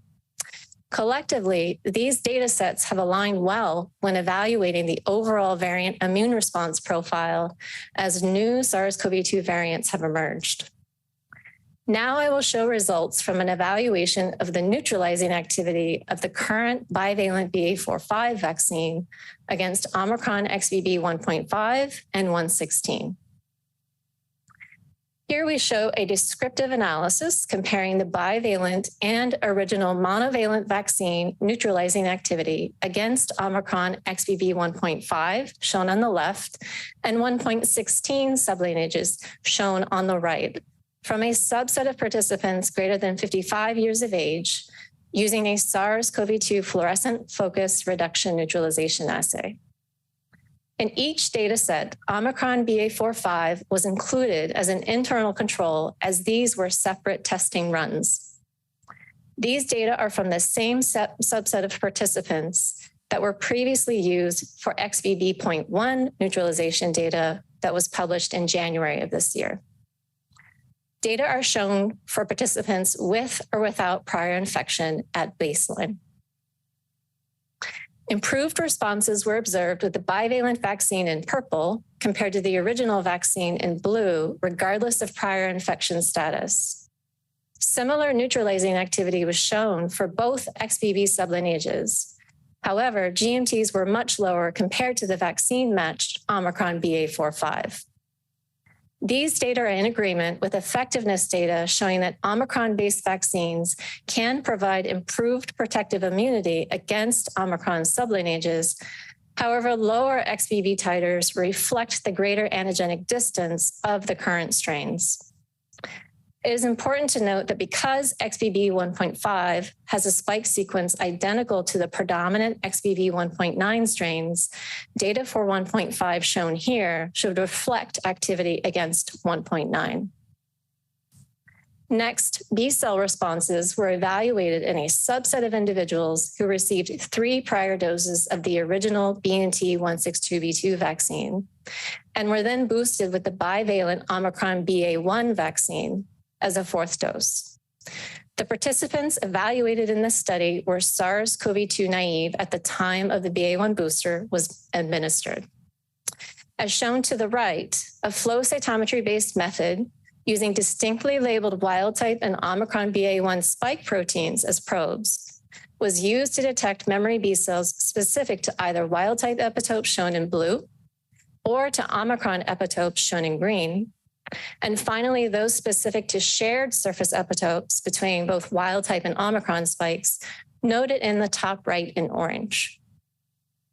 Overall, the bivalent booster increases frequencies of memory B cells, recognizing shared and Omicron BA.1 specific epitopes. To orient you to the slide, B cells recognizing shared epitopes is shown on the left, and those to epitopes specific to wild type or Omicron BA.1 are shown on the right. Responses were assessed 7 days and 1 month after administration of the BA.1 booster dose. The data show a clear increase in mean frequencies of B cells recognizing shared epitopes. And most importantly, in contrast to no change observed in wild type specific frequencies, the mean frequencies did increase for B cells recognizing Omicron specific epitopes. In a separate analysis, we observed similar trends with a monovalent Omicron BA.1 booster. These data, paired with the superior neutralizing response, show that variant-adapted vaccines can expand relevant humoral immunity. Now, together with B-cell immunity, T-cell responses, as you heard earlier today, are also important in the control and clearance of SARS-CoV-2 infected cells and can provide immunity, particularly against severe COVID-19 outcomes. Though neutralizing titers may wane over time, improved stability in memory T-cell populations has also been reported. Here we will show the first CD4 and CD8 T-cell analyses from our clinical study for the bivalent Omicron BA.4/5 variant-adapted vaccine booster as a fourth dose in individuals that received 3 prior doses of the original BNT162b2 vaccine. In a subset of participants, PBMCs were collected before the booster dose and at 7 days, 1 month, and 3 months following the booster dose, and evaluated by intracellular cytokine staining and flow cytometry using spike peptide pools as illustrated at the bottom of the slide. I will show data describing the peak of the T-cell response, which occurs 7 to 28 days after boost. 2 distinct peptide pools were used to assess spike-specific T-cell responses. The first covering peptides in both wild-type and BA.4/5 spikes, and a second pool containing only peptides unique to BA.4/5, indicated to the right by the purple ticks spanning the stick diagram of the spike. On this slide, geometric mean frequencies of CD4 responses are shown on the left and CD8 responses on the right for individuals 18 to 55 years of age. These analyses show clear increases in both CD4 and CD8 responses in individuals who received the bivalent BA.4/5 booster. As indicated by the geometric mean fold rises following vaccination, shown below each figure, this increase was observed regardless of prior SARS-CoV-2 infection status. T-cell responses against BA.4/5 unique peptides were lower compared to the total spike-specific T-cell response, given much fewer targeted epitopes, but increased after booster administration as well. And these findings are consistent with prior reports. Now, having shown the immunological benefit of prior Omicron-adapted vaccines, I'd like to turn your attention to our preclinical evaluation of vaccine candidates representing contemporary SARS-CoV-2 strains. Specifically, XBB-adapted vaccine candidates were evaluated as both a booster and primary series in biopsy mice. We assessed the immunogenicity of the current bivalent BA.4/5 vaccine compared to XBB 1.5 adapted vaccines as either monovalent or bivalent formulations in combination with Omicron BA.4/5. The vaccines were administered as a fourth dose booster in mice that had received 2 doses of the original vaccine, followed by 1 dose of the current bivalent Omicron BA.4/5 vaccine.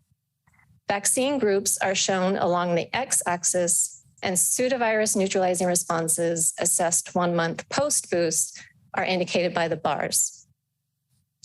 Focusing on the colored bars, indicating the current predominant or emerging XBB strains, a monovalent XBB 1.5 booster elicited the highest neutralizing titers against each of the XBB sublineages, including 116 and 2.3.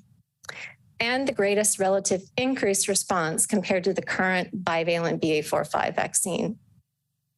In additional ongoing studies, we are also evaluating an XBB 1.16 adapted vaccine as a third or fourth dose booster in mice. Preliminary data in mice that previously received 2 doses of the original vaccine, followed by a third dose booster with either monovalent XBB 1.16 or monovalent XBB 1.5, show neutralizing responses are generally similar between the 2 vaccines. In the study shown here, XBB 1.5 adapted vaccines were evaluated as a 2-dose primary series in naive mice. Similar to results of the booster study, we show here that a monovalent XBB 1.5 adapted vaccine generated the highest neutralizing titers against the matched or closely matched XBB 1.5, 116, and XBB 2.3 strains, shown by the green, blue, and purple bars respectively, when administered as a primary series. As SARS-CoV-2 seroprevalence predominates the adult population, these primary series data are most relevant for anticipated responses in the pediatric population without any prior SARS-CoV-2 infection. Now, before concluding the presentation, we would like to share our plans for supply of the 2023-24 formula, both in timing and vaccine presentation. Based on anticipation that a fall campaign would begin in August, and subject to regulatory approval, monovalent XBB formulations would be available. If a completely different formulation is chosen, this would follow the timeline from strain selection to vaccine availability of approximately 100 days, moving the vaccine availability to October. The proposed timing of supply in August aims to better align with the timing of the influenza vaccination campaign, where the majority of doses are distributed already by the end of September in the US. This approach could help to maximize vaccine uptake and protection against COVID-19 for the fall-winter season. Finally, this fall, we will also be transitioning to a single-dose unit as the primary presentation, which should also support improved access and ease of administration. In conclusion, the collective preclinical and clinical data shown today support a monovalent XBB-containing vaccine for the 2023-24 formula based on 3 key findings. First, the XBB cluster of Omicron sublineages continues to dominate the variant landscape. Improved humoral and cell-mediated immunity that aim to protect against the spectrum of COVID-19 outcomes. And finally, preclinical data supporting that an optimal immune response can be achieved with the antigenically similar monovalent XBB-adapted vaccines based on XBB 1.5 or 1.16. And the current seroepidemiology, together with collective real-world evidence, support a single dose for those 5 years of age and older, regardless of vaccination status. I and my Pfizer and BioNTech colleagues would like to thank all of the participants in our clinical studies and their families, the sites and investigators, our CROs and partners, and especially the FDA and the committee. Thank you for your time today. My colleagues and I would be happy to answer any questions. Thank you, and thanks again to you also for keeping us on schedule. I just want to point out to the committee that the manufacturers will be available for further questions when we get to our general discussion later on. So a few minutes now for specific questions. Dr. Gellin. Yeah, thanks for both of these. And I'll ask you, but I'll be interested in Moderna as well. So is what you make for the US what you will supply to the rest of the world? Or are you able to make different things for different markets? So we have been having ongoing discussions in informal exchange of the data that you've seen here with different regulatory agencies to help understand what needs to be provided for the upcoming season. So I think that's an ongoing process. And we would be prepared, to provide the vaccine for the selected formula. But I would go back to say, you've seen the overall variant epidemiology. It's very XBB driven within a set of XBBs that are antigenically similar. So I think we are narrowed down to a more limited, options of what we're considering for the selection of the vaccine.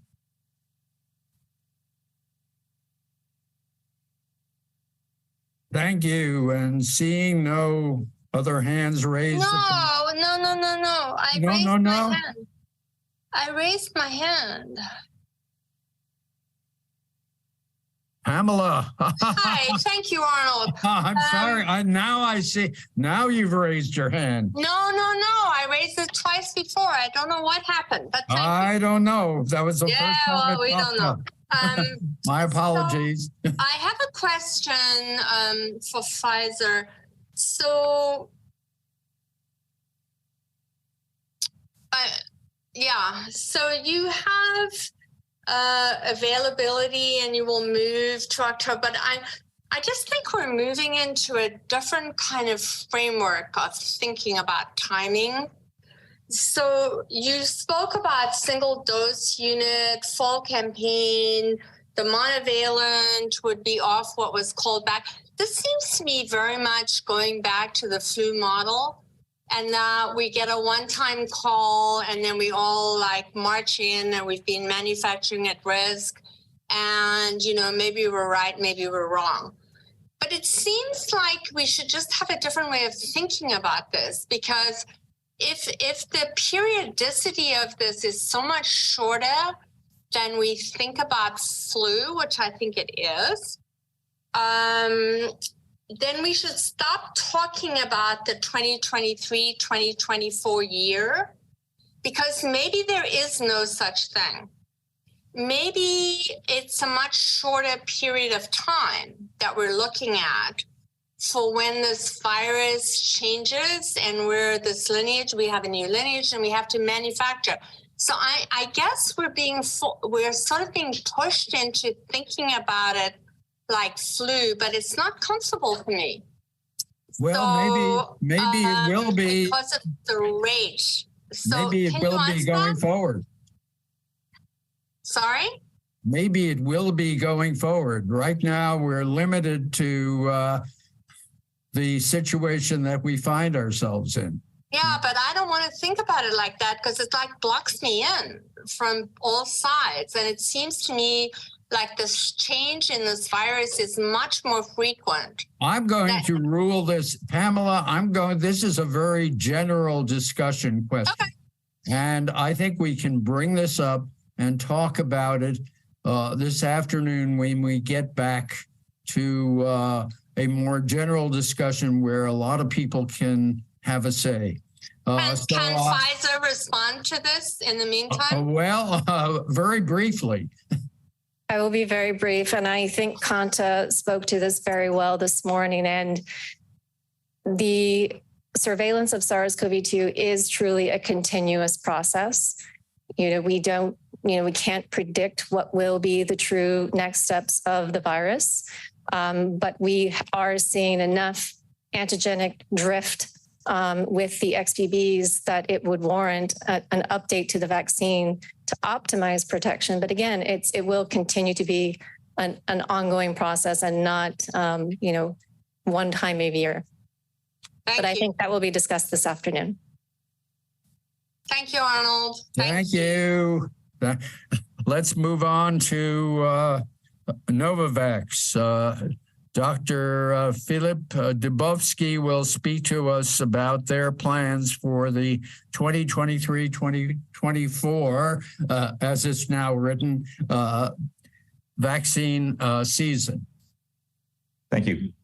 My name is Philip Dubovsky, and I'm the President of Research and Development at Novavax. Today, I'll review our data on emerging variants and provide our suggestion for the vaccine composition for the 23-24 season. Here's an overview of what I plan to cover. I will review clinical data that we previously shared with this committee, showing that neutralizing immune responses generated by currently authorized vaccines drop off significantly for the XBB subvariants, thereby justifying a vaccine composition update. Then I'll share some non-clinical primary vaccination data for XBB.1.5 and XBB.1.16 that shows both vaccines induce cross-neutralizing immune responses, and that monovalent vaccines generate antibody levels of greater magnitude compared to bivalent vaccines. When we boost previously primed animals with XBB.1.5 or 1.16, the vaccines induce cross-neutralizing responses of comparable magnitude. And as discussed earlier today by the CDC and WHO, XBB.2.3 is becoming more prevalent in some parts of the world. The sequence is very similar to 1.5, and the receptor inhibition responses induced by XBB.1.5 vaccines are similar for 1.5, 1.16, and 2.3. And as far as cellular responses are concerned, vaccinating with XBB.1.5 induces a polyfunctional Th1 biased CD4 response that's comparable for XBB.1.5 and 1.16. Conservation of these responses is expected. It's been demonstrated for a variety of vaccine platforms. So taken together, we believe this data supports the selection of a monovalent XBB.1.5 strain for the 23-24 Northern Hemisphere season, which is consistent with the recommendations from other global regulatory agencies and the World Health Organization. But before I show you our data, I want to review our adjuvanted protein-based platform. It's distinct from the other platforms discussed in this meeting. Novavax vaccine includes a full-length recombinant spike protein shown here in red that's presented in its native trimeric conformation. The antigens form particles around a polysorbate core shown here in blue, which improves antigen uptake and processing. We manufacture the antigen in insect cells, which have truncated glycans, and we hypothesize this improves epitope exposure to the immune system. And finally, the antigen is co-formulated with our saponin-based adjuvant, which is known to facilitate the induction of broad B cell and T cell responses. The combination of these factors resulted in high levels of efficacy in our initial phase 3 studies against prototype strain, as well as against variants that circulated during our initial phase 3 studies.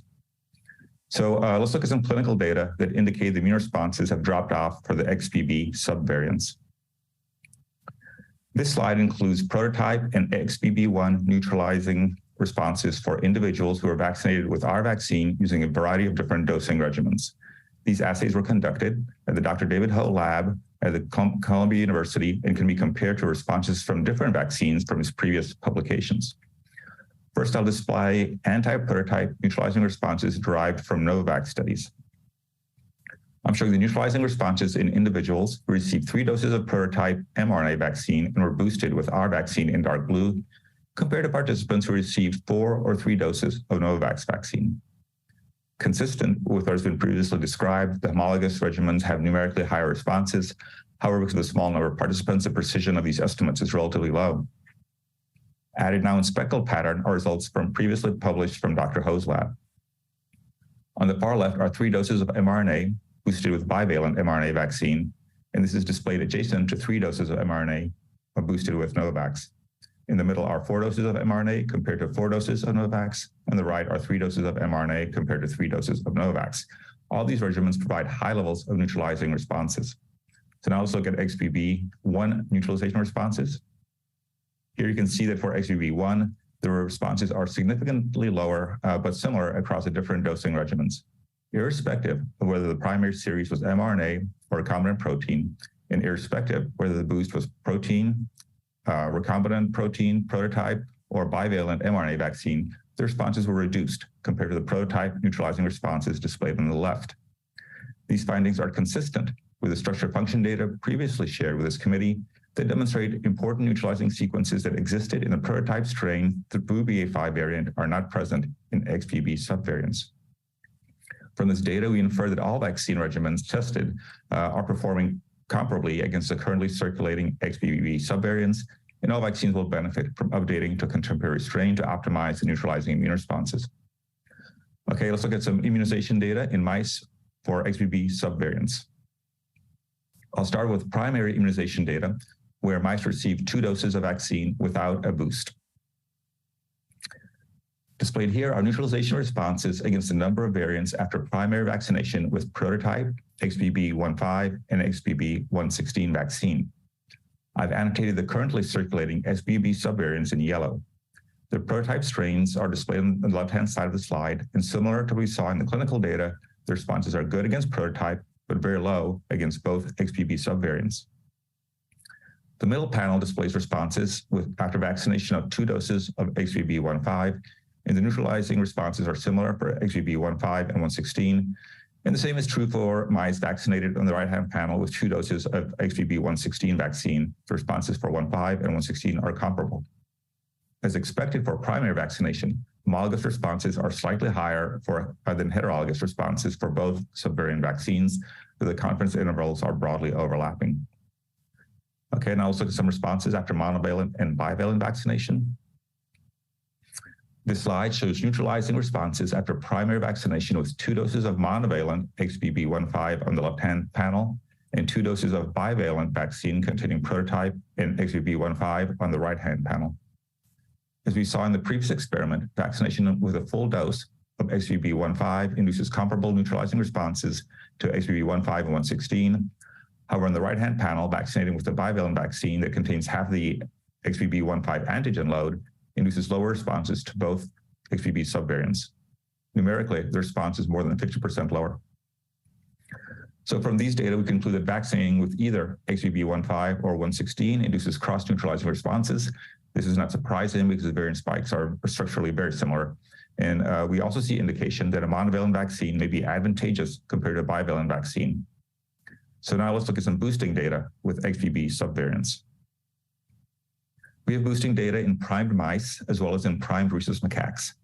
Boosted responses are important because in general, the US population is well primed with multiple rounds of vaccination and serial infections. The responses seen in these animal models may be more relevant than the primary vaccination data we just reviewed. On this slide, we're showing primary vaccination and boosted neutralizing responses in mice. All animals were primed with a bivalent vaccine containing prototype and BA.5. The results after the 2-dose priming series are displayed on the left-hand panel. The bivalent vaccine induced good responses to both prototype and BA.5, but very low responses to the XBB subvariants. These low responses to antigens included in currently available vaccines is similar to what we saw in our clinical data. The middle panel shows responses after these primed animals were boosted with XBB.1.5. XBB.1.5 is a very good immunogen, and responses to both XBB.1.5 and 116 increased more than 35-fold from before boosting and are comparable in magnitude to each other. The levels achieved after boosting with a single dose of XBB.1.5 are also comparable to the levels achieved for both prototype and BA.5 after a full 2-dose priming series on the left. The same is true in boosting with XBB.116 on the right-hand panel. We see no specific benefit for boosting with XBB.116 in this experiment. So a common way to visualize the differences in immune responses is through antigenic cartography, as was described earlier. Displayed here is the antigenic cartography of neutralizing responses in mice. In this 2-dimensional display, each square represents a 2-fold change in immune response. So 1 square is a 2-fold difference, 2 squares is 4-fold, and so on. On the left-hand side, you can see that after priming with 2 doses of bivalent vaccine containing prototype and BA.5, the antigenic distance is very broad. This is comparing prototype in green to XBB.1.5 in yellow, and separately comparing prototype in green to XBB.116 in blue. Annotated below the graphic, you can see the antigenic distance from prototype to both XBB subvariants is greater than 30-fold following primary vaccination with bivalent vaccine. This antigenic distance isn't surprising because, as we've previously discussed with this committee, the neutralizing sequences present on prototype and BA.5 are largely not present in the XBB subvariants. The middle panel shows that after boosting with XBB.1.5, the antigenic distance narrows and XBB.1.5 provides good neutralization to XBB.116. This is a different analysis from the prior panel and compares the antigenic distance between XBB.1.5 in yellow and 116 in blue. The antigenic distance is less than 1, which is considered a matched response. On the right-hand panel, the same is true when boosting with XBB.116. The vaccine induces good cross-neutralization responses to 1.5, and once again, the antigenic distance between 116 in blue and XBB.1.5 in yellow is less than 1. Okay, let me show you some additional boosting data in non-human primates. In this experiment, we primed groups of 5 rhesus macaques with 2 doses of prototype on the left, 2 doses of BA.5 in the middle, or 2 doses of a bivalent containing prototype plus BA.5 on the right-hand panel. 8 months later, they were boosted with XBB.1.5. And when you compare the XBB.1.5 and 116 responses in each priming regimen, you can see they're comparable. So for the prototype primed animals displayed on the left-hand side, XBB.1.5 and 116 responses are similar. In the middle panel, for BA.5 primed animals, XBB.1.5 and 116 responses are similar. And the same is true for animals primed with bivalent vaccine on the right-hand side. The magnitude of the XBB subvariant responses was greatest when primed with monovalent BA.5 and lowest when primed with prototype alone. This makes sense because we know that XBB is more closely related to BA.5 than it is to the prototype. So from this data, we conclude that when used as a booster, XBB.1.5 induces comparable neutralizing responses to XBB.1.5 and 116. Now let's look at some data from XBB.2.3, which, as we've heard, is emerging in some countries. This slide displays the sequence differences between XBB.1.5, 116, and 2.3. On the left-hand side of the triangle, as we've heard earlier, you can see that XBB.1.5 and 116 differ by 2 amino acids, only one of which is in the receptor binding domain, and we indicated this with the asterisk. On the right-hand side of the triangle, XBB.1.5 differs from 2.3 spike by 3 amino acid residues, once again, only a single change in the receptor binding domain. Therefore, you would predict the immune responses induced by 1.5 would be relevant for both 116 and 2.3. Additionally, you can see in the bottom of the triangle, there's greater sequence divergence between XBB.116 and 2.3, with a total of 5 amino acids differences and 2 changes in the receptor binding domain. This suggests that XBB.1.5 may be the best option to include in the vaccine because there's less divergence from the other 2 emerging XBB subvariants. Selecting XBB.1.5 hedges our bet because it's unknown if subsequent variants will arise for 1.5, 116, or 2.3, or perhaps all 3. Neutralizing data for XBB.2.3 was not available when these slides were submitted. However, we do have human ACE2 receptor inhibition data, which is considered a functional immunoassay, and I'll describe this on the next slide. So ACE2 receptor inhibition assays measure the ability of antibody that has been generated by a vaccine to block the interaction between the variant spike protein and the human ACE2 receptor. This interaction is required for viral entry into human cells. So functionally, it measures the same biological pathway as a neutralizing assay. Displayed in this graph is data from last year's strain change study conducted in Australia that correlates our validated neutralizing assay to our validated receptor binding inhibition assay. And the 2 assays are very tightly correlated with a Pearson's correlation coefficient of 0.96. This degree of correlation suggests that ACE2 receptor inhibition can be used as a functional surrogate for neutralization assays. Okay, let's look at XBB.2.3 receptor binding inhibition data for mice and non-human primates. In this experiment, we primed mice with bivalent vaccine, which included prototype plus BA.5, and they were boosted with XBB.1.5, and the responses were evaluated in the receptor binding inhibition assay. You can see that functional responses were robust for all 3 subvariants and nearly identical for 116 and 2.3. As we saw in the previous slide, XBB.116 and 2.3 differ from 1.5 by a single amino acid in the receptor binding domain, so preservation of receptor inhibition was expected. A couple of days ago, we received murine neutralization data, which corroborates this receptor binding inhibition data. And in fact, in that data set, XBB.1.5 boosted resulted in numerically higher 2.3 neutralization compared to animals that were boosted with XBB.116. Now let's look at receptor binding inhibition in non-human primates. In this study, we primed groups of 5 rhesus macaques with prototype BA.5 or a bivalent containing prototype plus BA.5, and they were boosted 8 months later with XBB.1.5. XBB.116 and 2.3 responses were similar, irrespective of which priming regime was used. On the left, when primed with prototype, the 116 and 2.3 responses are similar. In the middle, when primed with BA.5, 116 and 2.3 responses are similar. And the same is true when primed with bivalent vaccine on the right-hand panel. From this data, we conclude that XBB.1.5 induces functional immune responses to XBB subvariants, including 2.3, and further supports the selection of XBB.1.5 for the 23 fall season. So now let's briefly look at some cellular immune responses.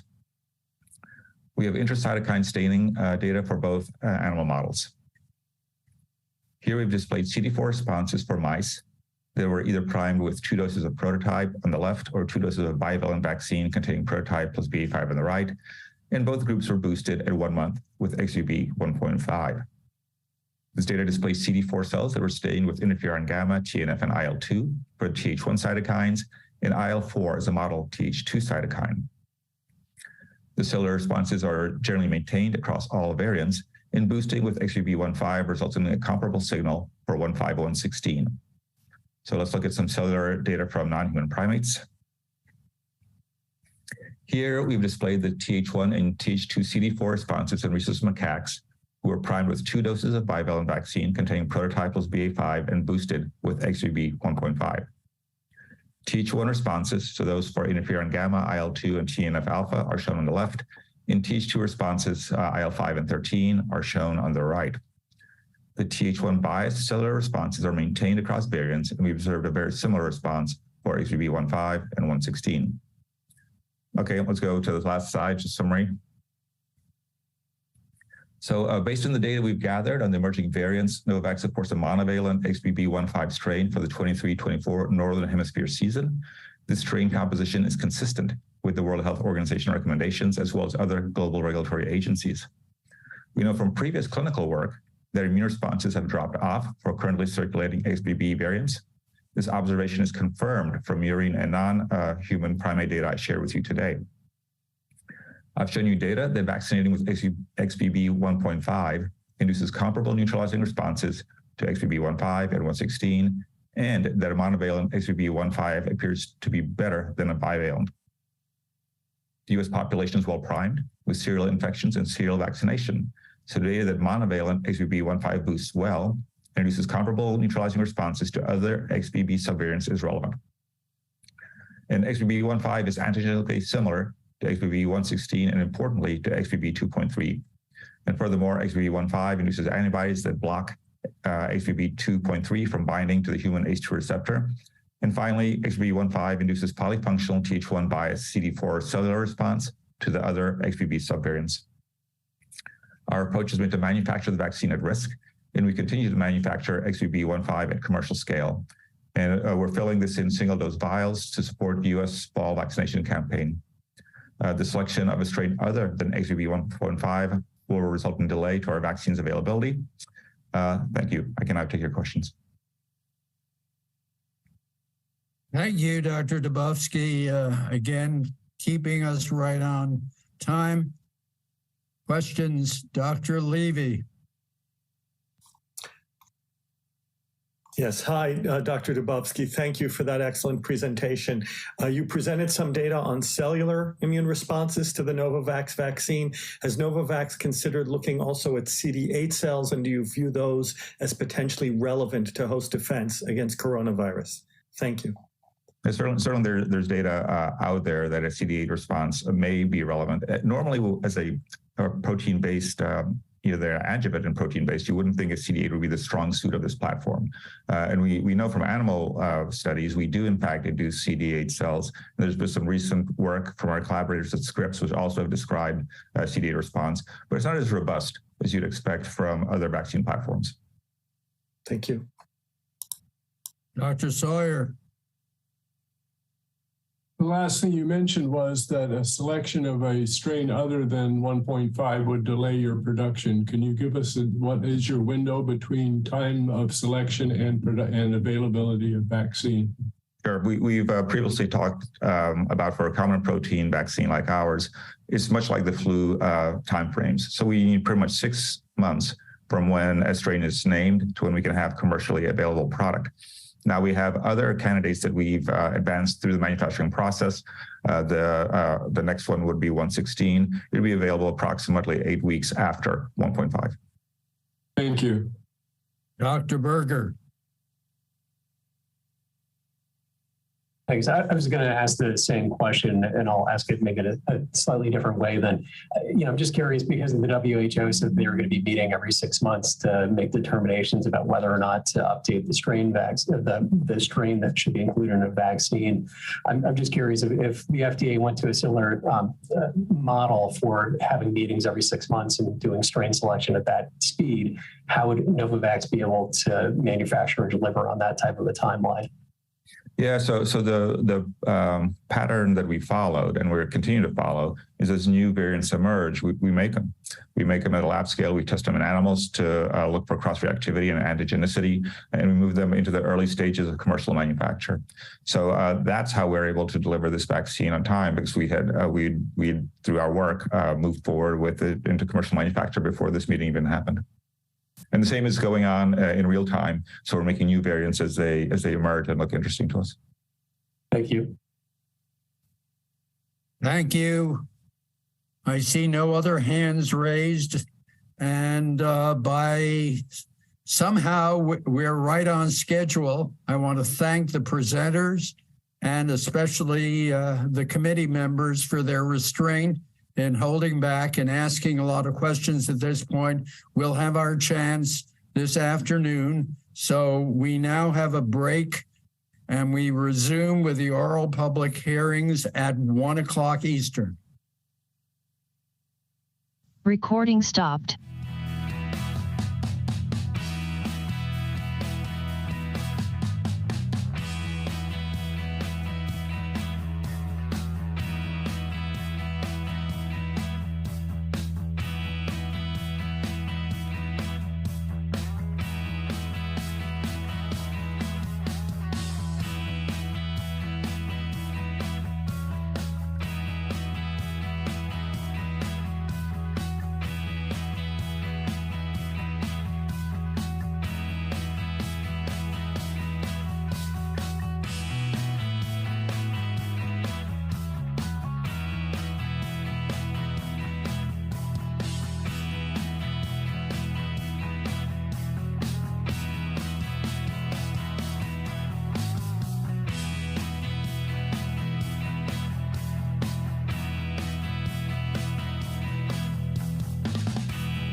progress.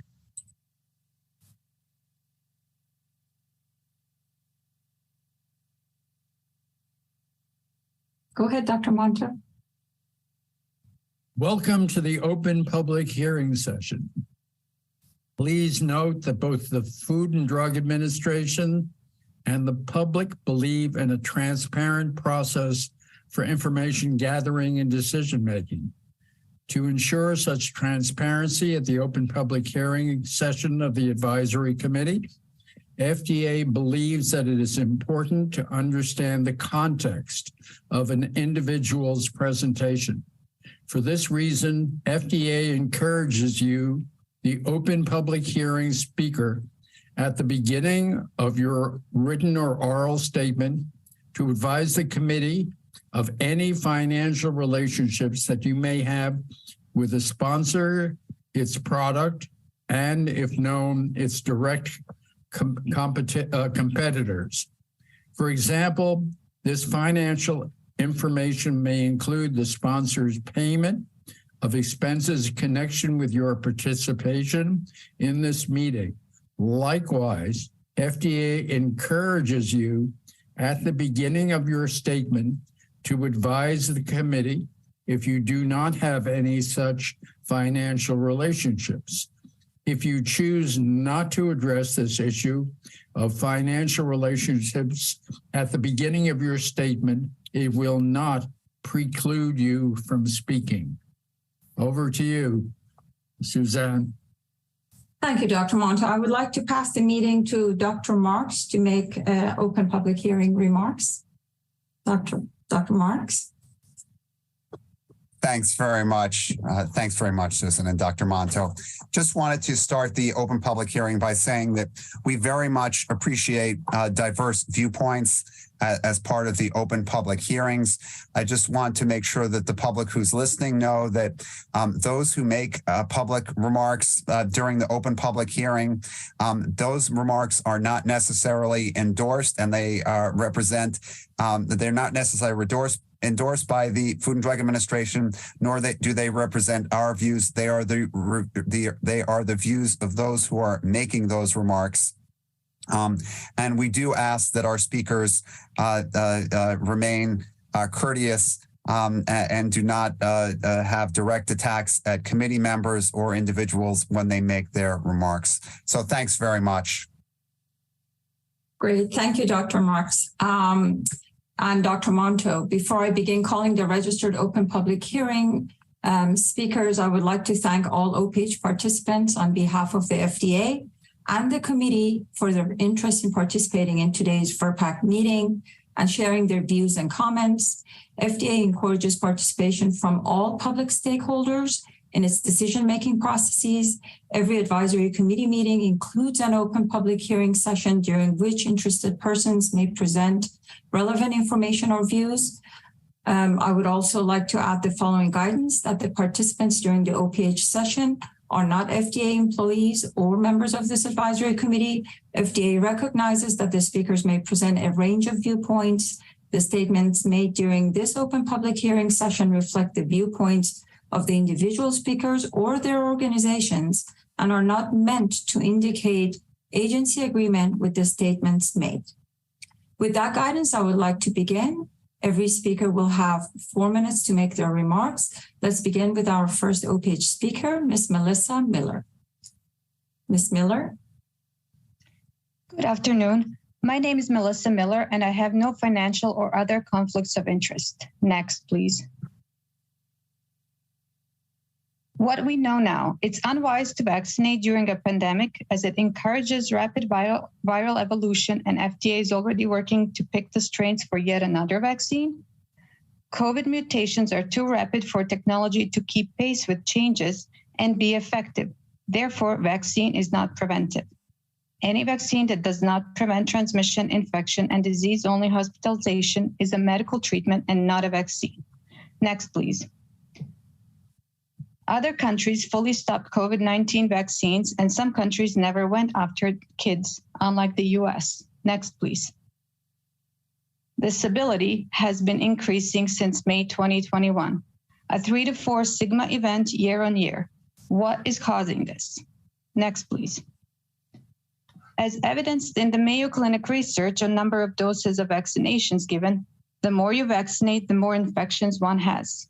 The yellow line is over 3 doses. What do you think happens next? Next slide, please. The US is the only country in the world targeting children as young as 6 months old with COVID-19 vaccines, which are still under EUA. My question is, who is profiting at the expense of the children's health? Next, please. Recent MMWR articles showed half of children had systemic reactions after 3rd dose. This is just a small number of children who have received the 3rd dose. Next, please. Based on the slide that CDC's Ruth Lynn Gillis presented, parents have wisened up. So 91.1% of children under 2, 89.1% of children under 4, and 60% of children under 11 remain unvaccinated. Next, please. When chronically underreported VAERS system is showing the numbers below, you have to realize something is off and course correct. Next, please. Here are my recommendations.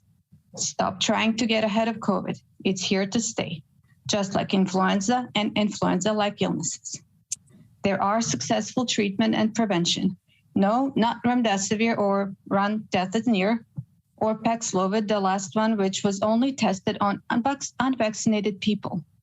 Treatment of secondary pneumonia with antibiotics is what's needed, not VANS. Thank you. Great. Thank you, Ms. Miller, for sharing your views. Next is Mr. Kermit Kubitz. Do you have my slides? Yes. I will address 3 topics in future COVID vaccine development. First, reasons for a monovalent XBB vaccine. Second, need for expedited FDA BLA vaccine approval process. And C, lower cost vaccine approaches. Next slide. Reasons for a monovalent vaccine. First, the XBB1 lineage is the dominant strain circulating now. Second, using a monovalent vaccine will maximize immunity response production. Preclinical data on XBB1 candidate vaccines shows higher neutralizing antibody response. Third, prior variants are not circulating as much. Fourth, as a contingency backstop for new variants, an expedited BLA process, as discussed below, should be developed by the FDA. See slide 3. Next slide.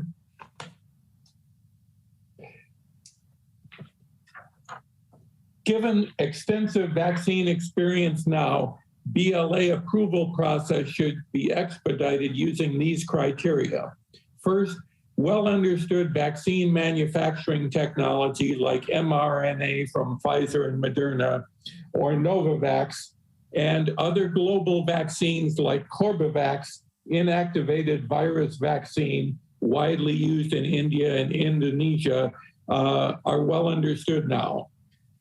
With good manufacturing process methods and, if necessary, rapid small cohort testing for safety, 1,000 to 3,000 persons, an expedited vaccine approval process could be undertaken. Next slide. Low-cost vaccine approaches should be adopted. Removal of government subsidies necessitates lower costs than Moderna and Pfizer mRNA vaccines.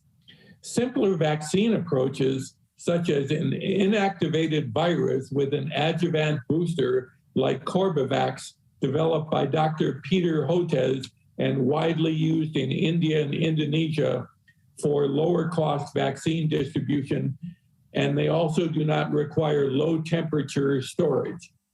Such simpler vaccines are already in widespread use, and a simpler inactivated virus vaccine with an adjuvant booster could be deployed faster and more cheaply in the event of or need for sudden new vaccine response in response to new variants.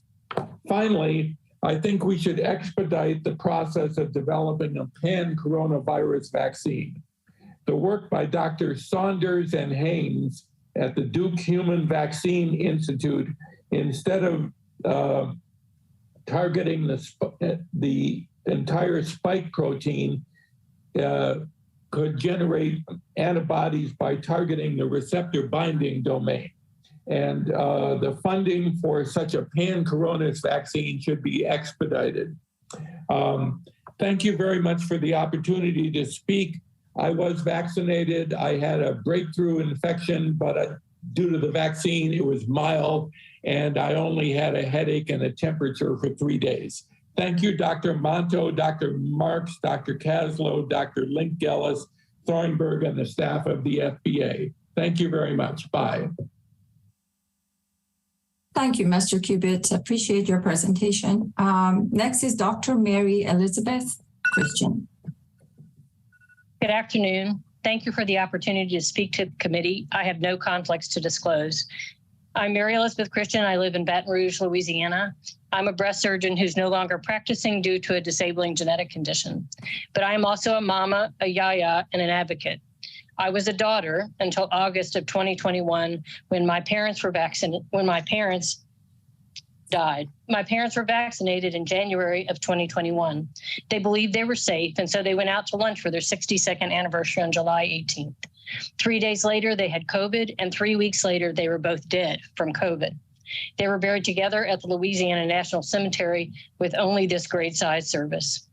A week later, on August 18th, boosters were approved. I still must wonder if they had been able to be boosted before they were infected, will one or both of them be alive today? Next slide. My daughter was pregnant when the first vaccine became available. There were limited data for use in pregnancy, but after careful consideration, she was vaccinated. She said to me at the time, "I want my son to know I did the right thing." We subsequently traveled hours to enroll her infant son in a vaccine trial, though he was disqualified due to his low birth weight and prematurity. He was vaccinated on the first day it was offered by his local health department in Omaha. Booster approval for children, and particularly the under fives, came only after many worry-filled months. By then, vaccine administration infrastructure had collapsed. We spent many hours online, on the phone, and searching parent-created spreadsheets for location. Despite living in cities with dedicated children's hospitals and with connections to our local community through my practice and her internship, we could not locate a site within driving distance of Omaha or Baton Rouge for almost 2 months. I can only imagine the difficulty faced by families with additional barriers such as transportation or economic barriers. Our family includes many high-risk individuals. We have family members who are immune compromised, an adult daughter with level 3 autism and mitochondrial disease. We have our grandson, his 1-month-old preemie sister, a previously healthy husband who now has post-COVID hypertension, and my octogenarian in-laws. We are not unique. Many families include cancer patients, elders, immune compromised, or those with comorbidities.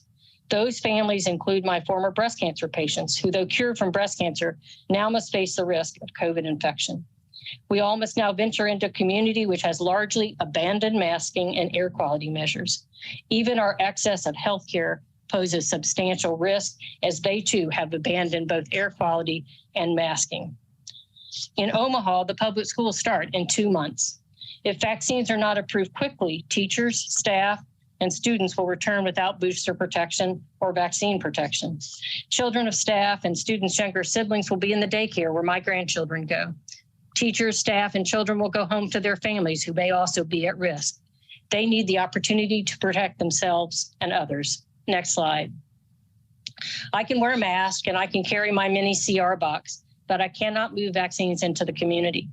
You are tasked with evaluating the excellent science discussed this morning, and I appreciate your work in that regard. We all live in communities with the medically vulnerable. Sequential approval means even the most high-risk group must venture into communities which now have waning immunity and a lack of layered protections.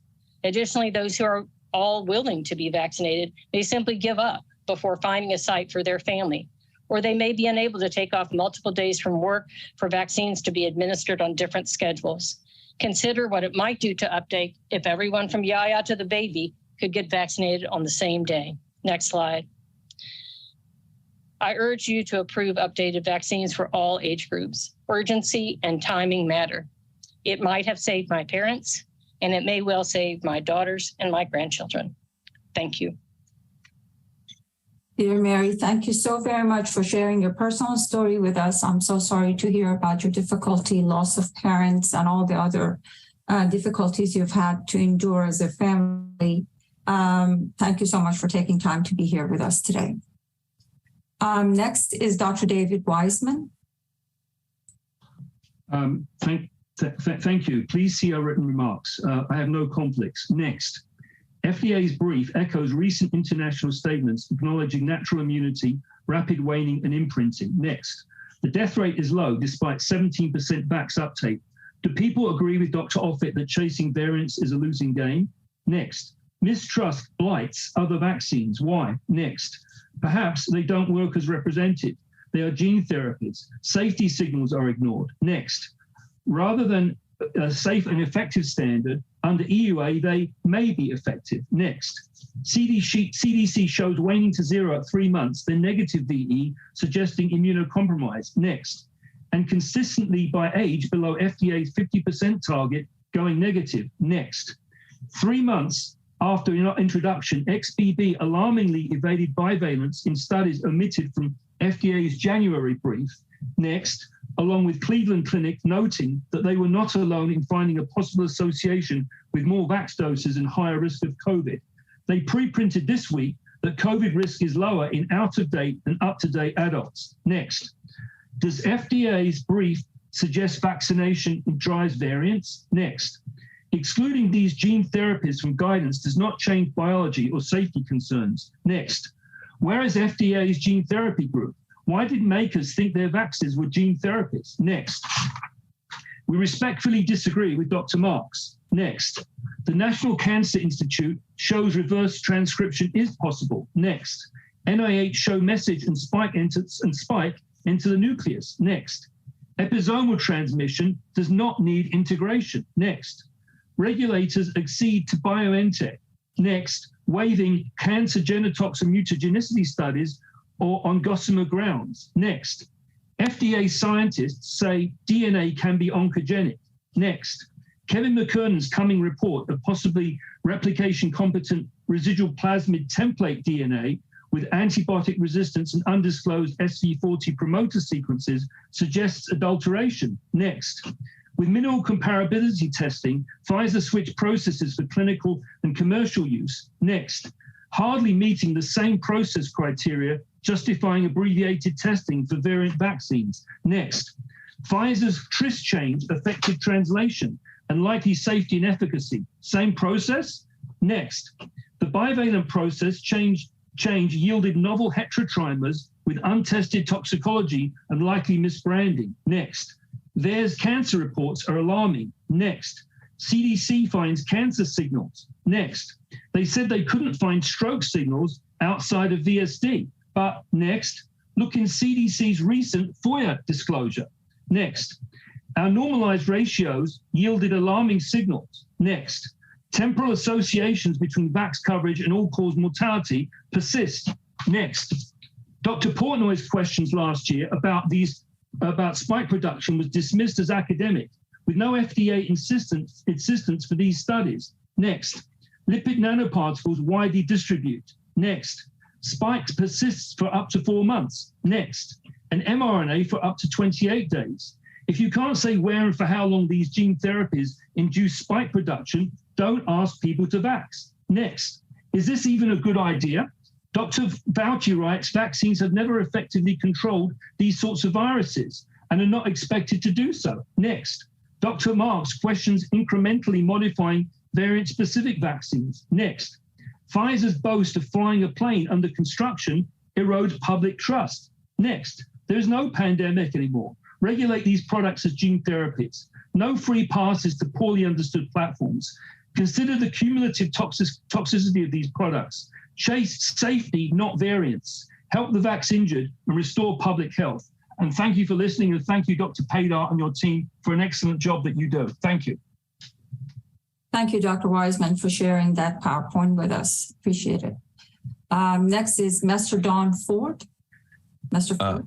Hello, my name is Don Ford, and I have no conflict of interest. Next slide. Next slide. The main points of this presentation are approving a monovalent based on XBB 1.5, approving Novavax regardless of previous RNA, approving a new primary series to overcome imprinting, and studying Novavax as a treatment for long COVID. Also, altering recruitment criteria for Novavax clinical trials for pediatric vaccines. Next slide. The WHO and the EU both recommend a monovalent based on XBB 1.5. If we go higher, we run into the BA1, BA2, BA5 debacle, with XBB being a BA2 subvariant recombinant, leaving the public without a targeted vaccine. Next slide. The bivalent has been shown to dilute the antigen, weakening the response while suffering from imprinting. The concern is that this will limit vaccine effectiveness and booster uptake. Next slide. Americans are being punished for following the guidance to get RNA first. No data supports that it is unsafe to switch from RNA to Novavax. Many countries already allow people to switch. Gatekeeping Novavax is damaging the perception of public health in America. Next slide. Israel has allowed Novavax access since mid-September of last year, and that includes a new primary series of desired. Next slide. New alarming data has come to light. COVID can cause brain cells to fuse. Next slide. Novavax reduces nasal viral replication, which protects our brains. Unfortunately, RNA only offers limited protection in this capacity. Next slide. In a balanced cohort, Novavax was shown to be twice as protective from hospitalization when compared to an equal body of patients who received RNA. Next slide. Internal FDA CDC data shows that RNA only offers protection from hospitalization for 110 to 170 days. This is not sufficient for a virus that can fuse brain cells. RNA once a year is not satisfactory to protect the American people. Next slide. RNA only achieves its best reaction if there are gaps between shots. The gap needed is greater than the window of protection. This leaves Americans vulnerable to hospitalization. Next slide. Novavax can be taken successively to maintain protection with no gaps. This provides consistent protection. Response continues to increase beyond anything RNA has achieved. Next slide. In contrast to RNA, it has been demonstrated that Novavax's protection from hospitalization has no clear endpoint existing beyond testing windows. That means no gaps. Next slide. Novavax was a product of Operation Warp Speed, paid for by U.S. tax dollars, yet Americans have extremely limited access to the product they funded. Next slide. The U.S. is one of only a few countries using draconian restrictions for Novavax. Approval is required for greater access to Novavax, including a new primary series of at least 4 months since previous COVID vaccine. Next slide. It has been demonstrated that a new primary series is required to overcome imprinting. Not doing this could leave the vaccinated vulnerable to hospitalization, further damaging the public's perception of vaccine effectiveness and public health. The next slide.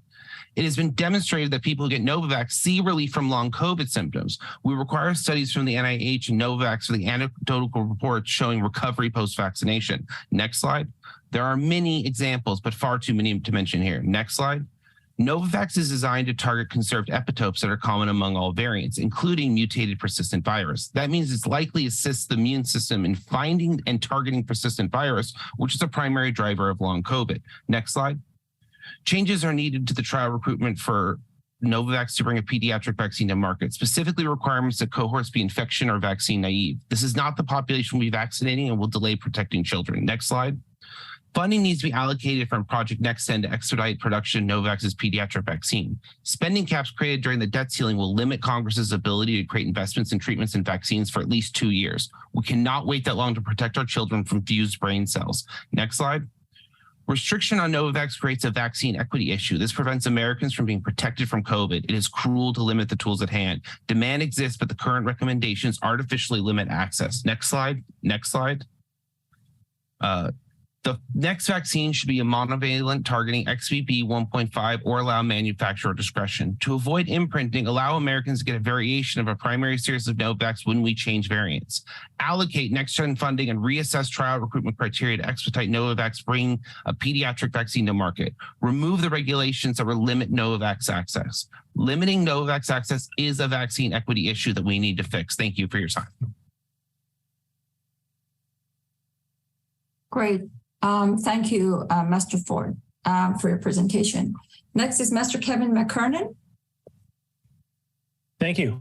I have no conflicts to disclose. I have 25 years of experience in the genomic space. I've worked as a team leader of R&D at the Human Genome Project at Whitehead and MIT, and have over 57,000 citations to publications in my space, and multiple patents on PCR and sequencing. Next slide, please.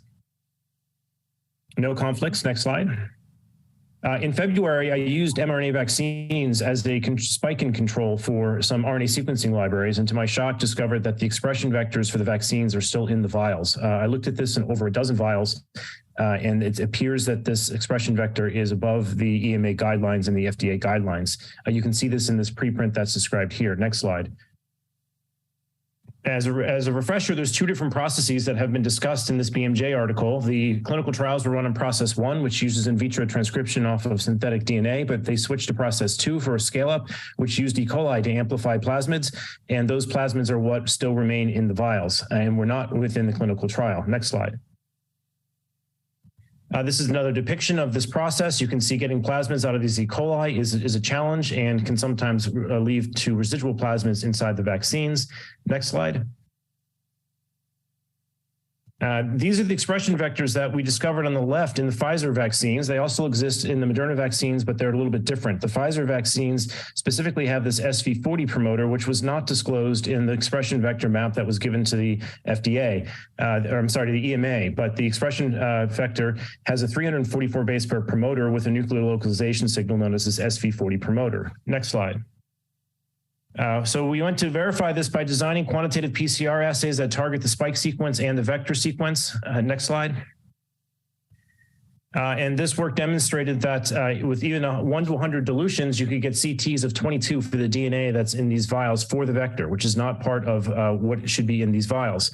We did this in triplicate across 8 vials. It's very consistent, and they are over the EMA and the FDA's limits. Next slide. The EMA has a ratiometric limit that looks at RNA to DNA ratios, and you can measure, you should expect an 11.5 CT offset between the spike and between the vector. What we see is only 5 to 7 CT difference, which means there's an 18 to 70-fold over the limit of the 330 nanogram per milligram recommended by the EMA. Next slide. You can readily assay this in any other lab around the world now. If you put these vaccines directly into quantitative PCR, you can get CTs as low as 17. This is very important to know because COVID was diagnosed with CTs less than 40, which is over 1 million-fold higher contamination being injected than what you might get from a nasal swab. Next slide. We know these vials were sent to us anonymously in the mail, so we do not have the cold chain. However, we can measure the RNA integrity by putting them on electrophoresis systems, and we do not see a substantial difference in the RNA integrity from the vials that we received versus what's been published about these in the past. Next slide. Various people on Twitter have now begun to reproduce this. In addition, I'd point to the EMA's documentation where they have an 815-fold variance across 10 lots of double-stranded DNA contamination documented in the EMA process. Next slide. There are some risks to this. There's double-stranded DNA can create interferon responses, and Keith Pettin at the FDA has done great work demonstrating the risks of DNA integration into the genome if these things are in vaccines. Next slide. The call to action here is all of these primer sequences are now public and people are downloading them and trying to reproduce this work. You can reproduce this work in 60 minutes with a microliter of the vaccine, which is 1/300th of a dose for less than $10. I encourage everyone to try and do this to understand what we have at foot. I will note we did not measure any of the bad lots that are in the Schmeling et al. Paper that demonstrated high adverse events in certain lots. We were measuring what seemed to be normal lots. Next slide. Thank you for your time and consideration. Great. Thank you so much, Mr. McKernan, for your presentation. Next is Mr. Joaquin Beltran.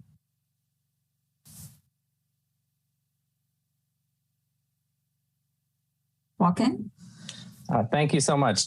Full transparency, I was a Biden-Harris 2020 Regional Director, currently a small retail investor of Novavax to support its vaccine's ongoing availability, vaccinated with 2 Pfizers, 1 Novavax, and never had COVID.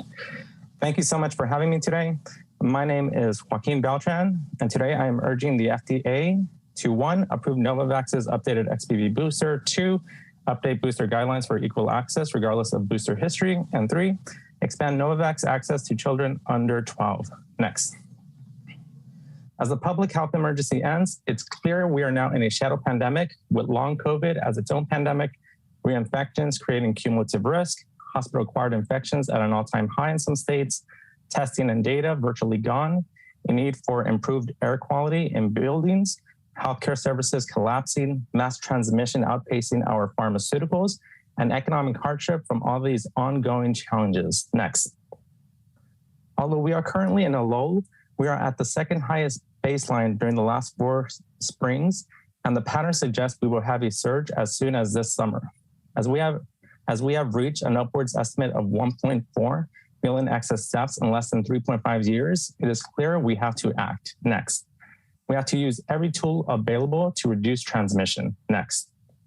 And that means we have to utilize the life-saving tool that is the Novavax COVID-19 vaccine. Next.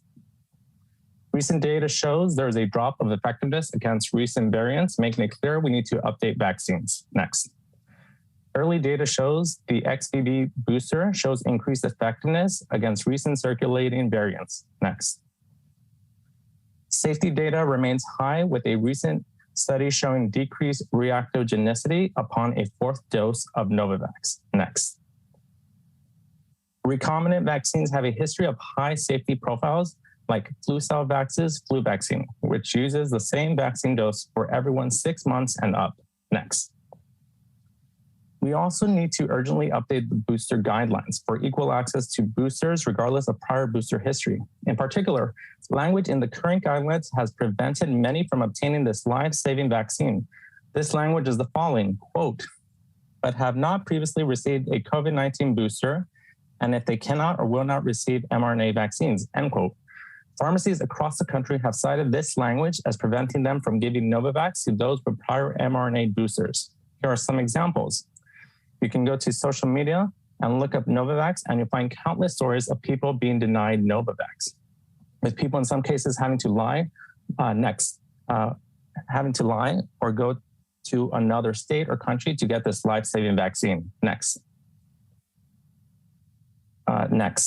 One person shared about the challenge of obtaining this life-saving vaccine that was paid for by taxpayer dollars. Quote, it's brutal trying to protect yourself in a DIY pandemic. Next.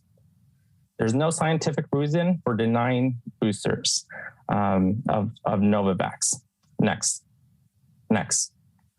Lastly, we need to expand Novavax to children under 12 as COVID poses a threat to children's lives and the risk of long COVID. Next. And we need to reduce spread. A recent study shows that 70% of transmission in households were from a pediatric index case. Next. 2 studies, one in JAMA, one by the CDC, shows elevated risk of type 1 diabetes for children who had COVID, showing that children remain vulnerable and need further protection. I'm urging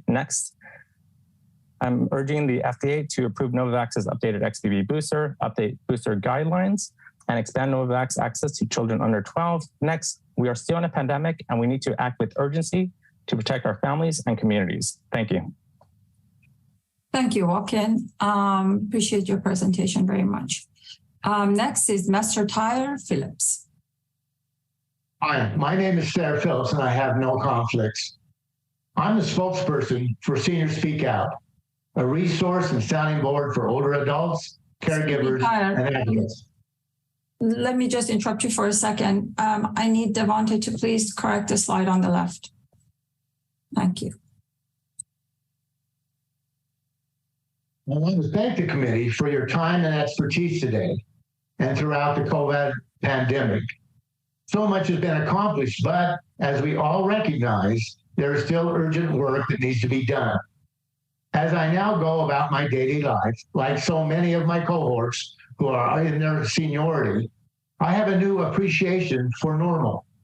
It is a normal we must assuredly want to preserve. I think it's human nature to want to push those difficult pandemic days out of our thoughts as we enjoy the present. And that's a good thing, but only up to a point. It's important, essential even, to remember that although COVID and its impact is for most people something that we want to be relegated to the past, something to be forgotten, if you will, the fact is that COVID is definitely not gone, and we must keep that in mind. We have learned over and over again that COVID-19 is a virus which changes constantly and can find new ways to threaten our health. We must maintain our readiness against it. Every fall, as days become shorter and cooler, we move inside. Kids return to school, vacation time is over, and like clockwork, respiratory illnesses start to take their toll on our lives. The past pandemic has reminded us how vulnerable older populations are to the ravages of respiratory diseases like flu, pneumonia, RSV, and of course, COVID. As we who are in that age cohort know, prevention, beginning with vaccination, is our best defense. CDC statistics demonstrate how serious older adults have been in taking advantage of vaccine protection. As of April 2023, those statistics show that 95% of adults 65 and older have received at least one COVID shot, and 94% had completed the primary series. But that number declined to 43% for the updated bivalent booster. The RIPAC meeting today is an important step forward in helping older adults understand the importance of getting a shot that offers protection for the current form of the COVID-19 virus. Like our friends and family members of all ages, we know we need to get flu shots every fall because the strains of flu change every year. FDA's work in highlighting the yearly changes in the COVID-19 virus and the necessity of keeping our protection up to date falls into line with the preventive health measures older Americans are used to and regularly rely on. It helps to eliminate confusion and uncertainty and is a potent reminder that we can and need to take action to keep normal life normal. Thank you. Great. Thank you so much, Tyler, for your presentation. We appreciate your participation in today's meeting. Next is Ms. Amy Harth. Good afternoon. I do not have any conflicts to disclose. I'm here to ask the committee to relax your language around who can get a second bivalent COVID booster. When I tried to schedule a second bivalent booster, my doctor's office initially told me no. They said they're turning lots of people away because the FDA won't allow it. Restricting a second booster only to those 65 and older or immune compromised left me terrified and wondering why, when the shots are plentiful and broadly safe. I have a PhD in ecology, and I wish to remind the committee that population level statistics don't predict a specific individual's risk. I'm 55 and have multiple medical conditions. None are considered immune compromised. However, I have a tenuous grasp on staying functional enough to work. I fear long COVID because adding one more health problem could leave me permanently disabled. Not only would that devastate me financially, it would force me to file for Social Security disability. I would far prefer staying productive and supporting myself. In August of 2019, a concussion left me temporarily unable to work. I live alone, and my only contact with people became the physical and occupational therapy appointments at my local hospital. That September, a hospital patient sitting next to me sneezed. 3 days later, I became severely ill and my epiglottis swelled, completely blocking my esophagus. If it had kept going, it would have shut down my airway and I wouldn't be here talking to you. I ended up in the ICU on dexamethasone. They didn't know whether the underlying infection was bacterial or viral. They simply did their best to stop the swelling, and we all kept our fingers crossed. I emerged from the hospital so weak I could barely walk or stay awake. Then an odd rash covered my trunk. A bit later, one of my toes turned purple, and I was perplexed. It didn't hurt and I hadn't injured it. I also lost a lot of weight and hair, and a good year passed before I was fully recovered.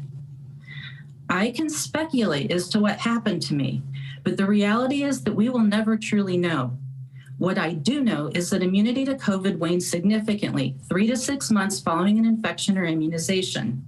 The shots are safe, they're abundant, and I believe it's unethical to stop me from getting a second COVID booster when one sneeze almost killed me 4 years ago. Many others want a second bivalent booster. I've spoken with people who had a rough time with a documented COVID infection or who have a condition that puts them more at risk and who want as much protection as possible. There are also people who live with an immune-compromised loved one who want to do everything possible to protect them. The public health emergency is over. However, COVID has not gone away and masking alone isn't enough. I'm doing everything I can to avoid infection. And yes, I know the shots aren't perfect, but an imperfect shot is surely better than no shot. For a lot of people, 1 shot a year might be enough. For many of us, however, your restriction is compromising our access to needed medical care. Just because fewer people in younger age groups are dying doesn't mean that none of them are dying. Those losses are just as significant to their family and friends. Please change your language to allow anyone to get a second booster based on their unique circumstances. I further ask that you do the same whenever you find it necessary for anyone to get a booster. Restrictive language had a place when vaccine supply was restrictive, but we are no longer in crisis. And again, population level statistics don't predict a specific individual's risk. Thank you. Thank you, Amy. Thank you for sharing your personal story and for participating in today's meeting. We appreciate it very much. Next is Dr. Catherine Mathias. Yes, thank you. I have no financial interest to disclose.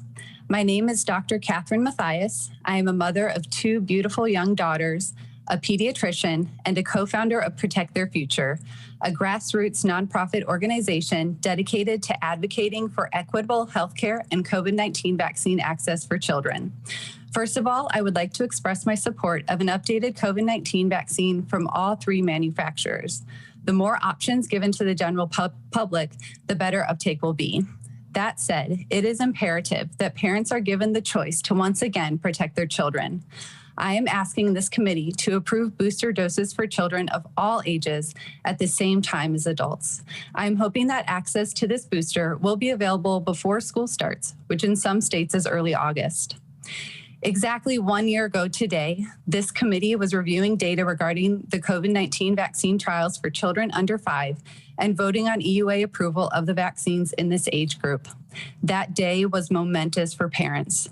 Many of us had been pregnant at the start of lockdown, raised newborns in isolation, cared for rambunctious toddlers with little help from friends and family, all while trying to juggle our own mental health and careers as the pandemic wore on. The delays in the vaccine trials and approval process had been soul-crushing, but after nearly 2.5 years of constant worry and pandemic fatigue, on this day last year, we were finally able to provide our children immunologic protection against COVID-19. We have come a long way since then. As of May 2023, 2.2 million children under 5 have received at least 1 dose of a COVID-19 vaccine. However, this number is dismal compared to other age groups, and with waning immunity, COVID-19 is still a threat. The CDC website shows that as of June 7th, there have been a total of 765 deaths due to COVID-19 just in the 0 to 4 age group. This means that since this time last year, COVID-19 has taken the lives of close to 300 babies and toddlers. These babies account for the majority of new pediatric COVID deaths reported to the CDC since last June. As you all know, that number is also much higher than annual flu deaths for all children under 18. It is clear young children, especially those under 1 year of age, are at significant risk of harm.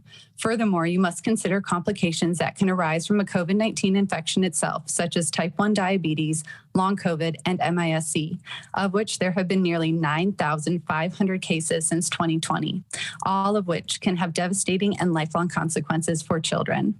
A publication released by the AAP just last week demonstrated the outstanding safety profile of these vaccines. The study reviewed safety data collected from nearly 250,000 COVID-19 vaccine recipients under the age of 5 and found 0 cases of myocarditis or pericarditis. Last week, the CDC also released a safety monitoring update for children 0 to 4 receiving a 3rd dose of the vaccine using the VAERS and VSafe data sets, and once again found no new safety concerns. The last issue I want to address is the immense barriers parents have been facing in order to access COVID-19 vaccines for their children. Many offices are not stocking the vaccines, and children under 3 cannot receive their vaccination at the pharmacy. Some parents are driving hours round trip to find a provider able to vaccinate their young children. It is no wonder why vaccine uptake is so appalling in this age group, despite the fact that every day babies are aging into eligibility and, as we saw earlier, are at higher risk than any other pediatric age group. The access issue needs to be addressed immediately with state health departments and pediatricians. Single-dose vials would be a massive step in the right direction. This would help prevent administration errors, which now account for the vast majority of events reported to the VAERS system for kids. Children are our future, and we need to make their health and safety our top priority. Thank you very much for allowing me the privilege of speaking at today's meeting. Thank you, Dr. Mathias. Thank you, Dr. Mathias, for your participation and your sharing your views with us today. Next is Ms. Karen Jones. Yes, thank you. Good afternoon. I'm Karen Jones, and I'm President and CEO of the National Caucus and Center on Black Aging. NCBA receives funding for non-branded health education and advocacy, and I have no personal conflicts or disclosures. NCBA also serves as a convening member of the COVID-19 Vaccine Education and Equity Project, a national coalition for more than 250 patient, provider, and public health organizations that have come together to advance public education and equity around COVID-19 vaccines. I want to thank this committee for your continued assessment of the evolving COVID-19 strains and analysis on how to ensure we have the most effective tools to protect against them. The challenge before you is not a small one. While we know the uptake of COVID-19 vaccines initially was quite high, the adherence to recommendations for subsequent doses has been declining due to several factors, including misinformation, COVID-19 fatigue, and the continued lack of information and resources reaching underserved communities. Compound these with the fact that public health emergency has now ended, and there is a serious risk that many Americans may not fully understand the threat COVID-19 still poses for our communities. We hear from the communities we serve that there is still a lot of confusion around who should be receiving another COVID-19 shot and when they should receive it, especially for those older and immune-compromised Americans who are most at risk of serious illness for this virus. Providing clear and simple recommendations for remaining up to date with their COVID vaccine is really critical. Last fall and winter, we were faced with quadruple threat of our respiratory systems as COVID-19, RSV, influenza, and pneumonia converged, and we saw increases in hospitalizations and deaths as a result. Now, we have an opportunity to get ahead of the upcoming respiratory virus season by informing the public now of the best ways to protect themselves before the season starts. We are extremely encouraged to see the FDA approve 2 new vaccines for RSV, and today are hopeful to hear this committee discuss the right approach for ensuring science is keeping up with the pace with the current strains of COVID. The community I represent is unfortunately still one of the hardest hit by this pandemic, which once again underscores the reoccurring and long-lasting impact of healthcare inequity, older and underserved communities. During the 1918 flu pandemic, Black Americans were more likely to die compared to white Americans, and most recently, during the 2009 HINI influenza pandemic, this population was more likely to be hospitalized and die than others. In our effort to reverse this trend, we focus on making sure that the information and the resources Americans need to make an informed decision about their health in reaching all populations. We leverage opportunities to ensure equitable access to these innovative tools, and we rely on the science and taking time to understand what may be holding people back from remaining diligent in protecting themselves against this virus.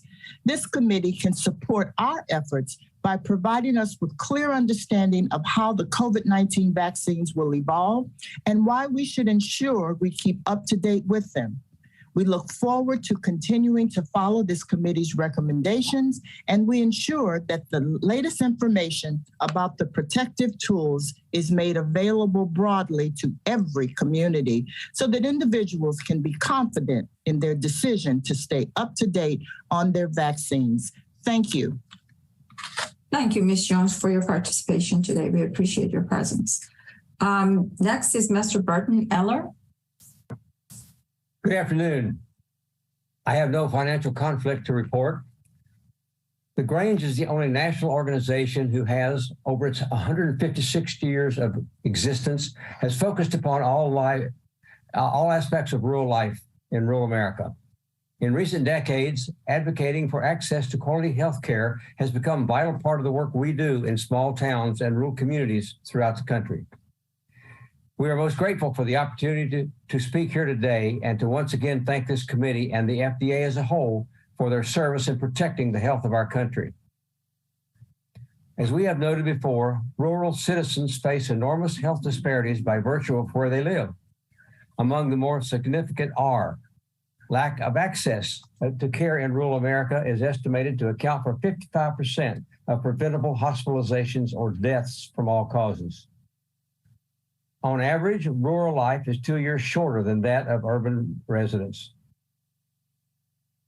Rural hospitals disappeared at an alarming rate. At least 200 have closed in less than 10 years, and that 1/3 of those remaining have grim prospects for survival. Men, women, and children living in rural America have higher rates of illness for many conditions, from pneumonia and flu to certain types of cancer and obesity. Getting health care in rural America requires traveling greater distances, taking more time away from work, and waiting longer for appointments because of provider shortages. The National Grange, its state Granges, and its 1,400 local Grange chapters around the country work together to solve some systemic problems that negatively impact rural life, such as those I have just mentioned.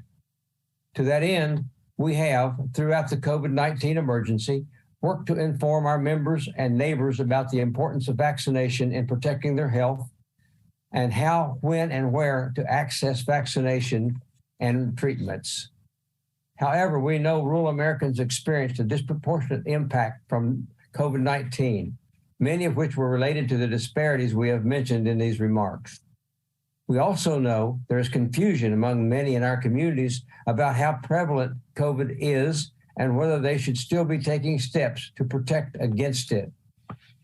For these reasons, we are encouraged by the discussion around the potentially offering the COVID-19 vaccine on an annual basis, similar to the flu shot, and we urge this committee to provide as simple and straightforward guidance as possible on who should consider receiving this updated vaccine. Rural citizens don't have a standalone pharmacy or a grocery store with a pharmacy just down the street. We don't have urgent care just a few minutes away, and we probably can't get an appointment in the next few days. Making it possible for rural citizens to make the most of their annual provider visit and plan ahead will absolutely help boost vaccine rates, protect health, and save lives and money. The National Grange stands ready to help advance health options for rural America and thanks FDA for its excellent work in seeking ways to prevent COVID-19 from ever again taking such a toll. Building in ways to help each of us understand what we need, when we need it, and making it possible for us to do it in ways that maximize the options available where we live and work. These are keys to success. Thank you. Thank you, Mr. Eller. We really appreciate your participation today. Next is Ms. Robin Strongen. Good afternoon. My name is Robin Strongen, and I direct health policy for the National Consumers League. I don't have any conflicts. Since our founding by renowned social reformer Florence Kelley in 1899, NCL has had a long history of supporting consumer access to preventive medicine and life-saving medical interventions. Looking back over the last 3+ years of a global pandemic, we have been encouraged by the way scientific advancements have been evolving right along with the virus. The development, evaluations, and approval of the first generation of COVID vaccines enabled us as a society to resume our lives in so many ways. And as we have experienced how new strains of the virus impact our communities in different ways, we are grateful to have preventive and treatment options available to combat these.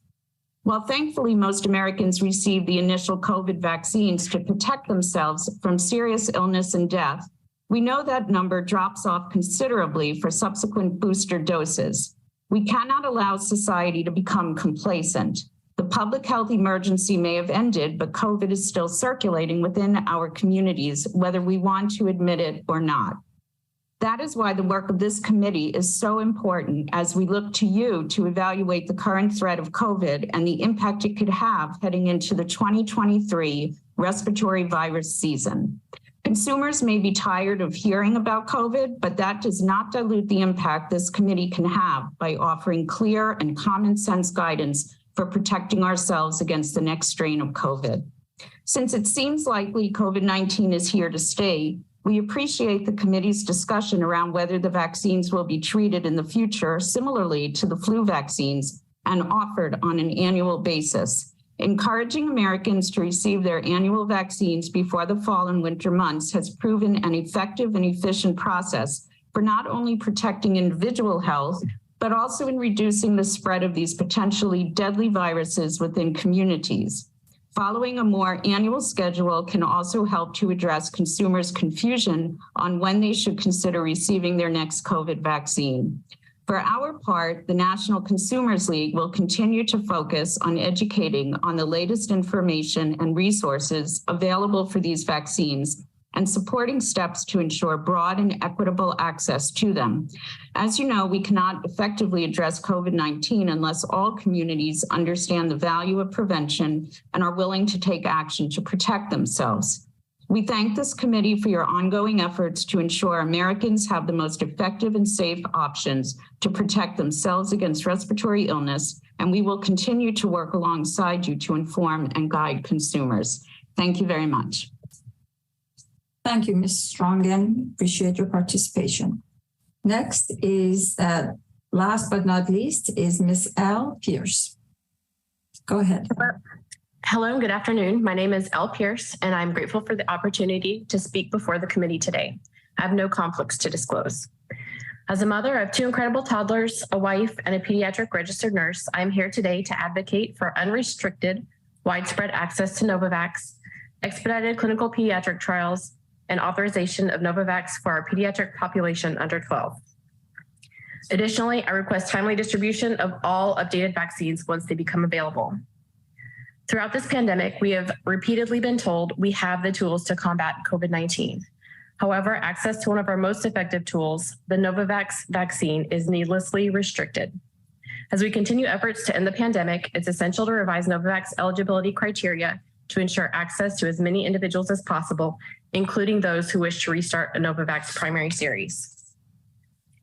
For many individuals, Novavax is a preferred choice over the alternatives. Multiple clinical trials have shown it to be safe and well tolerated, including for participants who have previously received mRNA vaccines. Due to this evidence, numerous other countries have approved Novavax booster shots irrespective of prior mRNA vaccination status. For individuals unable to tolerate mRNA vaccines, such as those with PEG allergies, Novavax is the only option. Because Novavax uses a conventional protein-based platform that is familiar to most people, it's also a viable alternative for those who are hesitant to receive mRNA vaccines. Novavax has the ability to alleviate strain on healthcare systems, save lives, reduce long-term COVID complications, and help society regain a semblance of normalcy. It offers outstanding efficacy, safety, and adaptability, making it an indispensable tool in our fight against COVID-19. If our goal is to increase vaccination rates, we must eliminate bureaucratic roadblocks and simplify the process for those wishing to safeguard themselves.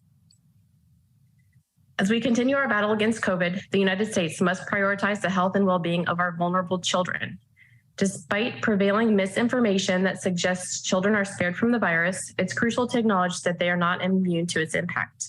Considering this, I urge the medical and scientific communities to expedite clinical trials of Novavax for expanded pediatric use. With the vaccine's established record of safety and efficacy in adults, we have a solid foundation for evaluating its effectiveness in children. To accelerate the process, we should leverage knowledge and experience from previous trials, streamline protocols, and foster collaboration among researchers. By expediting Novavax pediatric trials, we can provide an additional layer of protection for our children. Due to the fact that COVID is not a seasonal virus, nor is it over or gone, I'm asking the committee to make the updated formulations of all COVID vaccines widely available and easily accessible as soon as they're available. Our children deserve protection before the school year begins this August. Anytime after that is too late. In summary, I'm respectfully requesting this committee immediately ease restrictions around eligibility for current and future Novavax formulations for the wider population. It's imperative we allow people to restart a new primary series with Novavax, irrespective of vaccine histories, and permit boosters without waiting for regulatory approval for individual shots. Finally, by extending Novavax access to our youngest children, we can protect them from the devastating effects of COVID-19 and contribute to the collective effort of overcoming this global crisis. Novavax merits your full attention and support. Thank you. Thank you, Ms. Pierce. Thank you, everyone, once again for participating in today's advisory committee and for sharing your views and comments. This concludes the open public hearing session for today. And now I hand over the meeting back to our chair, Dr. Monto. Dr. Monto. Thank you, Suzanne. Next, we're going to hear the FDA presentation. Considerations and recommendations for changes to COVID-19 vaccine strain composition. Dr. Jerry Ware, Director, Division of Viral Products, FDA. Dr. Ware. Oh, thank you, Dr. Monto. The committee's heard a lot of data today. I'm not going to add more data for you to digest, but rather summarize at a fairly high level what you've heard, as well as briefly review the process that we've used at the FDA over the last few months to evaluate this data in support of strain selection. Next slide. Starting with some background, the committees, most of you on the committee have been here for over the several years, actually, and you're aware that we have met 3 times to date to discuss strain composition of COVID-19 vaccines in the U.S. We met first over a year ago on April 6, 2022, to have our initial discussion about the framework for updating COVID-19 vaccine composition process. At that initial meeting, there was general agreement that COVID-19 vaccine strain composition decisions should be data-driven and that there should be evidence to indicate that a proposed modified vaccine composition would likely provide improved effectiveness compared to current vaccine compositions. We met again a few months later on June 28, 2022, and at that time we discussed whether an updated COVID-19 vaccine strain composition was needed, and the committee voted to include a SARS-CoV-2 Omicron component for COVID-19 booster vaccines. At that meeting, there was a general preference for a bivalent vaccine containing the ancestral and the Omicron strains. More recently, in January 26th, the committee met again and had additional discussions about the approach to the periodic updates of COVID-19 vaccine strain composition. To summarize briefly that meeting, there was, as far as the strain composition discussion, there was general agreement that there should be a periodic assessment by the FDA and the VRBPAC to reassess the current vaccines and decide if improvement is needed. Also, that updating the strain composition of COVID-19 vaccines would likely be a continuous process, and further that a late spring, early summer target for a FDA VRBPAC review and recommendation seemed reasonable and practical for delivery of an updated vaccine for a fall vaccination campaign. So at this time, I want to step back to that June 28th meeting to review what we did at the time, because I think it's both, one, this is only the second time we've gone through the strain composition update decisions, but I think what we did at that meeting a year ago is instructive for what we did then versus makes a nice comparison to the choices that we're faced with now. So you can go to the next slide. I have 2 or 3 slides about that meeting.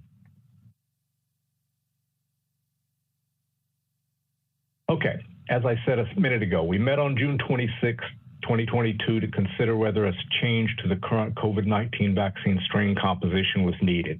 The committee voted to recommend the inclusion of an Omicron component for booster vaccines in the United States.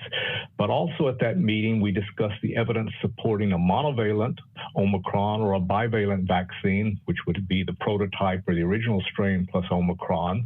And the committee discussed the selection of specific Omicron sublineages to be included in the vaccine. Specifically, they discussed the possibility of including a BA1 component or a BA4, BA5 component. And a few days later, on June 30th, the FDA notified vaccine manufacturers of FDA's recommendation to develop a bivalent vaccine that included the original strain plus an Omicron BA4-5 as a booster dose to improve protection. The first bivalent vaccines from Moderna and Pfizer-BioNTech were authorized for use in individuals 18 years of age and older and 12 years of age and older, respectively, on August 31st. So the next slide shows the situation we were faced with last June. On the left is a little hard for you to read, but it's a dendrogram that I showed at that time at the meeting. And what that showed, similar to what is you see on the right with the variant proportions, was that the virus was evolving as Omicron since the emergence of Omicron into both BA1 and BA2 viruses. And our discussion at the time concerned the selection of Omicron sublineage variants BA1 versus BA4-5. The reason that that was the choice that we were confronted with was because at the time of this meeting, manufacturers had produced and evaluated BA1 vaccines in clinical trials, and they were prepared to supply a BA1 containing vaccine for 2022 and 2023. It's also true that at the time, we did not have perfect global alignment. The WHO had recommended a BA1 vaccine, as had our European colleagues. But the fact is that at the time we were having this meeting in June, BA1 was no longer in circulation at that time. It had been supplanted by other BA2-derived viruses. And this is shown in more detail on the next slide. This is a sort of a linear representation of the spike protein with listed amino acids.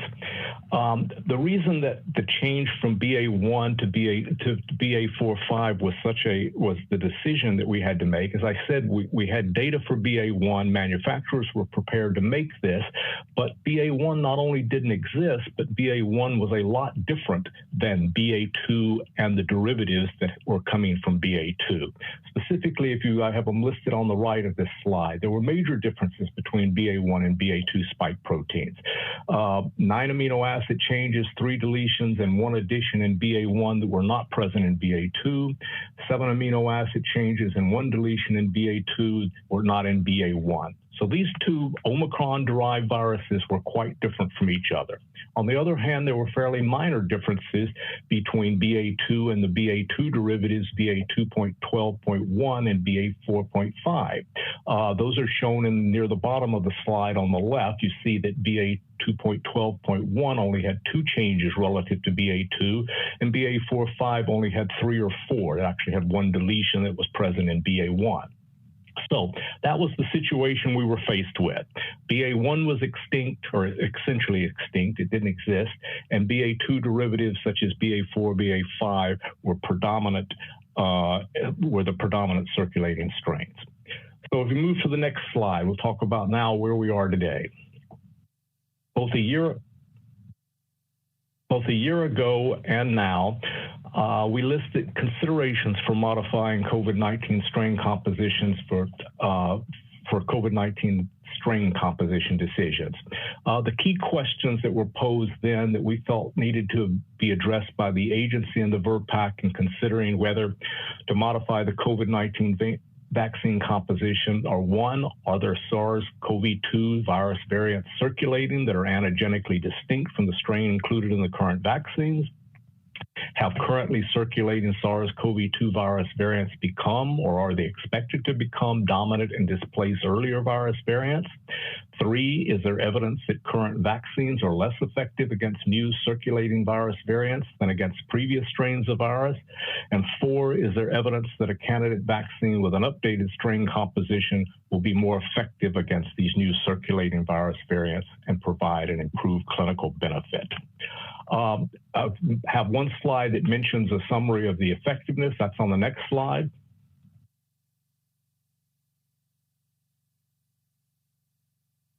Okay, so you've heard a lot of data already about this from our CDC colleagues, as well as you heard data from each of the manufacturers as far as the current effectiveness of authorized COVID-19 vaccines and the need for a periodic strain update. First of all, observational effectiveness data strongly suggested that updating the composition of the COVID-19 vaccines in 2022 from the original monovalent to a bivalent containing the original and Omicron BA4, BA5 components offered benefit and protection from COVID-19 disease caused by Omicron. I think the data is pretty clear that there was a benefit to this. Nevertheless, as you also heard today, there appears to be an inverse relationship between the time since vaccination and vaccine effectiveness, such that bivalent COVID-19 vaccine effectiveness against evolving Omicron sublineages appears to wane over time. This appears from the data that presented by CDC that this may be even more true against virus variants such as XBB derivatives. 3, the data indicate that bivalent COVID-19 vaccines elicit improved variant-specific neutralizing antibody titers, but these antibody titers also decrease over time after vaccination, and they are substantially lower against more recently circulating strains of virus like the XBB lineage viruses. Taken together, as far as effectiveness, the available data suggests that an updated strain composition of COVID-19 vaccines that will more closely match currently circulating XBB lineage viruses may be beneficial. Next slide. Okay, so in January, we outlined the approach that we would use for vaccine strain composition recommendations. And as we outlined and proposed at that meeting, the evidence used to determine the need for updating the strain composition of COVID-19 vaccines would ideally include multiple types and sources of data. Over the last few months, the FDA has reviewed various types of data as listed below, and I'm going to walk through these in the next few slides. We've reviewed this data. We've engaged in key partners generating this data, and that included both vaccine manufacturers, other government agencies, as well as experts in the field. But if you break it down, the type of data can be grouped into a few categories. One is virus surveillance and genomic analyses to identify emerging new virus variants, antigenic characterization of viruses to identify antigenically distinct variant viruses, post-vaccination human serology studies to evaluate the antibody responses generated by current vaccines against more recently circulating virus variants such as XBB lineage viruses, and finally, preclinical immunogenicity studies to evaluate immune responses generated by new candidate vaccines, for example, those expressing or containing updated variant spike components against antigenically distinct circulating virus variants. In addition to reviewing all of these types of data, FDA reviewed the discussions and recommendations put forth by other regulatory groups and public health agencies. And finally, the FDA has discussed manufacturing timelines with each of the manufacturers of authorized and approved COVID-19 vaccines to understand the impact of a strain composition recommendation on vaccine availability. So I'm going to give you a quick high-level overview of our review of each of these types of data. But first, I want to take a pause one slide, the next slide, to talk about the role and the use of virus neutralization data to inform vaccine strain selection. The reason for this is because in much of the types of analysis that we do and the types of data we look at, virus neutralization data plays a key role. Virus neutralization data are routinely used to establish antigenic relationships among contemporary viruses. We also use virus neutralization data in post-vaccination studies, and we also use neutralization data to evaluate candidate vaccines in preclinical studies.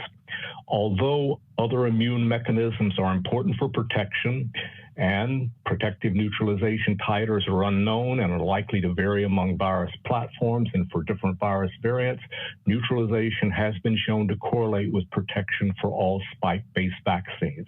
I know everybody here has seen this graph that came from the New England Journal of Medicine paper that basically plotted in all of the phase 3 trials conducted in the first years or so of the pandemic that showed essentially what I just stated, and that is for all of these spike-based vaccines, higher levels of neutralizing antibody correlated with higher levels of protection. I do want to mention in the sub-bullet that the neutralization assays used by manufacturers of authorized or approved COVID vaccines have been reviewed and evaluated by the FDA. So the reason I mention this is because we feel like this is still the strongest marker we have that is useful for informing vaccine strain selection. Now, if we go back to the type of data reviews, the next slide. As I said, one of the key types of data, of course, is virus surveillance and genomic analysis. You heard a lot of this from CDC, but also from WHO and the manufacturers. The left shows the dendrogram of current virus evolution.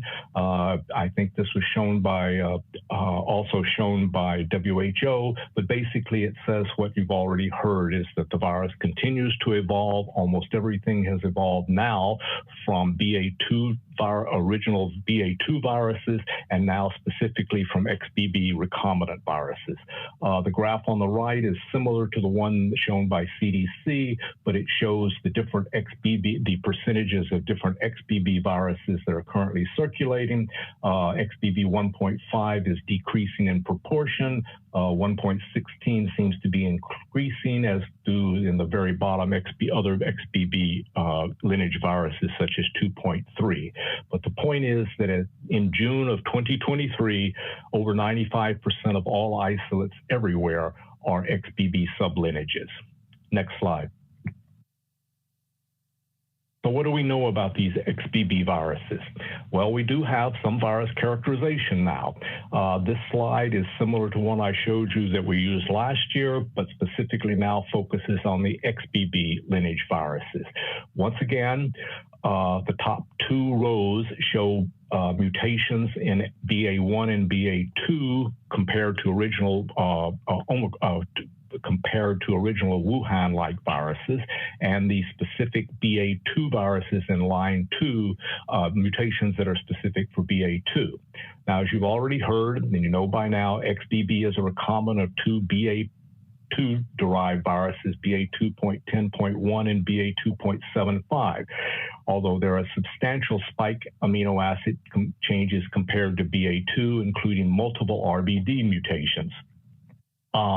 In response to a question that was brought up earlier in the day, and I think it was by Dr. Meisner, recombinations have occurred before this XBB. They've occurred throughout the pandemic. It's just that until these particular recombinants appeared, the other recombinants that were isolated did not appear to take off. So anyway, it is a fairly common phenomenon among coronaviruses. Finally, in this slide, XBB has continued to evolve with accumulation of small numbers of mutations in the spike N-terminal domain and the RBD. This is shown in green at the bottom.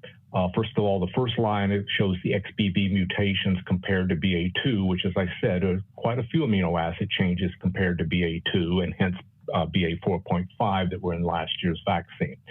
XBB 1.5 has a couple of amino acid changes compared to the original XBB derived XBB virus, and then XBB 1.16 and XBB 2.3 have other amino acid changes. These differ from XBB 1.5 by one amino acid each in the RBD, and I boxed those in the bottom two rows. But of course, what that means is XBB 1.16 and XBB 2.3 differ from each other by two key amino acids in the RBD. The next slide shows a final little summary slide of what we know about virus characterization about the XBB lineage SARS-CoV-2 viruses. As I've already mentioned, genomic analysis suggests a close relationship among the XBB lineage viruses. Antigenic characterization of circulating XBB lineage viruses is limited to a few recent studies, but also suggests antigenic similarity among the XBB lineage viruses. In one study, sera from XBB.1 infected hamsters, which is a monospecific sera, neutralized XBB1 and XBB1.5 and XBB1.16 pseudoviruses to a similar extent, but poorly neutralized pseudoviruses expressing earlier spike proteins. This particular reference and the key graphs from that study have been shown twice already this morning, so I'm sure you've seen that. Several studies, including those presented at VRBPAC by VRBPAC at manufacturers of authorized or approved COVID-19 vaccines, show substantial decreases in neutralizing antibody response against XBB subvariants. Data from preclinical studies, and I'm going to talk just a bit more about preclinical studies as well as clinical studies in a minute. But data from preclinical studies with XBB 1.5 and 1.16 candidate vaccines, which were conducted by manufacturers of the authorized approved vaccines, indicate substantial cross-neutralization between XBB 1.5 and 1.16. Cross-neutralization was also observed against XBB 2.3, although it's a somewhat more limited data set, although actually there's more data that's been generated since I made this slide, and that was presented by the different manufacturers earlier today. And finally, there's preliminary data from one clinical study with an XBB 1.5 candidate vaccine that also indicates substantial cross-neutralization between XBB 1.5 and XBB 1.16. If we go to the next slide, this is a high-level summary of post-vaccination human serology studies. Post-vaccination human serology studies are used to evaluate antibody responses that are generated by current vaccines against more recently circulating virus variants.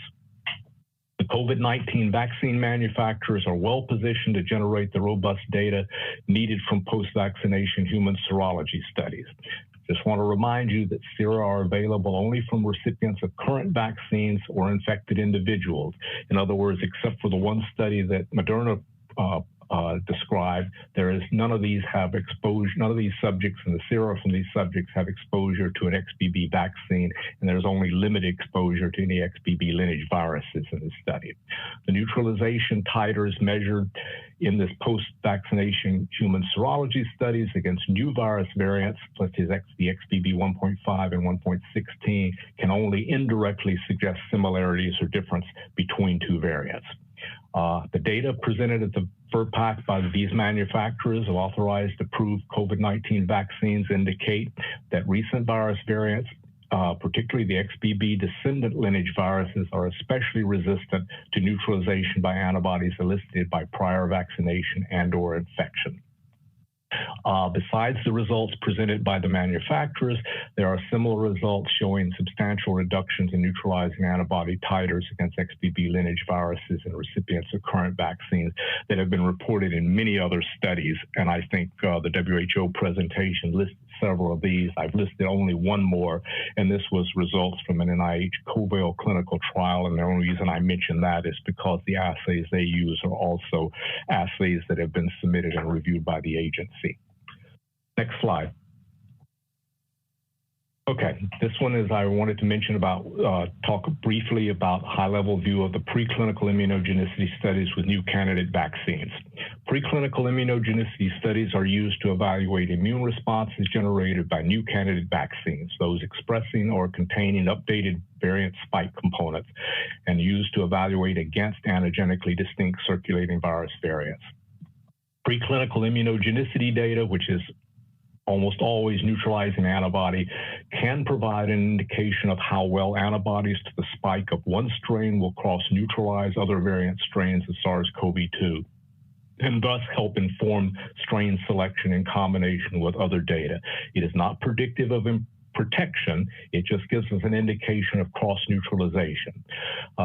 These studies, of course, are dependent on COVID-19 vaccine manufacturers producing candidate vaccines at risk and conducting the studies to generate the data for evaluation. And I think it's very gratifying to see that all three of our vaccine manufacturers actually produced a lot of candidate vaccines and did quite extensive studies in a very short period of time.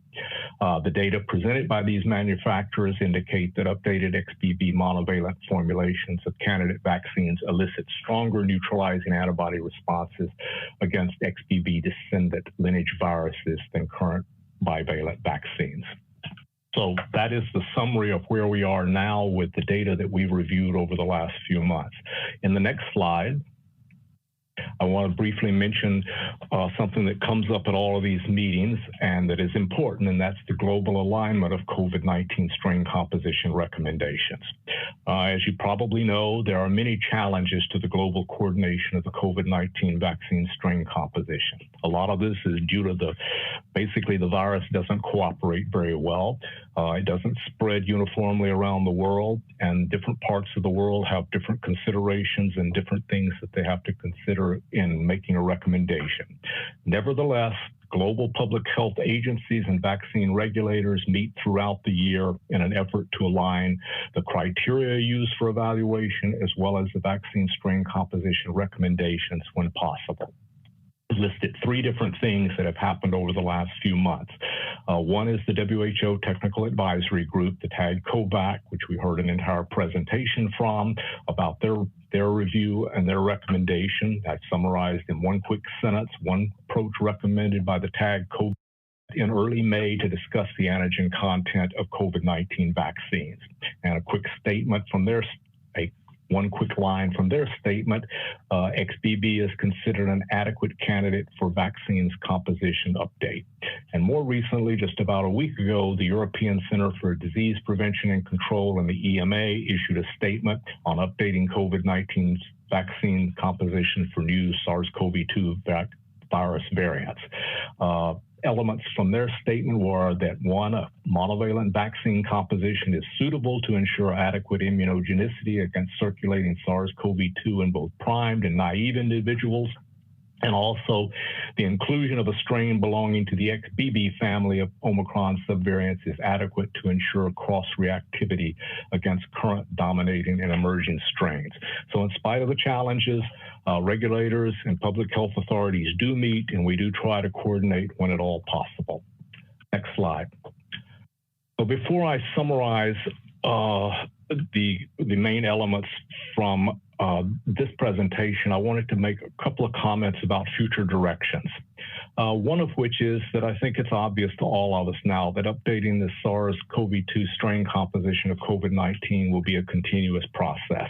It would be great if it wasn't and that it was stable, but it doesn't look like it now. Whether the rate of change will continue, none of us know. But we have to be prepared that this is going to be a continuous process. There are many challenges and uncertainties that remain. You could probably make a long list. I mentioned two here that I just wanted to highlight. One is understanding and improving the durability of protection from vaccines. A second challenge that remains is understanding how differences in neutralization titer actually correlate to clinical outcomes. Again, this is not like the influenza situation where we have a pretty good feel that if you see a reduced neutralization or HI titer of twofold, fourfold, eightfold, you know what the clinical outcome is, how the clinical outcome is affected. So we need more understanding about this. It's also true that we need improved coordination, and this possibly includes additional resources, but this improved coordination is needed to generate the quality data that's needed for strain composition decisions. I've listed several examples here. There may be more. One is a timely production of monospecific animal sera, for example, hamster sera. And this is useful and important for determining antigenic relationships among contemporary circulating viruses using standardized neutralization assays. Right now, our sources of this monospecific sera are very limited and usually not, in that sense, timely enough to make a strain composition decision. We also need additional sources of human sera from recipients of current vaccines to evaluate the need for an updated vaccine composition. Right now, we have sources of sera from the vaccine manufacturers, which is great, but it would be good to have additional sources from other places. I'm reminded of the influenza situation where we routinely have sera from pediatrics, we have them from adults, we have them from elderly, and those are evaluated by different WHO centers.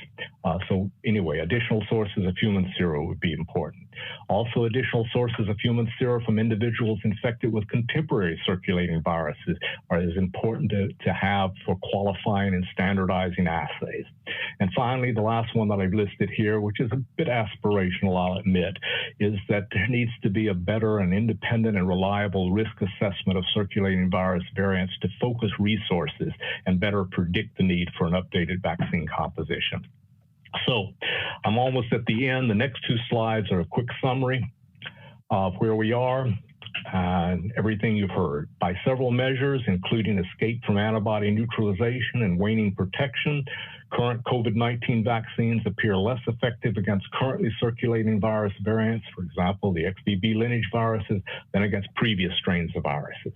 The manufacturers of authorized approved COVID-19 vaccines have been evaluating updated candidate vaccines at risk, and as they've all stated at this meeting, they are prepared to provide an updated vaccine for 2023-2024. But as you've also heard, some of these manufacturing timelines may be impacted by the final choice of vaccine antigen. Next slide. Last three summary points. Preclinical data from 3 different vaccine manufacturers all indicate that updated XBB monovalent formulations elicit stronger neutralizing antibody responses against XBB descendant lineage viruses than current bivalent vaccines. That available data strongly suggests that inclusion of an antigen from early strains of SARS-CoV-2, for example, Wuhan, in an updated vaccine formulation is unlikely to enhance the response to current virus variants. Preliminary data from a clinical study with one XBB 1.5 candidate vaccine also indicate improved neutralizing antibody responses against XBB descendant lineage viruses. And the totality of all this available evidence suggests that a monovalent XBB lineage virus vaccine is warranted for the 2023-2024 vaccine campaign. That's the end of the talk. The next 2 slides have the voting question and the discussion topic, if you want to flash them up real fast before we just take questions and go into our discussion. This is the voting question. You saw it earlier in the day, and this is the discussion topic. So we'll come back to those, I'm sure, in a few minutes. Over to you, Dr. Monto. Thank you, Dr. Weir.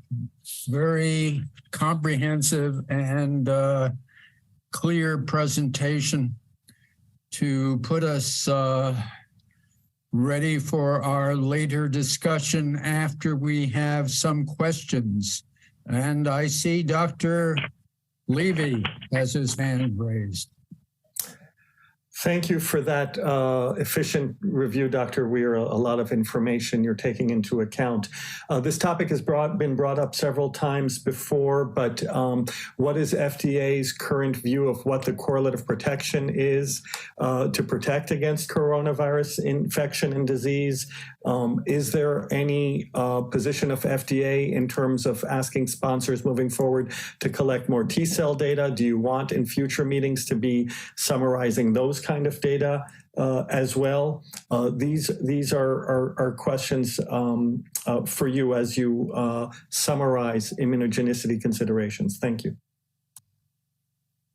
Okay, so to take them one at a time, I'm not sure that there is a unified view of correlates of protection. I think you've seen the data that's been presented that in general, neutralizing antibody correlates with protection. That does not mean that there is some threshold that we can identify that says that this level you are protected.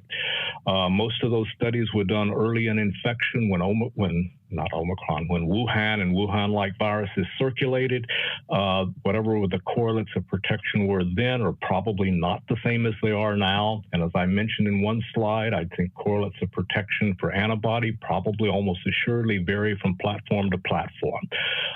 Again, today at this meeting, we're using neutralizing antibody as a measure for something that informs strain selection. Ideally, of course, one would love a correlate of protection that one could point to and flash up a slide that says it's this level of antibody or it's this level of something else. I don't think we're there yet. Although, again, there's a lot of people have different opinions about that.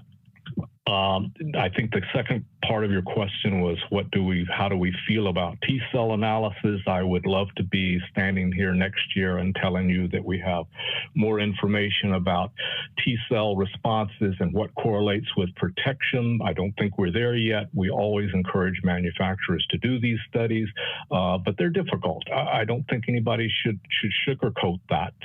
Doing a T-cell analysis and trying to correlate the type of T-cell measurement that you have with protection is very difficult. All T cells are not the same. All vaccines don't elicit the same type of T cells. So yes, we encourage it. We look at it. As more data becomes available, we will certainly use it. Okay.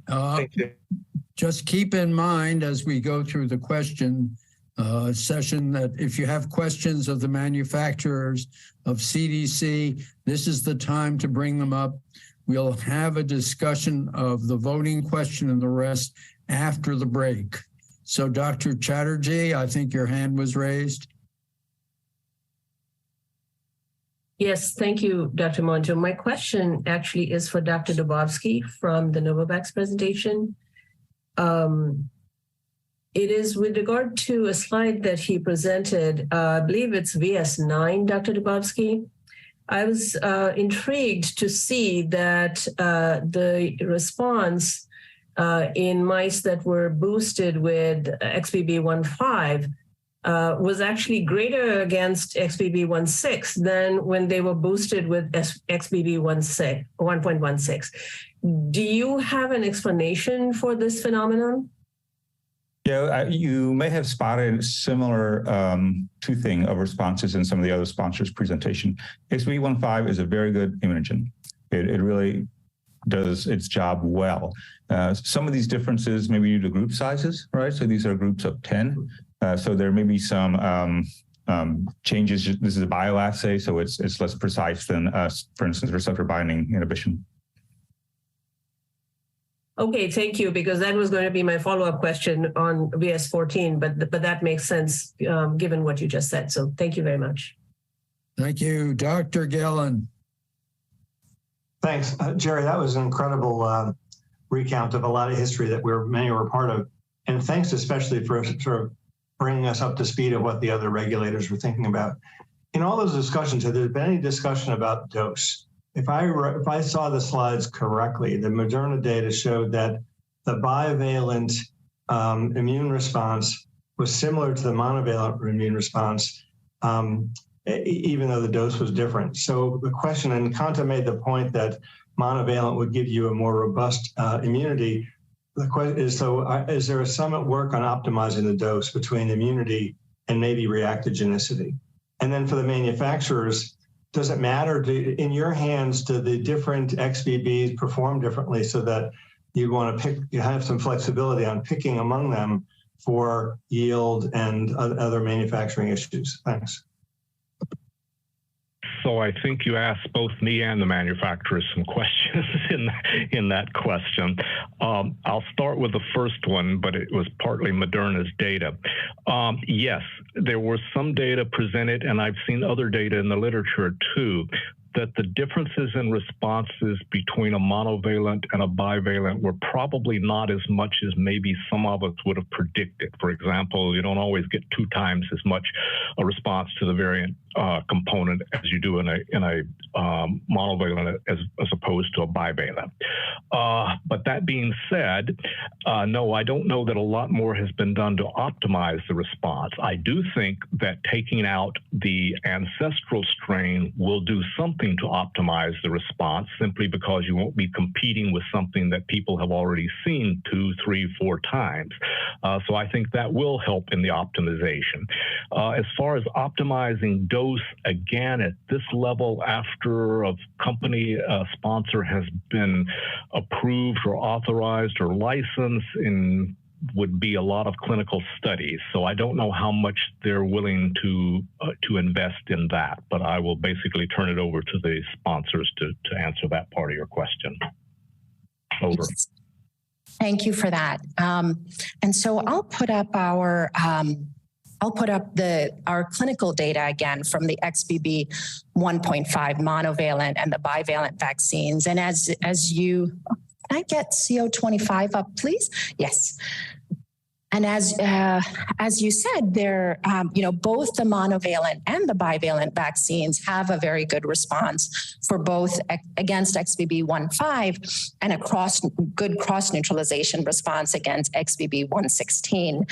And the response is numerically higher, as well as in terms of the GMTs and the fold rise for the monovalent. In terms of the dose optimization, can I have the systemic reactogenicity slide, please?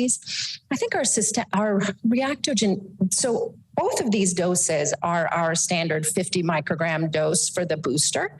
And if I have this slide up as well, our reactogenicity for these vaccines is actually quite, the reactogenicity is well tolerated. And it's very similar to that which we had for the bivalent vaccine booster, as well as the monovalent vaccine booster. So overall, kind of very consistent with a very good immune response for the monovalent XBB 1.5 vaccine. Thank you. I think Pfizer wishes to comment, please. Ina Swanson, Pfizer. If I could have slide 1 up, please. Just to follow up on the question around the mono versus bivalent, these are the preclinical data showing XBB 1.5 monovalent versus 1.5 bivalent.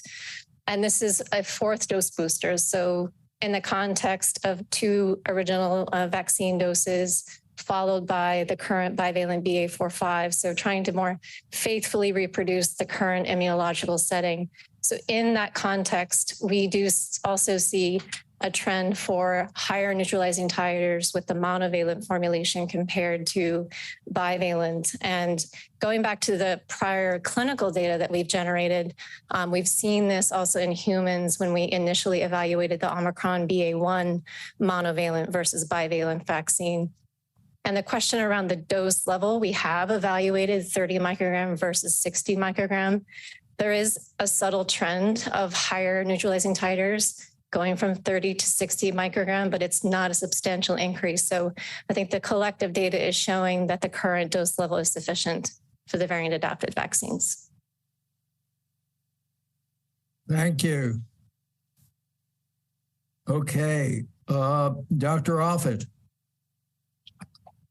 Yes, thank you. So these vaccines will be available presumably in the next few months. The data that we don't currently have is we don't have either immunogenicity data or safety data from either Novavax or Pfizer. We don't have concomitant use data for either influenza vaccine, which is likely to be given around the same time, or for older Americans, the RSV vaccine. And we don't have dosing data for young children who would be at risk and would benefit. So my question, I guess, to the FDA and to Jerry is, what exactly is the standard that you're going to be holding these companies to provide that information before clinicians are being asked to give this vaccine? Thank you. Dr. Ware? Yeah. Okay. So that's a little different from what we're talking about today about what should be in the vaccine. But it is true that as we outlined in January, we expect an extensive data package from each manufacturer. Once a recommendation is made, an extensive data package from each manufacturer to support their vaccine. Things that you mentioned, like concomitant studies, all of those would be discussed with manufacturers. They would be prepared, I'm sure, to do the studies that we would need to evaluate that type of situation. I forgot the second part of it. So dosing for children. Was there any interest in in providing dosing data for children? Yeah, so that again, I can turn to my other FDA colleagues, but those discussions are underway between the agency and each manufacturer about doses for different age groups. So yeah. But those data will, you're anticipating those data would be in hand by the time this vaccine was rolling off the shelves. Is that fair? I'm not sure I can comment right now on the timelines of all of this. Sorry. I don't know if anybody else, Jerry? Would have something about the timelines for that or not. We do have a lot of submissions in-house on different age groups and different doses and things that are under review now. Okay, should we park that question and come back to it later if there is an answer?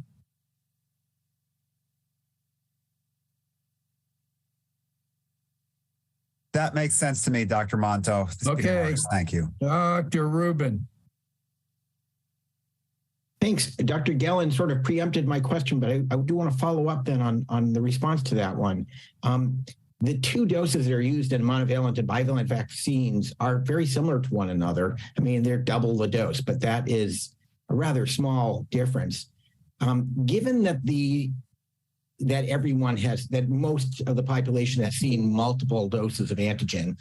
In traditional immunology, if you wanted to improve the quality of antibody, you'd lower the dose of antigen rather than increasing it within this narrow range. So really, I think it's a question for the manufacturers. Do lower doses actually give you better responses in some of the models that you're using now, given the 3 or 4, the 3 doses, 3 prior doses and the and exposure to natural infection? Interesting question about dose finding. Do the manufacturers have any interest in replying? Jerry, do you?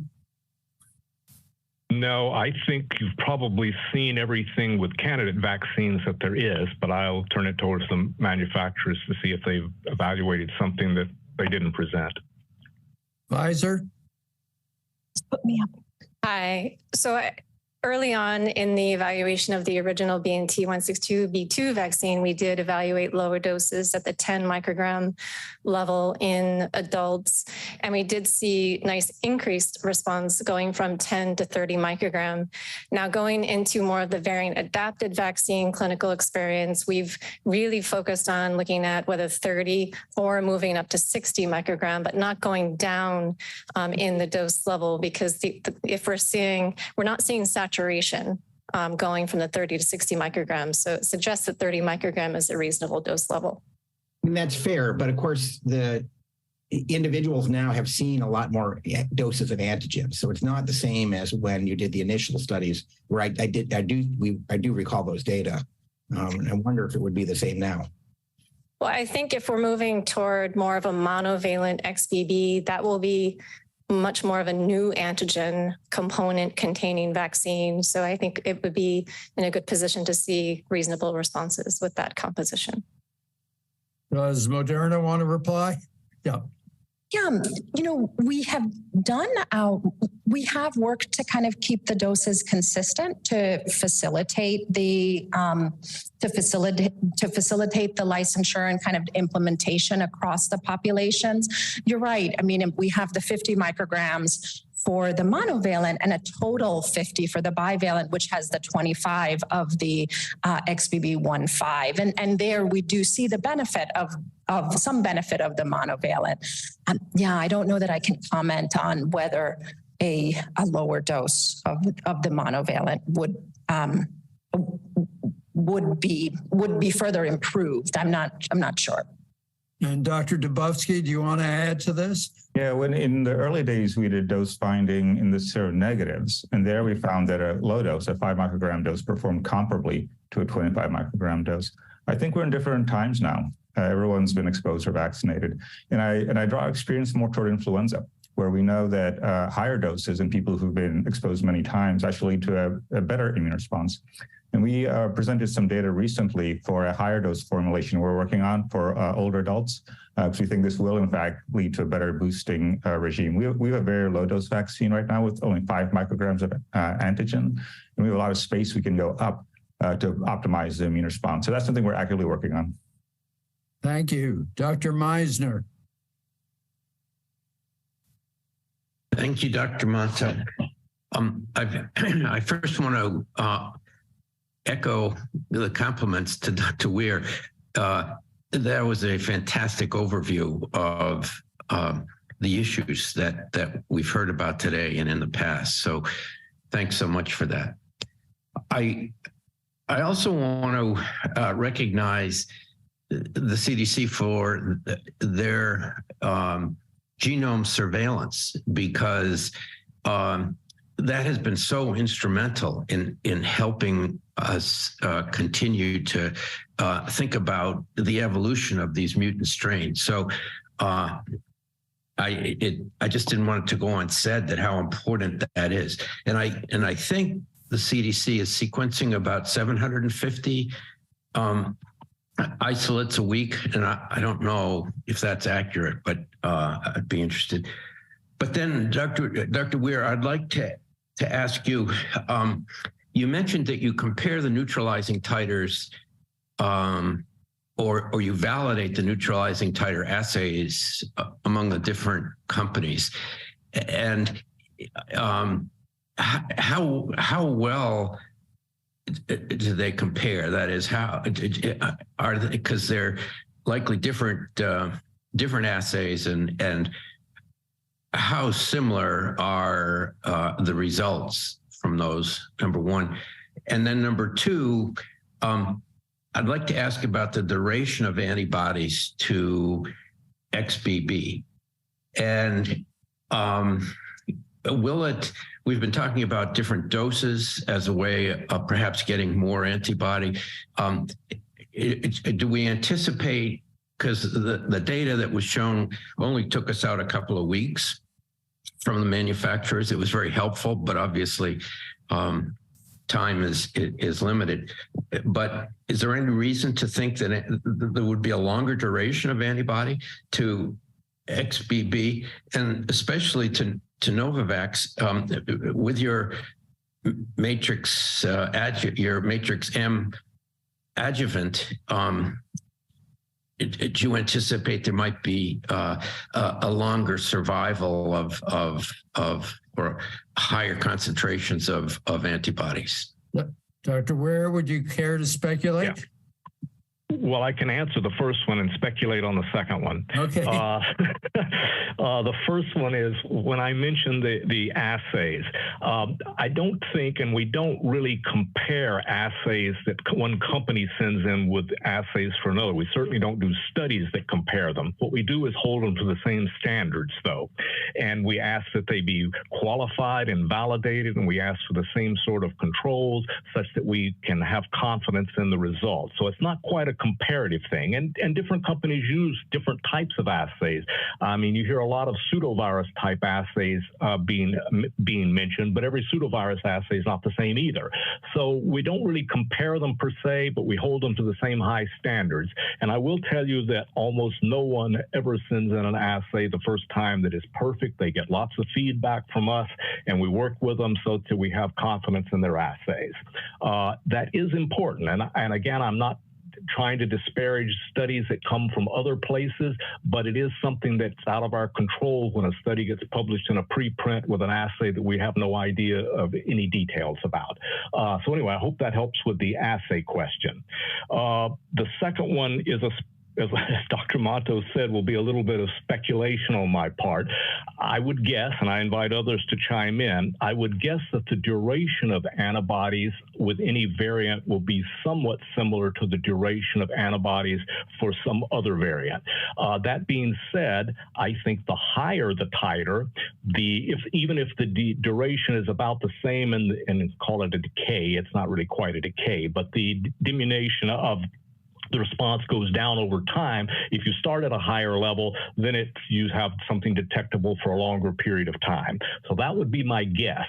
And again, that's part of the reason for trying to get a variant-specific response that is higher for an XBB lineage virus than you have now. It's such that you will boost that titer up, and hopefully it will stay at some level that contributes to protection for a longer period of time. But again, I'm speculating. I'll let others chime in.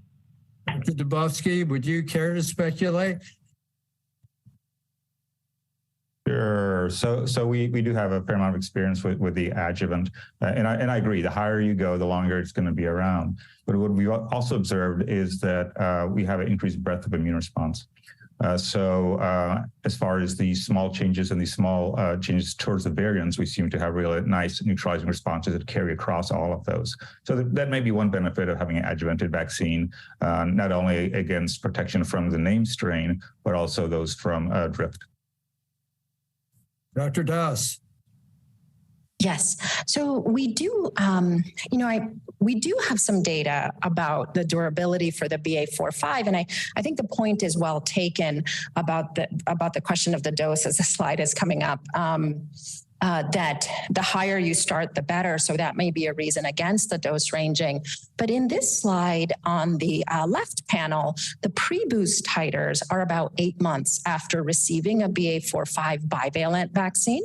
And so you see you have quite good durability for the BA.4/5 titers with the bivalent vaccine. But, the durability of the titers versus the evolution of the variant is certainly hard to balance.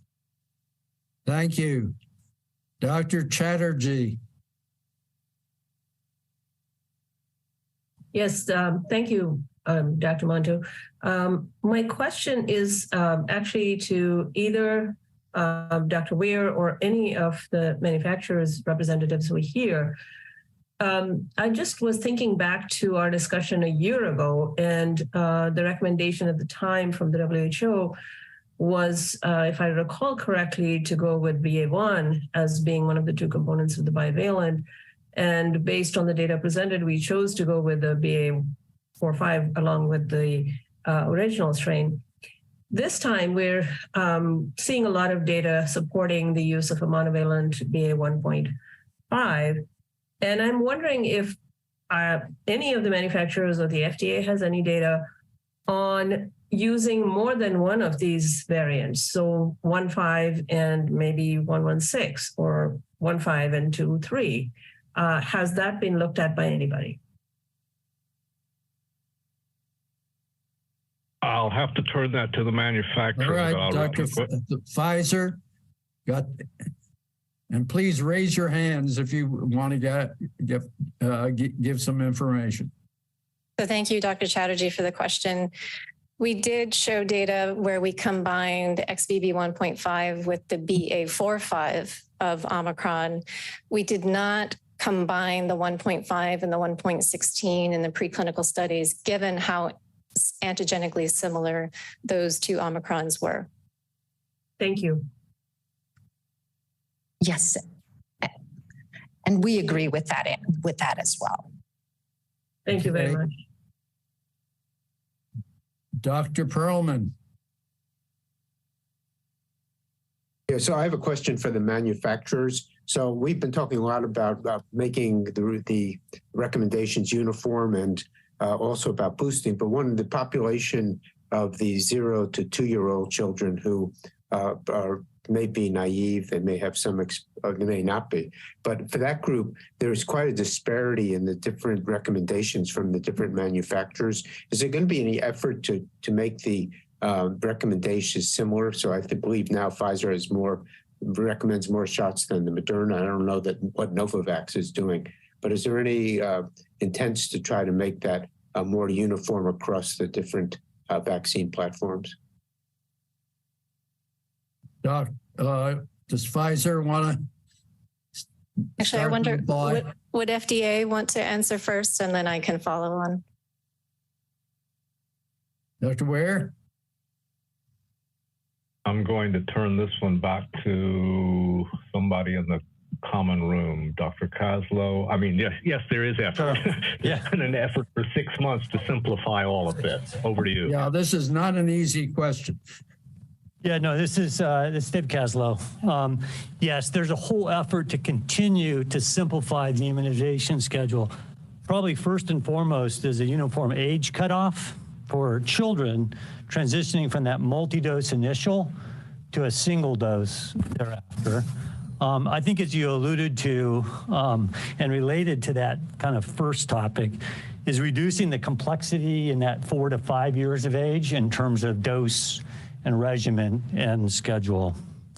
We also, and I think it was touched on earlier, reviewing the need in other populations for additional doses. And lastly, looking at schedules in individuals with certain kinds of immune compromise. So those are all under active consideration, and will certainly be impacted by some of the decisions and recommendations that come out of this VRBPAC. So, yes, work in progress. Thank you. Dr. Dubofsky, do you have something to add? Yeah, just to point out that we're authorized in the U.S. In the age group of 12 and older. We're down in children as young as 6 months of age now, and we use exactly the same formulation as we use in adults, and it's tolerable in that age group. So as those studies conclude and we file for authorization approval in the U.S., I think we'll have a solution that'll be quite good for those kids. And Pfizer? Yes, I think I just wanted to follow up. I think on your question more specifically on the pediatric population. And we do have ongoing studies evaluating the current bivalent BA.4/5 vaccine as both a 2 and 3 dose series. So we will have forthcoming data to understand if in future the current primary 3 dose series for the youngest age group could transition to a 2 dose series. And Dr. Das, did you have something additional? Yes, please. So we do have the data for a bivalent vaccine as a primary series, as a 2-dose primary series, and we do support FDA's efforts certainly for harmonization. We've heard that this is a complex situation, particularly for children, and whatever we can do to simplify is important. Okay, thank you. It's 3 o'clock Eastern. I see 3 hands raised from the committee. Are these questions for either the manufacturers or Dr. Weir? Because we have a long discussion ahead of us. Dr. Levy, is this a question? Yes, just briefly, I know our purpose here is to focus on the composition of the vaccine for the fall. Dr. Offit brought up the topic of vaccine safety. We don't want to lose sight of that. We haven't heard a lot today about any updates regarding safety surveillance on the mRNA or Novavax vaccines from CDC or the sponsors. There's not time now to take a deep dive, but I'm wondering if they would comment, because it's been a while since VRBPAC has met, whether any new signals emerge or whether everything is more or less as we last left it in the realm of safety. Thank you. That would be a question, I hope, for CDC, because they can give an answer for all the vaccines. Because we don't want to need to go to each manufacturer. Let's park that and go back. This is Peter Marks. I'm happy to respond, because I think it's actually a mutual question for CDC and FDA, which share vaccine safety surveillance activities for the COVID-19 vaccines.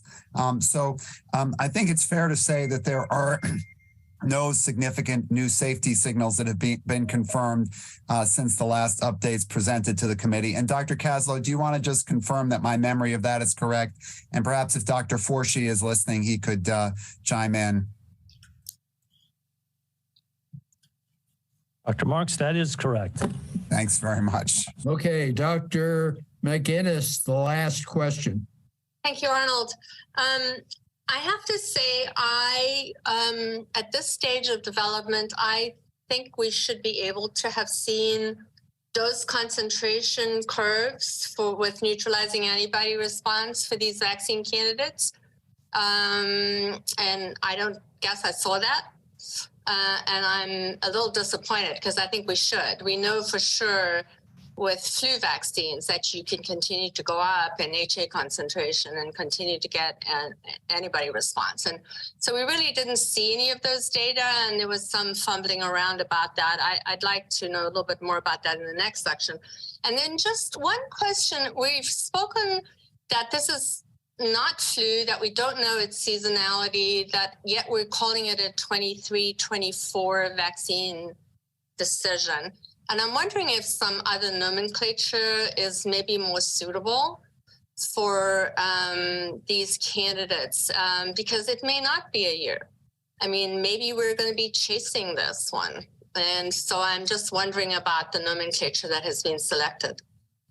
Dr. Weir, would you care to answer before we go on break? Yeah, I mean, we can take that back and discuss if there's a better way to phrase it. But back to what you mentioned earlier, Dr. McGinnis, about feeling locked in. I don't think you should feel locked in the sense that what we're doing is only locking in our course of action now for how to proceed. And if something changes in 6 months or 4 months or 9 months, we will adjust to it. And we will come back to this committee. The manufacturers have shown that they're willing to respond. And I know you folks in the committee are. And so, yes, although we start now with the expectation that this is for 2023-24, we will adjust as needed. Over. Thank you. Just one quick response to Jerry. I get it, Jerry. I know you'll do what we need to do. It sort of relates back to Bruce's comment about the word periodic and what that really means in this context of whether this is within a year. So I just am not sure that the nomenclature is helpful for what you're trying to achieve. Okay, point taken. I think the periodic, we use it and have used it to basically get across the fact that what several of us have said is that this is going to continue and we are going to do this. This won't be the last time we do this. That's for sure. Thank you so much to everybody. 10-minute break. We come back at 3:15 for the discussion of the voting question. 3:15 Eastern.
Okay.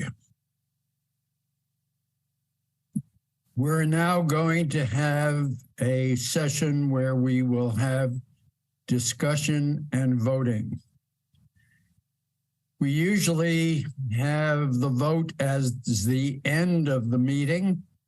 After a long discussion, this time we're going to have some discussion about the voting question and then some further discussion about the topic of what lineage should be included in the vaccine if the voting answer, if there is a yes on the voting question. So Dr. Ware, would you introduce the voting question, please? I'll read it if someone will put it on the screen. Yep. Okay. So this is a question that we'll ask the committee to vote on after discussion. For the 2023-2024 formula of COVID-19 vaccines in the United States, does the committee recommend a periodic update of the current vaccine composition to a monovalent XBB lineage? Back to you. And when you say periodic, you mean whenever is necessary, correct? Yes. Starting with right now for the next fall season. Starting right now. For the next fall season. Right. Yep. As we go into the discussion, I would invite the members who we haven't heard from up to now to raise your hands and participate in the discussion. The way we should be going about this is to discuss whether we think there should be a change. If the change is indicated, should we be going to a monovalent vaccine? And if we are to go to a monovalent vaccine, is XBB lineage the appropriate one?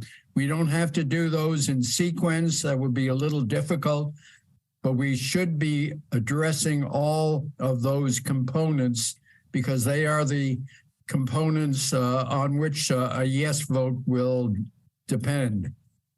Dr. Offit?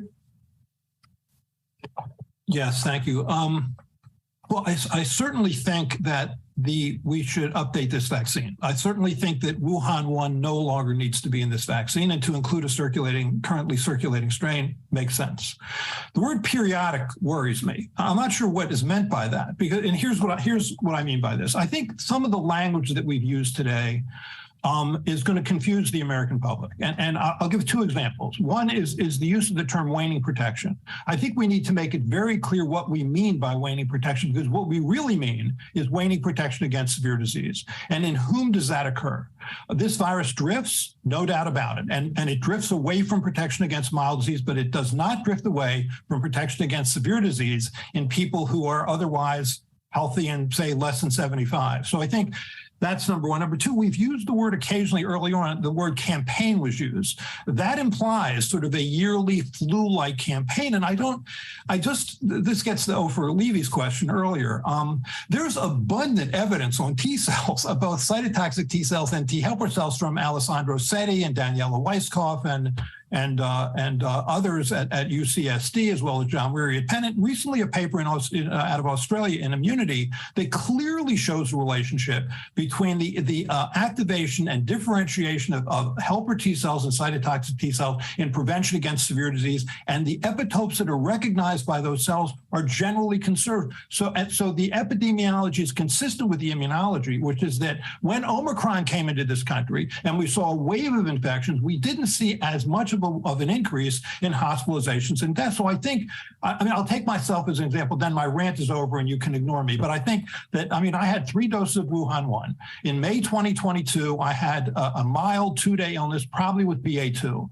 So I was immunized with Wuhan 1. I got infected with BA2 and had a mild 2-day illness. That was a drifted virus. That's why I had a mild infection, but I didn't have a severe infection because presumably I had T cells that prevented that severe infection, which may last for years. So I think think we need to make sure that when we move forward here, that I'm all up for updating this vaccine, but I think we need to define, and the CDC can help us with this, who really benefits from booster dosing, because it's not everybody. And the last fact, when we made this recommendation on June 28th last year, the CDC followed it up on September 1st by recommending that vaccine for everybody, and I think that wasn't the right recommendation. So I just hope that this becomes clear. This is not flu. Flu, is strain specific. We missed twice in the last 10 years on H3N2. And even if you got that vaccine and then you were exposed to H3N2, you had very little protection. That's not this virus. You still have protection against serious illness. I think we need to explain that to the American public because we're confusing them. Thanks. I'm done. Thanks, Arn. Okay. Next, Dr. Rubin. Thanks. And Dr. Offit is a tough act to follow. But I think what has been so helpful today is that there's been a consistent message from all of our discussants, from the CDC, from the FDA, and from the manufacturers. And I think it makes it a pretty simple question here. The monovalent there doesn't seem to be any particular advantage to a bivalent vaccine. XBB is the lineage right now, and there is good cross protection no matter what antigen is chosen, according to the data that we've been shown. I think that the question of periodic whether or not the word periodic should be in there is a reasonable question. However, I think that we need a better vaccine. We should be updating it, and I think it's pretty straightforward. Thank you. Straightforward comment about a straightforward question. Dr. Lee. Yes, I just wanted to clarify all the data that we've been looking at so far, or most of it, has been on individuals who've already gotten the initial vaccine series, and in some cases, an additional booster or maybe 2 boosters. Are we talking solely about boosters? Are we also talking about initial vaccines for those who have not gotten them? I'm thinking in particular, there's been exceedingly low uptake among children under 2. I think 90% are unvaccinated. Are we going to be recommending that for those who have not been vaccinated? I need some clarification on that. Thank you. Thank you, Dr. Weir or Dr. Marks or Dr. Kaslow. I can start real fast. The recommendation for the composition will apply to everything. Okay. Over to you, David or Peter.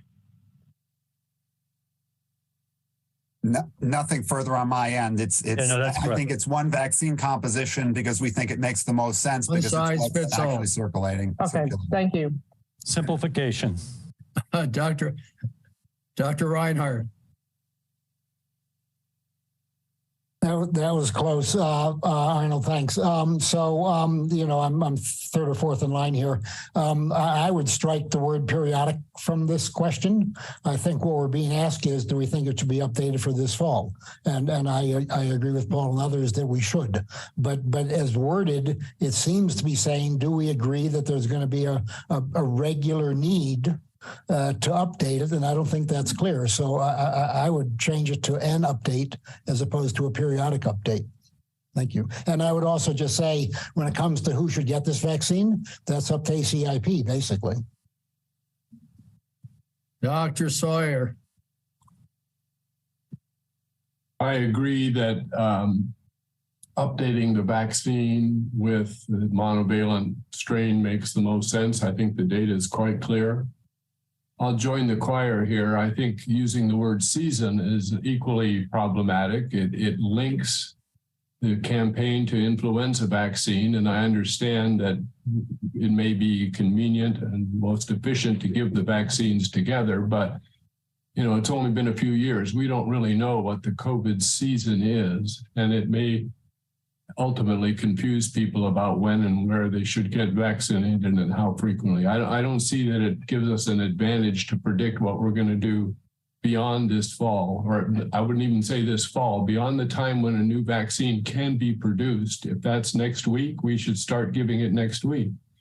The other comment, I just follow up on Dr. Lee's comment and Dr. Reinhold's presumption that the ACIP will discuss whether this vaccine should be given to everybody or whether it's going to be a subset. Thank you, Dr. Cohen. Thanks. I will echo what's already been said. Oh, there you go. I'll echo what's already been said. I think I appreciate the straightforwardness of this question, asking if we should be updating the current composition. Absolutely. To a monovalent, yes, agree. We no longer need the Wuhan strain.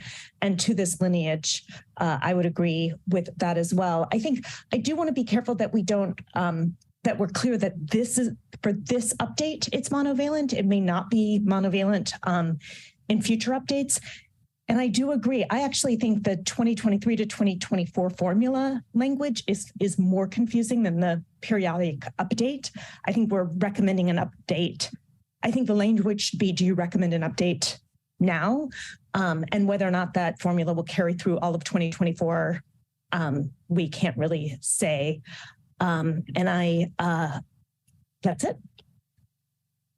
Thank you. Dr. Marks, would you like to? Yeah, I hate to be contrarian, but from a public health perspective, people need to be able to understand what we're actually doing. And there's only so fast that our manufacturers can actually change things. So in order to make a few 100 million doses of vaccine, essentially, practically, we're going to have one update per year, barring a heroic effort to deal with a strain that pops up that is essentially so different that it requires us to mobilize tremendous resources to address that strain change.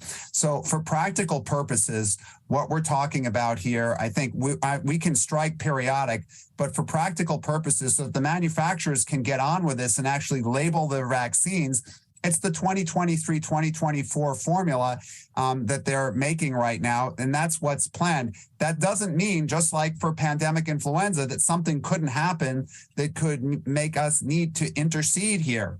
And so I think this is, I'm really having trouble understanding the committee's need to bristle against something that's similar to influenza. People understand a yearly influenza vaccine. At this point, it may not be yearly, but for all intents and purposes, it looks like probably by next fall, there'll be further drift from this, and we may have to come back here.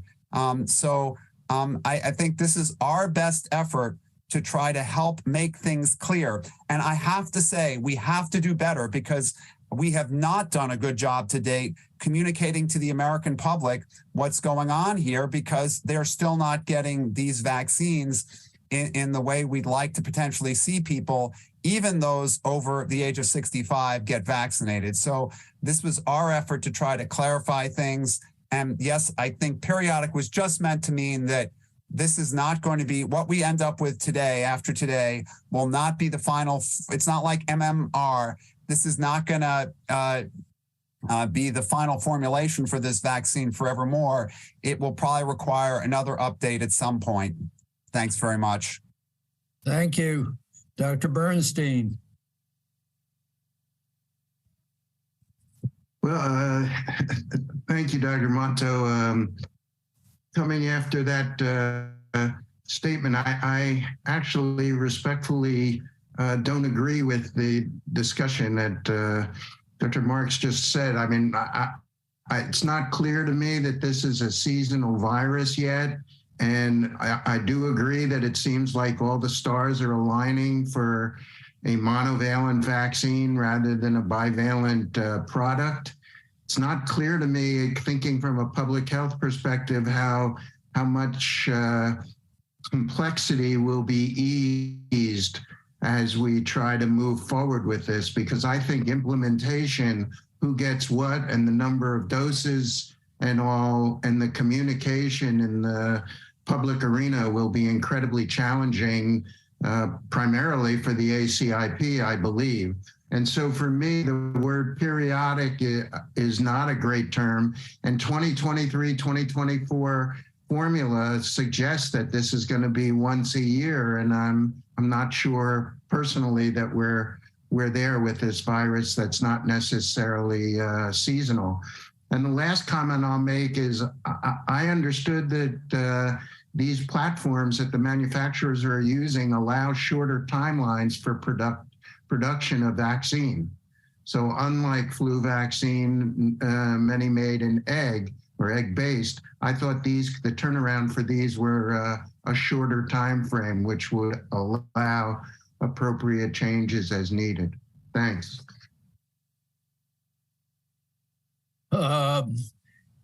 As somebody who has been looking at the seasonal or common cold coronaviruses, they are sharply seasonal. And I think it's premature to say that this virus will not become seasonal once there is antibody in the population. So I agree, we're not there yet, but we may be.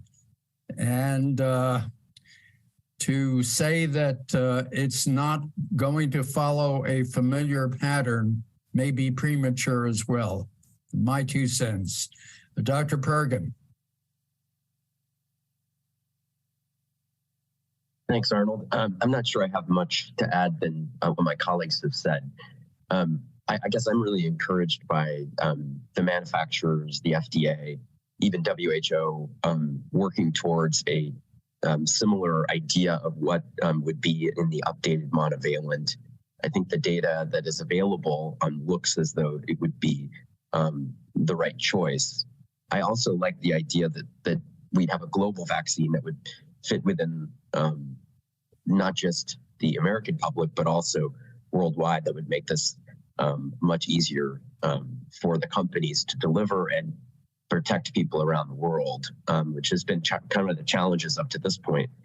I guess I'm curious from the FDA's perspective, since there's all this discussion of periodicity, and I agree that the periodic update, the way this is worded related to the XBB lineage in the committee discussion question may not be the best way to word this.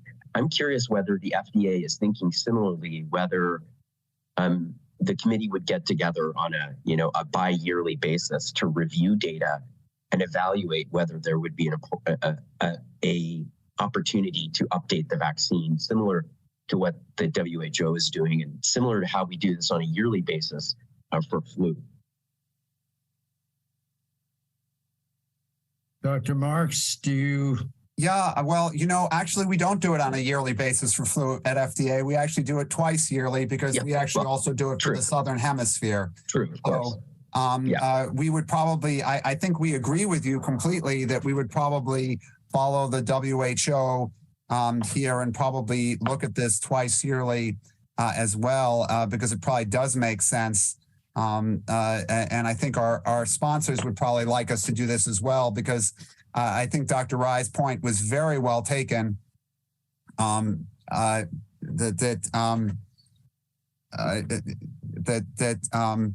we need to think about not just the Northern Hemisphere, but the Southern Hemisphere, middle latitudes as well. Dr. Gillen. Dr. Monto, can I make a quick comment? This is Jerry. Yes, please. I remind you that when we laid this out in the previous meetings, we agreed to do this at least once a year. And then we would obviously follow the science all year long. And we will clearly take this back and discuss whether it needs to be on some regularly scheduled basis or not. But again, we said we would do it at least once a year at a minimum. And I think we all will continue to follow the science and follow the virus and see what's needed. Over. Dr. Gillen. So wordsmithing by committee is never a good thing to do. So we shouldn't be doing that here. But I do think we need to think about the words that we're using. Campaign, booster, periodicity, up to date, fully vaccinated, what's a booster? There's been a lot of confusion. And maybe now that the pandemic is over, I think we can at least agree that they have been declared over. We can use that as an inflection point to try to think about our language going forward. There is, or used to be at the FDA, a risk communication advisory committee. It looks like they're paused for now, but somebody who should take a look at the way we communicate all this stuff to make sure that we're sending the right messages and setting the right expectations. Thanks.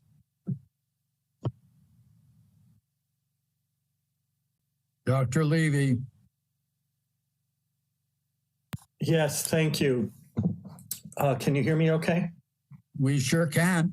Okay, so we can't see you. Okay, you could see me now. Just getting my light on. So I think our discussion reflects the challenges of where we are now. We have safe and effective vaccines that are saving lives. We have some degree of public confusion, and we have a virus that continues to change, and uncertainty about how often we're going to have to update the vaccine. And so in that framework, I'd love to hear from FDA whether they continue to advocate with the other branches of our government regarding ongoing innovation in this space. Can we develop pan-coronavirus vaccines? Can we develop vaccines that are adjuvanted and provide a longer and more durable and broader immunity? There are certain plans for ongoing research, clinical research. I'm not sure the commitment is still there on the preclinical end. And I'd love to hear from Peter Marks and others how they view the bigger picture here, because if we're in a pattern where we have to keep making changes, chasing variants, it's a difficult pattern. Dr. Marks, do you wish to comment? It's not on the voting topic.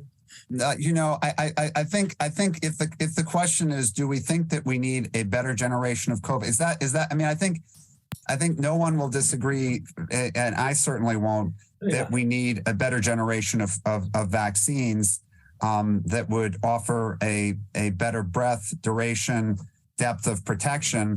But I think we're here right now with what we have. And until we see that next generation come, which probably is at least probably 2 years away at the rate we're going. Yeah, no, thank you. We have a bridge that we need. Is that what you meant? I mean, I totally acknowledge this. And I think. And Dr. Levy, that's a cross-government question as well. Yeah, well, I think we're hoping that people will continue to work on these. And I think that was, there's been a fair amount of discussion around the government about trying to keep this moving through BARDA and their efforts and others, because it is, I think, a critical thing that we try to move these forward. Thank you. And that was as much for the U.S. public. I mean, between us, I think we know these things, but I think there's a lot of, people are tired of the pandemic. People feel like we have vaccines, we're done. But I think our discussion here reflects the challenges ahead and the need for further innovation. Thank you. Dr. Sawyer, and I urge those who have not raised their hands to do so.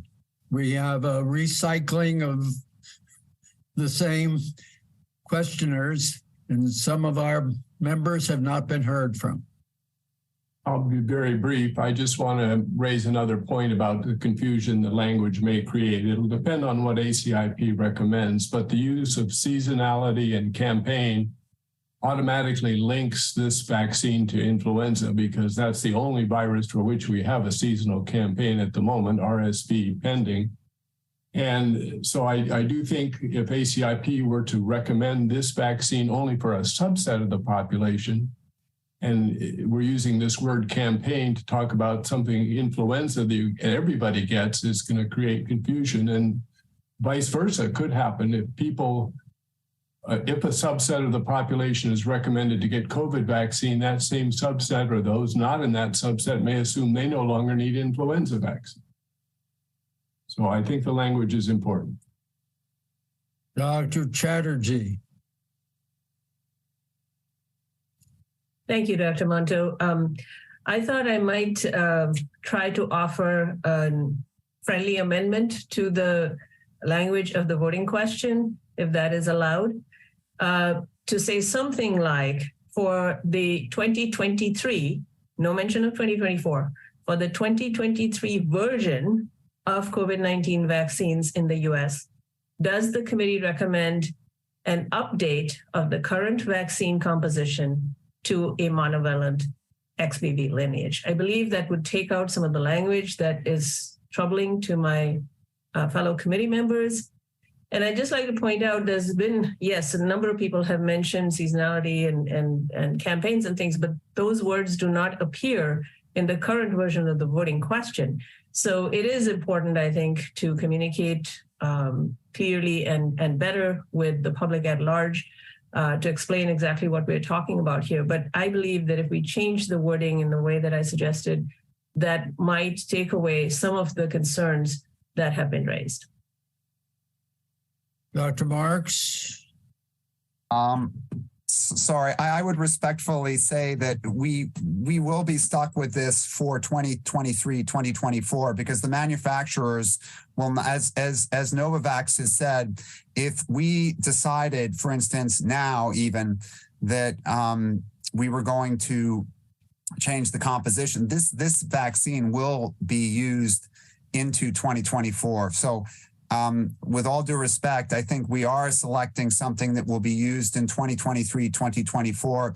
And for reasons that have to do with how we've worked with the manufacturers, I think we're selecting something that barring some new major development that requires agile public health response, we're dealing with a vaccine that will be used from 2023 in through to 2024.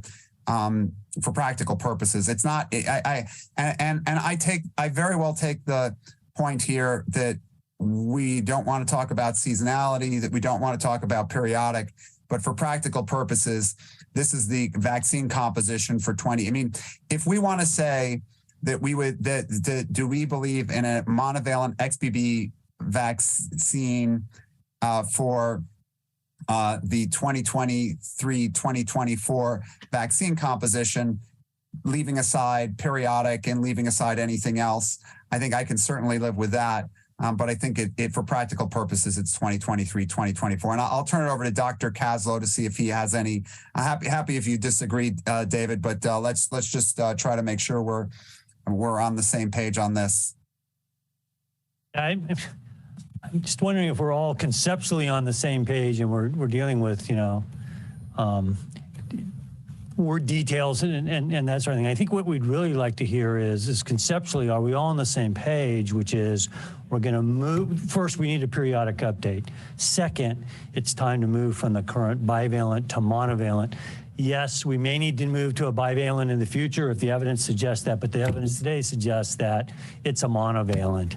And that monovalent should probably be in the XBB lineage. And to Dr. Marks's point, the opportunity to change this again in 2023 or early 2024, I think, is remote.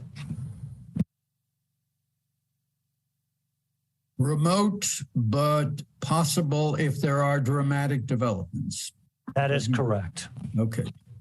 I mean, I think we have commitment from the government to obviously we'll mobilize, just like we would for influenza.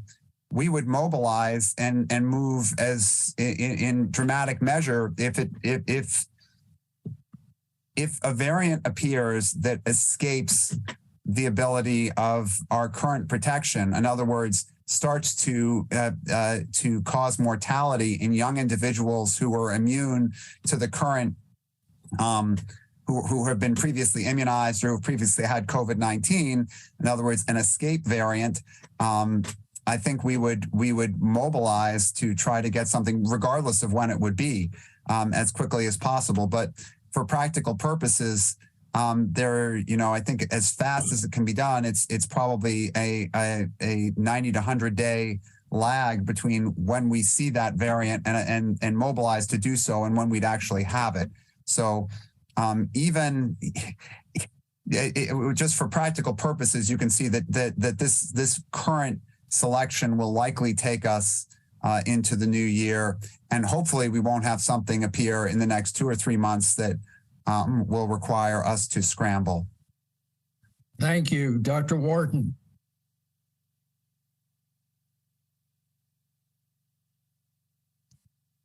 Thank you. I just wanted to support the voting question. I think moving to a monovalent is a good idea at this point. There's no reason to continue using the Wuhan strain, and I think the evidence is good that the currently circulating XBB is the correct strain to use. Thank you, and let's follow Dr. Wharton's example and stick to the discussion of the voting question. Dr. Hildreth.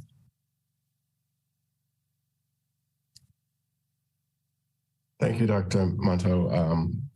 I agree with moving to a monovalent XBB lineage vaccine, but I'm also concerned that we remove any barriers to people choosing to use the Novavax vaccine. Because I think there's great value in a heterologous approach to vaccination. So even those who've gotten the mRNA vaccine should have access to the Novavax if they choose to do so, as I would if I have the ability to do that. And I know what you just said, but I do want to mention the fact that now that the public health emergency has been declared over, I want to make sure that there's provision made for those who don't have medical insurance to actually have access to the vaccines, because if they don't have access, then we can't have the public health benefit that we're all hoping for here. So those are my comments. Thank you. Thank you. Very important comments. Dr. Berger. Thanks. I will try and make my comments very specific to the three questions you asked, Arnold, and I do have a question for FDA after that. So should there be a change? Clearly, the data suggests that the old variants are no longer circulating. XBB is, so yes, it makes sense. Should it be monovalent? It seems like that gives us a good response, and there doesn't seem to be an advantage over the bivalent. So yes, I do think it should be monovalent. And your last question is, should it be XBB? As I said at the beginning, yes. I do have a question for FDA along these lines, though, and especially in terms of the transparency that, Peter, you were saying. I think the data that we've seen so far, at least presented, suggests that the current vaccine actually is no longer detecting the current circulating viruses. And I'm wondering if FDA plans to say anything about the currently available vaccines before this, I'll use the terminology that's here, which is the 2023-2024 formulation that will consist presumably of the monovalent XBB lineage. Question for FDA.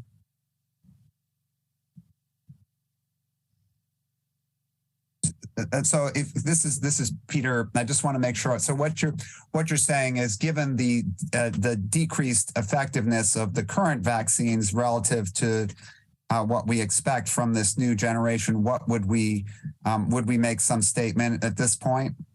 Yes, that's exactly. In other words, because the vaccine is still available and being administered, the bivalent. Correct. You know, I think let me just ask Dr. Kaslow, if he'd like to comment on this, and then I can comment on it.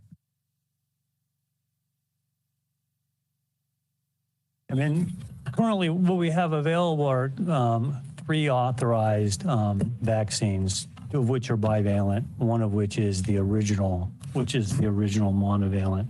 And back in April, we took a look at, as part of the consolidation, to look at the available evidence. And at that time, demonstrated that bivalent across all ages and all doses provided a favorable benefit risk. I think what we would probably say, the way we would say this is that in the absence of having these updated vaccines, that versus nothing in an older age group, this does provide some benefit, right? I do think we will have to have some conversation with our colleagues at CDC because at a certain point, as these become available, we probably want to make it clear to providers that it's not advisable to give additional boosters prior to wanting to give one of these updated vaccines. So I think that point is well taken, if that's what the question, I think that might have been implicit in that question. And that point is well taken, and we can take that back to discuss with our CDC colleagues. Yeah, that's where I was getting at. So got it. So that point, thank you, that point's very well taken. That's an important point. Yes, because we would agree that probably sometime in the next month or two, people should stop, even if they were considering. So totally agree, and we can take that back for a discussion. Thank you. Because all that is going to depend as well on the amount of time you have to wait to get the new booster. Yeah, and we also heard, I can't remember which manufacturer this was, they may even have theirs available. If it is the XBB 1.5, it could be available as soon as July. So we aren't talking far off into the future. Point well taken, thanks. Thank you. Okay, Dr. Nelson. Thank you, Dr. Monto. I commented earlier, but I want to go back to the 4 key question framework to address this question that Jerry Ware so eloquently outlined at the beginning of his remarks. So for me, yes to new circulating variants being antigenically distinct, yes to new variants being dominant, yes, data supports current vaccine is losing efficacy against emerging variants, and yes, thanks to industry and our manufacturing presenters today for conducting that at-risk manufacturing and the studies that we now have data supporting better efficacy with the candidate vaccines under discussion. To address the monovalent issue and the question, agree that for this year, given the consequence of immune imprinting with inclusion of legacy strains for this year, it does make perfect sense to move towards a monovalent vaccine. Whether that holds up for future years, I don't think we know at this point. Addressing the periodic issue, I get the intent of the question. So overall, yes, no matter whether you change it or not, that's probably that will be how I'll be voting. I support periodic assessment and updating on a schedule to be determined in a generic fashion, and certainly acknowledge and really don't have a whole lot of heartburn over annual planning factors. So once yearly expecting to revise this vaccine due to practicality purposes, but also because the neutralization data that's been presented that shows that cross-reactivity does occur and it doesn't drift that much faster than over a single year. And I, too, am not ready to submit that this virus should be considered an exclusively fall or seasonal virus. And as I've said in the past, I don't think we should provide any language or communication that restricts its administration of the typical flu season. We currently have biphasic summer and fall peaks. Yes, they're smaller than they have been previously, but that summer peak has not gone away. And I'm not sure we fully understand the risk of peak shifts as the population gets further away from their primary series and their booster doses, as well as their natural infections. Plus, we don't know what's going to happen to individuals who get a summertime infection, for example. Are they really going to be protected for the entire next year? So for those reasons, there's certainly a lot of work to be done with the periodic question, but the main answer to the question on the table is yes. Thank you. Dr. Hawkins.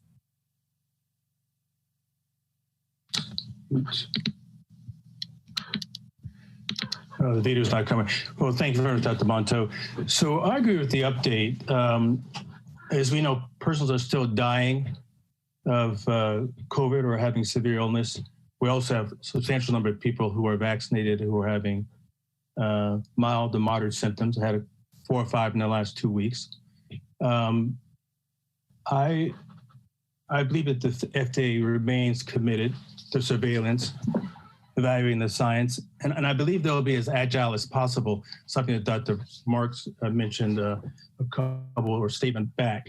So I have categories of patients who they're never vaccinated. They still won't take the vaccine despite what their losses are. We have a bunch of folks in my practice and in the community who will say, yes, give it to me as long as it's safe and the vaccine is safe. But we have a substantial number of maybes, folks who say, well, I'm not sure, doc, what do you think? And so that's what the public is asking of us now. And I think that although we think about folks with mild symptoms, I want to remind us all that some of these folks have mild symptoms that have really significant comorbidities, and they exacerbate, they get hospitalized. And although they may be counted as a COVID-related death, their losses too. So I think that we should, and I get the sense that we all agree, but I think that we need to be definitive in supporting this and perhaps not get caught up so much into the weeds of every word or every other word. Thank you. Thank you. Dr. Meisner. Thank you, Dr. Monto. 2 comments.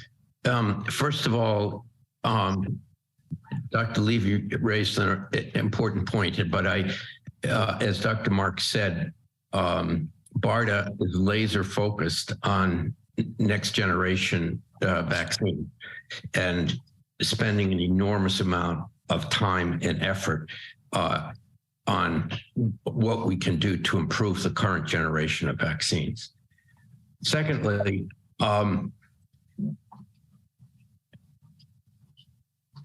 I think that the reluctance among many people at this stage to get the vaccine is based on the reducing rates of severe disease. And that's what's going to drive uptake of this vaccine. And I agree with making a monovalent XBB sublineage. But that's what's going to drive uptake. If this virus continues to decline in disease severity and in rates and approaches the 4 seasonal coronaviruses, then it's going to be difficult to convince many people to get this vaccine. So I think that also has to be factored into the language that comes from the CDC. It has to be realistically aligned with hospitalizations and severe disease and death. Thank you. Thank you, Dr. Meisner. Dr. McGinnis. Thank you, Arnold. I support the recommendation of an update to the monovalent XBB. I don't like the periodic there. I think it's confusing 2 issues. I think this is a recommendation for an update. The second point is that periodic updates of available data for future strain changes should be continued. So I think these are 2 thoughts. I think that second sentence isn't necessary. It's what you do all the time, but if you want it there. But I don't like a periodic update to a monovalent XBB lineage. I don't think it makes sense. Thank you. Thank you. Dr. Kim. Well, thank you. I'm a part of the unanimity of this committee in thinking that the monovalent XBB lineage update is necessary, given the evidence that's presented to us today. But perhaps as a minority on the use of 2023 or 2024, and possibly the use of the term periodic. It wasn't that long ago that we were actually talking and talking about the twindemic and discussing the need to try to get ahead of the curve. Given what we know about coronavirus, given what we know about its seasonality, and given what we know about influenza, and the impact that these diseases will have together on the American public, and we were talking about how to leverage the system, the infrastructure that we currently have with the influenza vaccination efforts to try to promote the uptake of the COVID vaccine, and I really don't want us to lose track of that, and the fact that we can use what we currently have. We can make all these recommendations, but if the system isn't set up to promote the uptake, then I think the recommendations are limited. So I actually am in favor of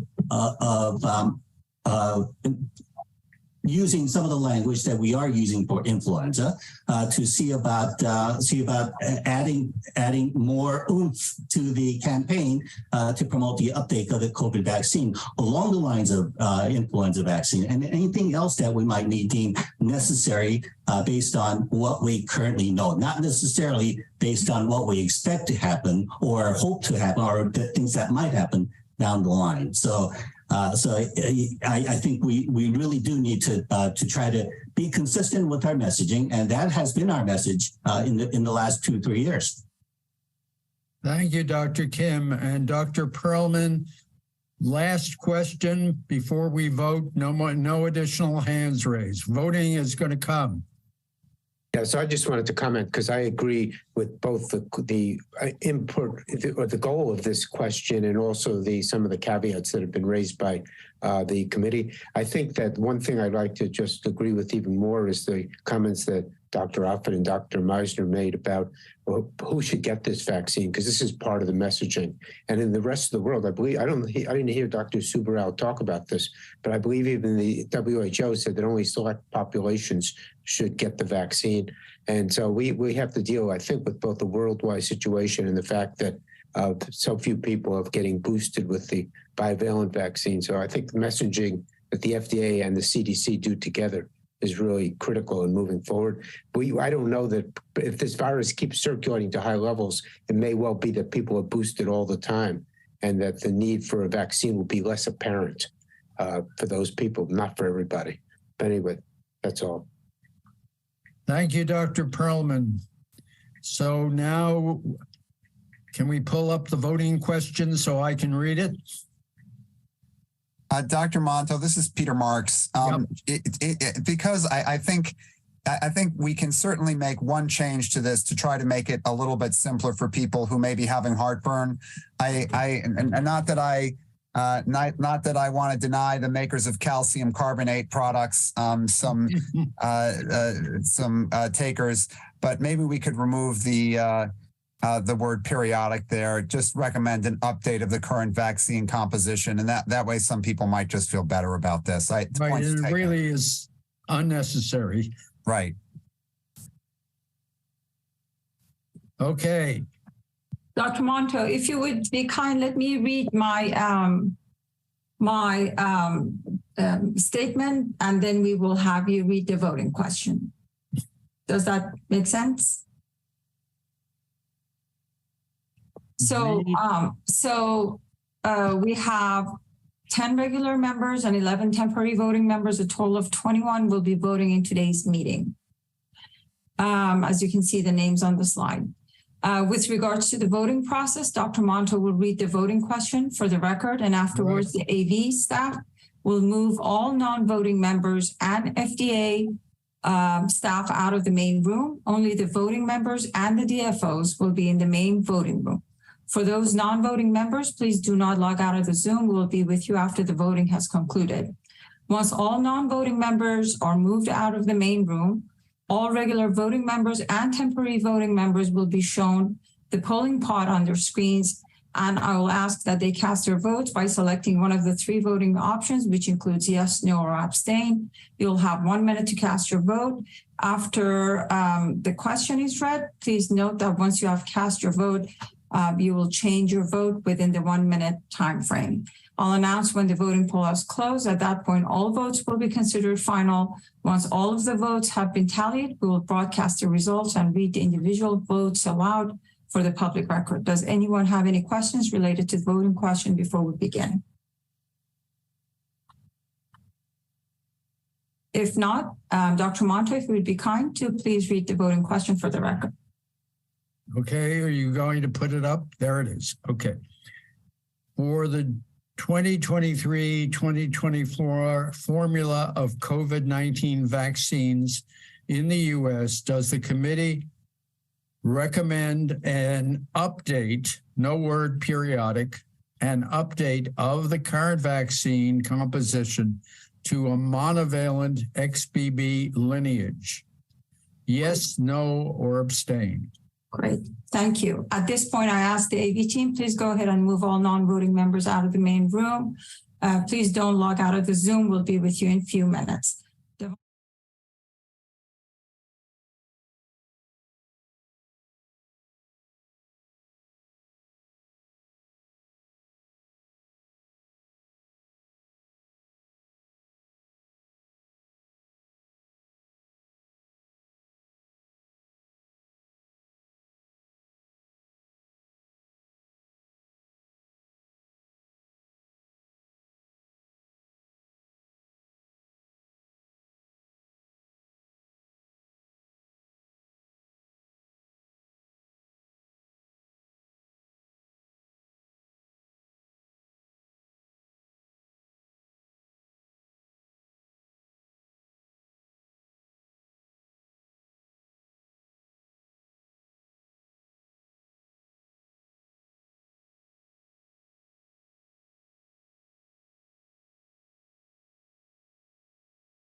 We are ready to display.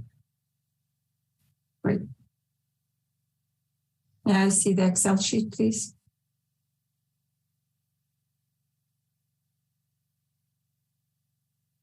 Devante, can you also move people back into the main room?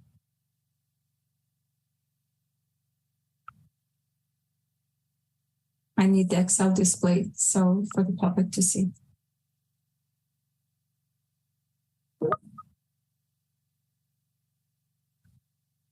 Great, thank you. There are 21 total voting members for today's meeting. The vote is unanimous. We have 21 out of 21 yes votes. Here are the voting responses for each voting member. I'll read them aloud for the public record. Dr. Archana Chatterjee, yes. Dr. Mark Sawyer, yes. Dr. Amanda Cohn, yes. Dr. Stephen Pergam, yes. Dr. Michael Nelson, yes. Dr. Paul Offit, yes. Dr. Eric Rubin, yes. Dr. Jeanette Lee, yes. Dr. Arnold Monto, yes. Dr. Arthur Reingold, yes. Dr. Cody Meissner, yes. Dr. Bruce Gellin, yes. Dr. Adam Berger, yes. Dr. Stanley Perlman, yes. Dr. James Hildreth, yes. Dr. Melinda Wharton, yes. Dr. Randy Hawkins, yes. Dr. Ofer Levy, yes. Dr. Henry Bernstein, yes. Dr. David Kim, yes. Dr. Pamela McInnes, yes. This concludes the voting portion for today's meeting. I'll now hand over the meeting back to Dr. Monto for the committee for the vote explanation and discussion topic. Thank you so much, Dr. Monto. Thank you. And if any of the committee wishes to explain their vote, please raise your hands. I'm not going to go around and call on everybody because we have the discussion topic to get to yet, which is going to require some of our time. So if you'd like to explain your vote, please raise your hand. Dr. Cohen. Thanks. I think as you can see by the vote, this was really very well presented and very straightforward in terms of the data informing this particular question around the actual composition of this vaccine.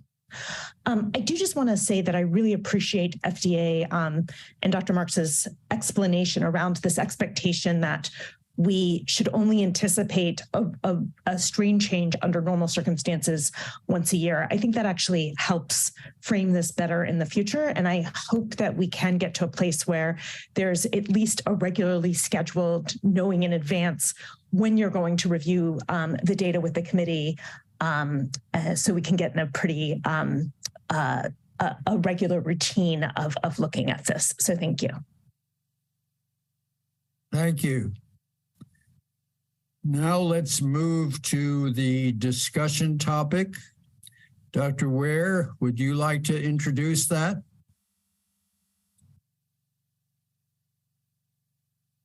I can if someone will flash it up. So yes. I can read it. Although I and probably give us some guidance. Oh, okay. I don't know about the guidance part. But, because we haven't, there are three okay, variants so I can mentioned. read it. Devante, if you could please project the discussion topic, please. Okay, based on the evidence and other considerations presented, please discuss selection of a specific XBB lineage. For example, XBB 1.5, XBB 1.16, or XBB 2.3 for inclusion in the 2023-2024 formula of COVID-19 vaccines in the U.S. I don't have much guidance. You've heard everything there is to hear about the data available among these three subvariants of the XBB family, for lack of a better word. I think it's fair to say it's not an easy choice. It may not even matter, but that's what we want to hear the committee discuss based on what they heard from a decent amount of data from the manufacturers from their preclinical studies and one clinical study. Other than that, no other guidance from me, but we'd appreciate your input and thoughts. For guidance, what if we decide that we don't have sufficient information to make a recommendation? What would you do then? You can say that, and that's fine, because you've already made a recommendation that the vaccine should be monovalent and XBB. You can make any comment, recommendation you want. We will take that into consideration and huddle again and see what the best we can come up with to talk to the manufacturers. My final question, do you envision a situation where one manufacturer may choose one variant and another manufacturer choose another, or do you wish all of the manufacturers to use the same variant? I wish they would all use the same, and before today, I would have said that's more of a possibility than after what I've heard today. But again, I guess any of this could happen. Dr. Marks. Yeah, no, I think ideally we'd like to have the composition be similar. And I think it's not unreasonable in order to guide the discussion at this hour. I think what you heard from the manufacturers is that that the XBB 1.5 looks like it seems to be at the front of the line because of some of what is available in terms of its manufacturing and its properties. So it might be helpful to hear a discussion of anyone who thinks about that we should consider the other variants instead, because I think that if everyone, just by way of full transparency, if everyone says that there's no preference in the committee, my guess is that although I can't say for sure, but my guess is we would go back and go towards XBB 1.5. So it might be good to hear discussion of any thoughts for things other than 1.5, in part because that would allow the composition to be similar for all of the vaccines to be made available in a very timely manner. And because the data seem to show that particular variant seems to have very good neutralization against across this group of XBB variants, including 2.3. Over. Thank you. That's exactly what I was hoping you would say, Dr. Rubin. Well, there's not that much to add to that. The data we've been presented with show us really no difference among any of these. And it comes down then, I think, and they're reassuring, in fact, that there is a lot of cross-neutralization for at least in the animal models for 1.5 and 1.116 and in the clinical and in the small number of patients who've gotten them. Given that, it's a practical question. The manufacturers have already been working with 1.5 and in some cases 1.16. And the WHO has given a sort of iffy endorsement of either one. It seems like we should just go practically and whatever is simplest and best aligned. Thank you. Dr. Pergam. Yeah, I tend to agree. I think, it sounds like we would like to have a similar approach in terms of the worldwide, vaccine component, if possible. I think we're in a different situation than we were last time when we were talking about, BA1 versus BA4-5, where we actually had some data that suggested that BA4-5 might be a better choice. And we made that decision based on early data. I don't think it seems as though the XBB viruses are that much different. My only question, and I think this is important, is if the vaccine is available and manufacturers can get it out, let's say at the end of July, when would be the time that we would make this available for the public, knowing that there is waning of immunity if we're thinking of, again, if we're going to put coronavirus or SARS-CoV-2 in a seasonality and look for a fall winter season, what would be the timing of when we would roll this out? I think is the question that I think would be important to be thinking about. That's not up to us, it's up to ACIP and others, but I think it is going to be an important decision. It's a very important question, but the problem is I don't know that there's a very clear answer. I think the best I can suspect, and I'll ask Dr. Kaslow to comment too, is given there's the manufacturing issues and then there's the supply issues and other regulatory issues. My guess is we're looking at something in the September timeframe for seeing a rollout, but don't hold me exactly to it. But I think September-ish sounds correct. Dr. Kaslow, thoughts? Yep, that's what I agree with you, Dr. Marks. And to get back to an earlier conversation, and there's other evidence gaps that need to be filled in order to get these approved, and some of them may still be in the authorized versus approved status. So September sounds just so you know that our short-term recall is intact. I think from Dr. Pergam's question, that does mean that we will recognize that in the not too distant future, we have to work with our CDC colleagues to make some statement about whether people should continue to further get the current vaccine. So we'll take that back. So don't worry, that is on the list. Thank you. Thanks. Dr. Wharton.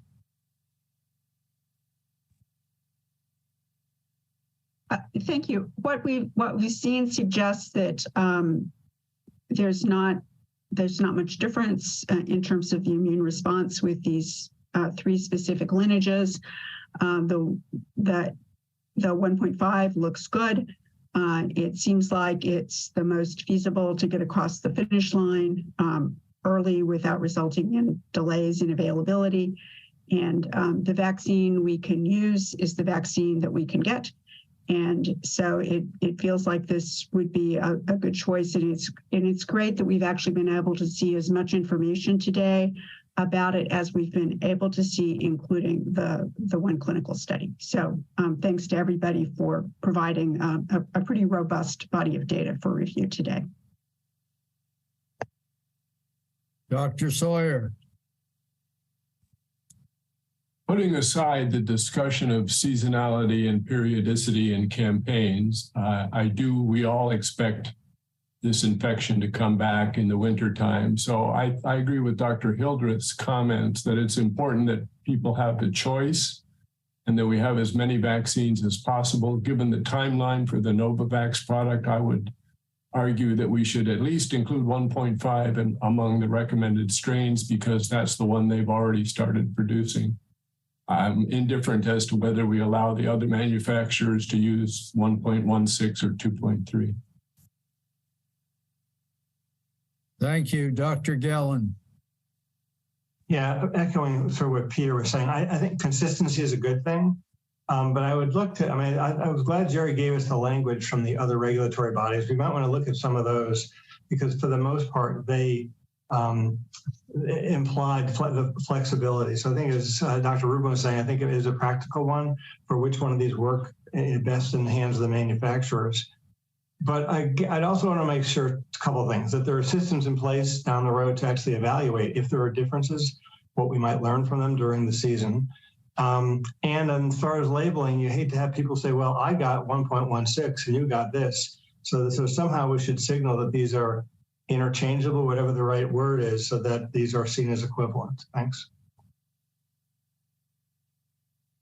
Dr. Nelson.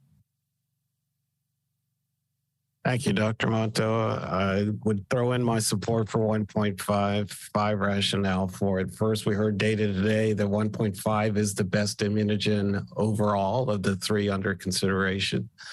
There's good cross-neutralization data is number two. Number three, inferring from the presentations, the three manufacturers clearly are preferred to proceed with this particular variant and can make it available, which improves accessibility. Number four, given that we are committed to making evidence-based decisions, overall, the greatest data is indeed available for 1.5 and not some of the newer variants that are on the table. And then the fifth one is this issue of harmonization that both globally and nationally. So thank you. Dr. Levy. I would agree with my other colleagues that the XBB 1.5 makes sense for the reasons stated. As we look to the future to improve our processes, whether investments in approaches at forecasting trajectories of new variants, machine learning approaches, that's something the government should look at as an area to improve so that in the future we get at forecasting. Thank you. Thank you.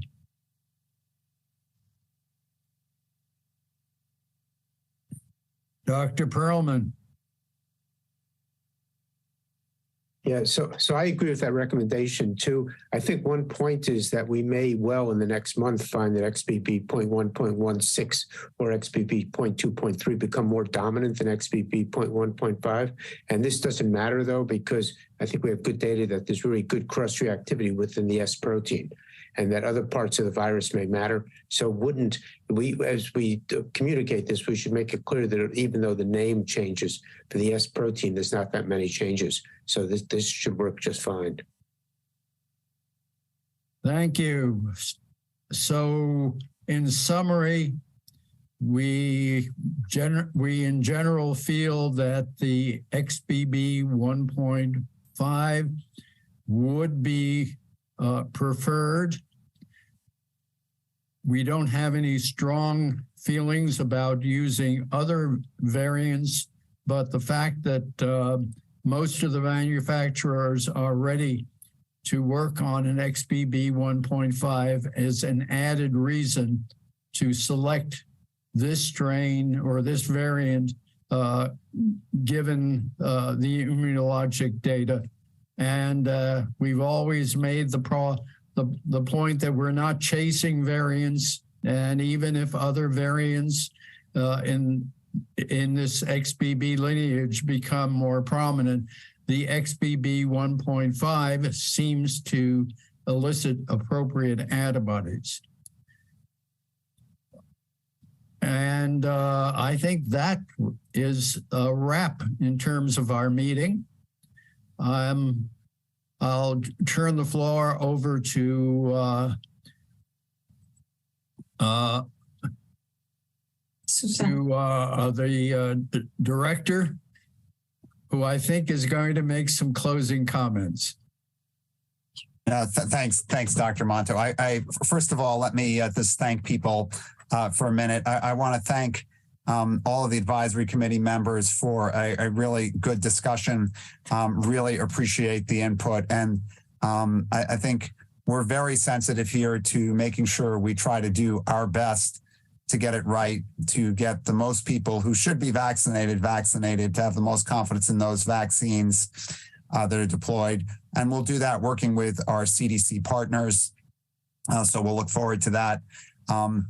We really appreciate the input. I want to also thank the presenters today from CDC, WHO, and our open public hearing participants, as well as a real thanks to our advisory committee staff and our AV staff who have really pulled this off. It's really wonderful to have essentially these meetings really work nicely and flawlessly as they did today. So thank you so much for that. And finally, I just want to say that, just to say what we heard today is that we did hear the recommendation for an updated composition to an XBB containing monovalent vaccine. We did hear the preference for an XBB 1.5 vaccine, and we'll make a decision quickly regarding the specific composition to recommend to manufacturers for the coming season. I think our decision obviously will incorporate what we've heard today, and I don't think it will come as any surprise based on the discussion today. And then we anticipate that the manufacturers will be moving forward with manufacturing and then obtaining data and filings needed to inform our ultimate FDA actions in order to have vaccines evaluated with our safety and effectiveness standards for availability in the September timeframe. So really want to appreciate all of the feedback. And I should also thank, I did forget one group, thank the sponsors for really doing a wonderful job providing the information, which really helped us come to this as easily as I think we were able to today. So thank you, everyone, and really appreciate everyone's effort here. Great. Thank you, Dr. Marks. I also wanted to thank the committee and CBER staff for working so hard to make this meeting a productive meeting. I now call the meeting officially adjourned at 4:27 p.m. Eastern Time. Have a wonderful evening, everyone. Thank you. Recording stopped.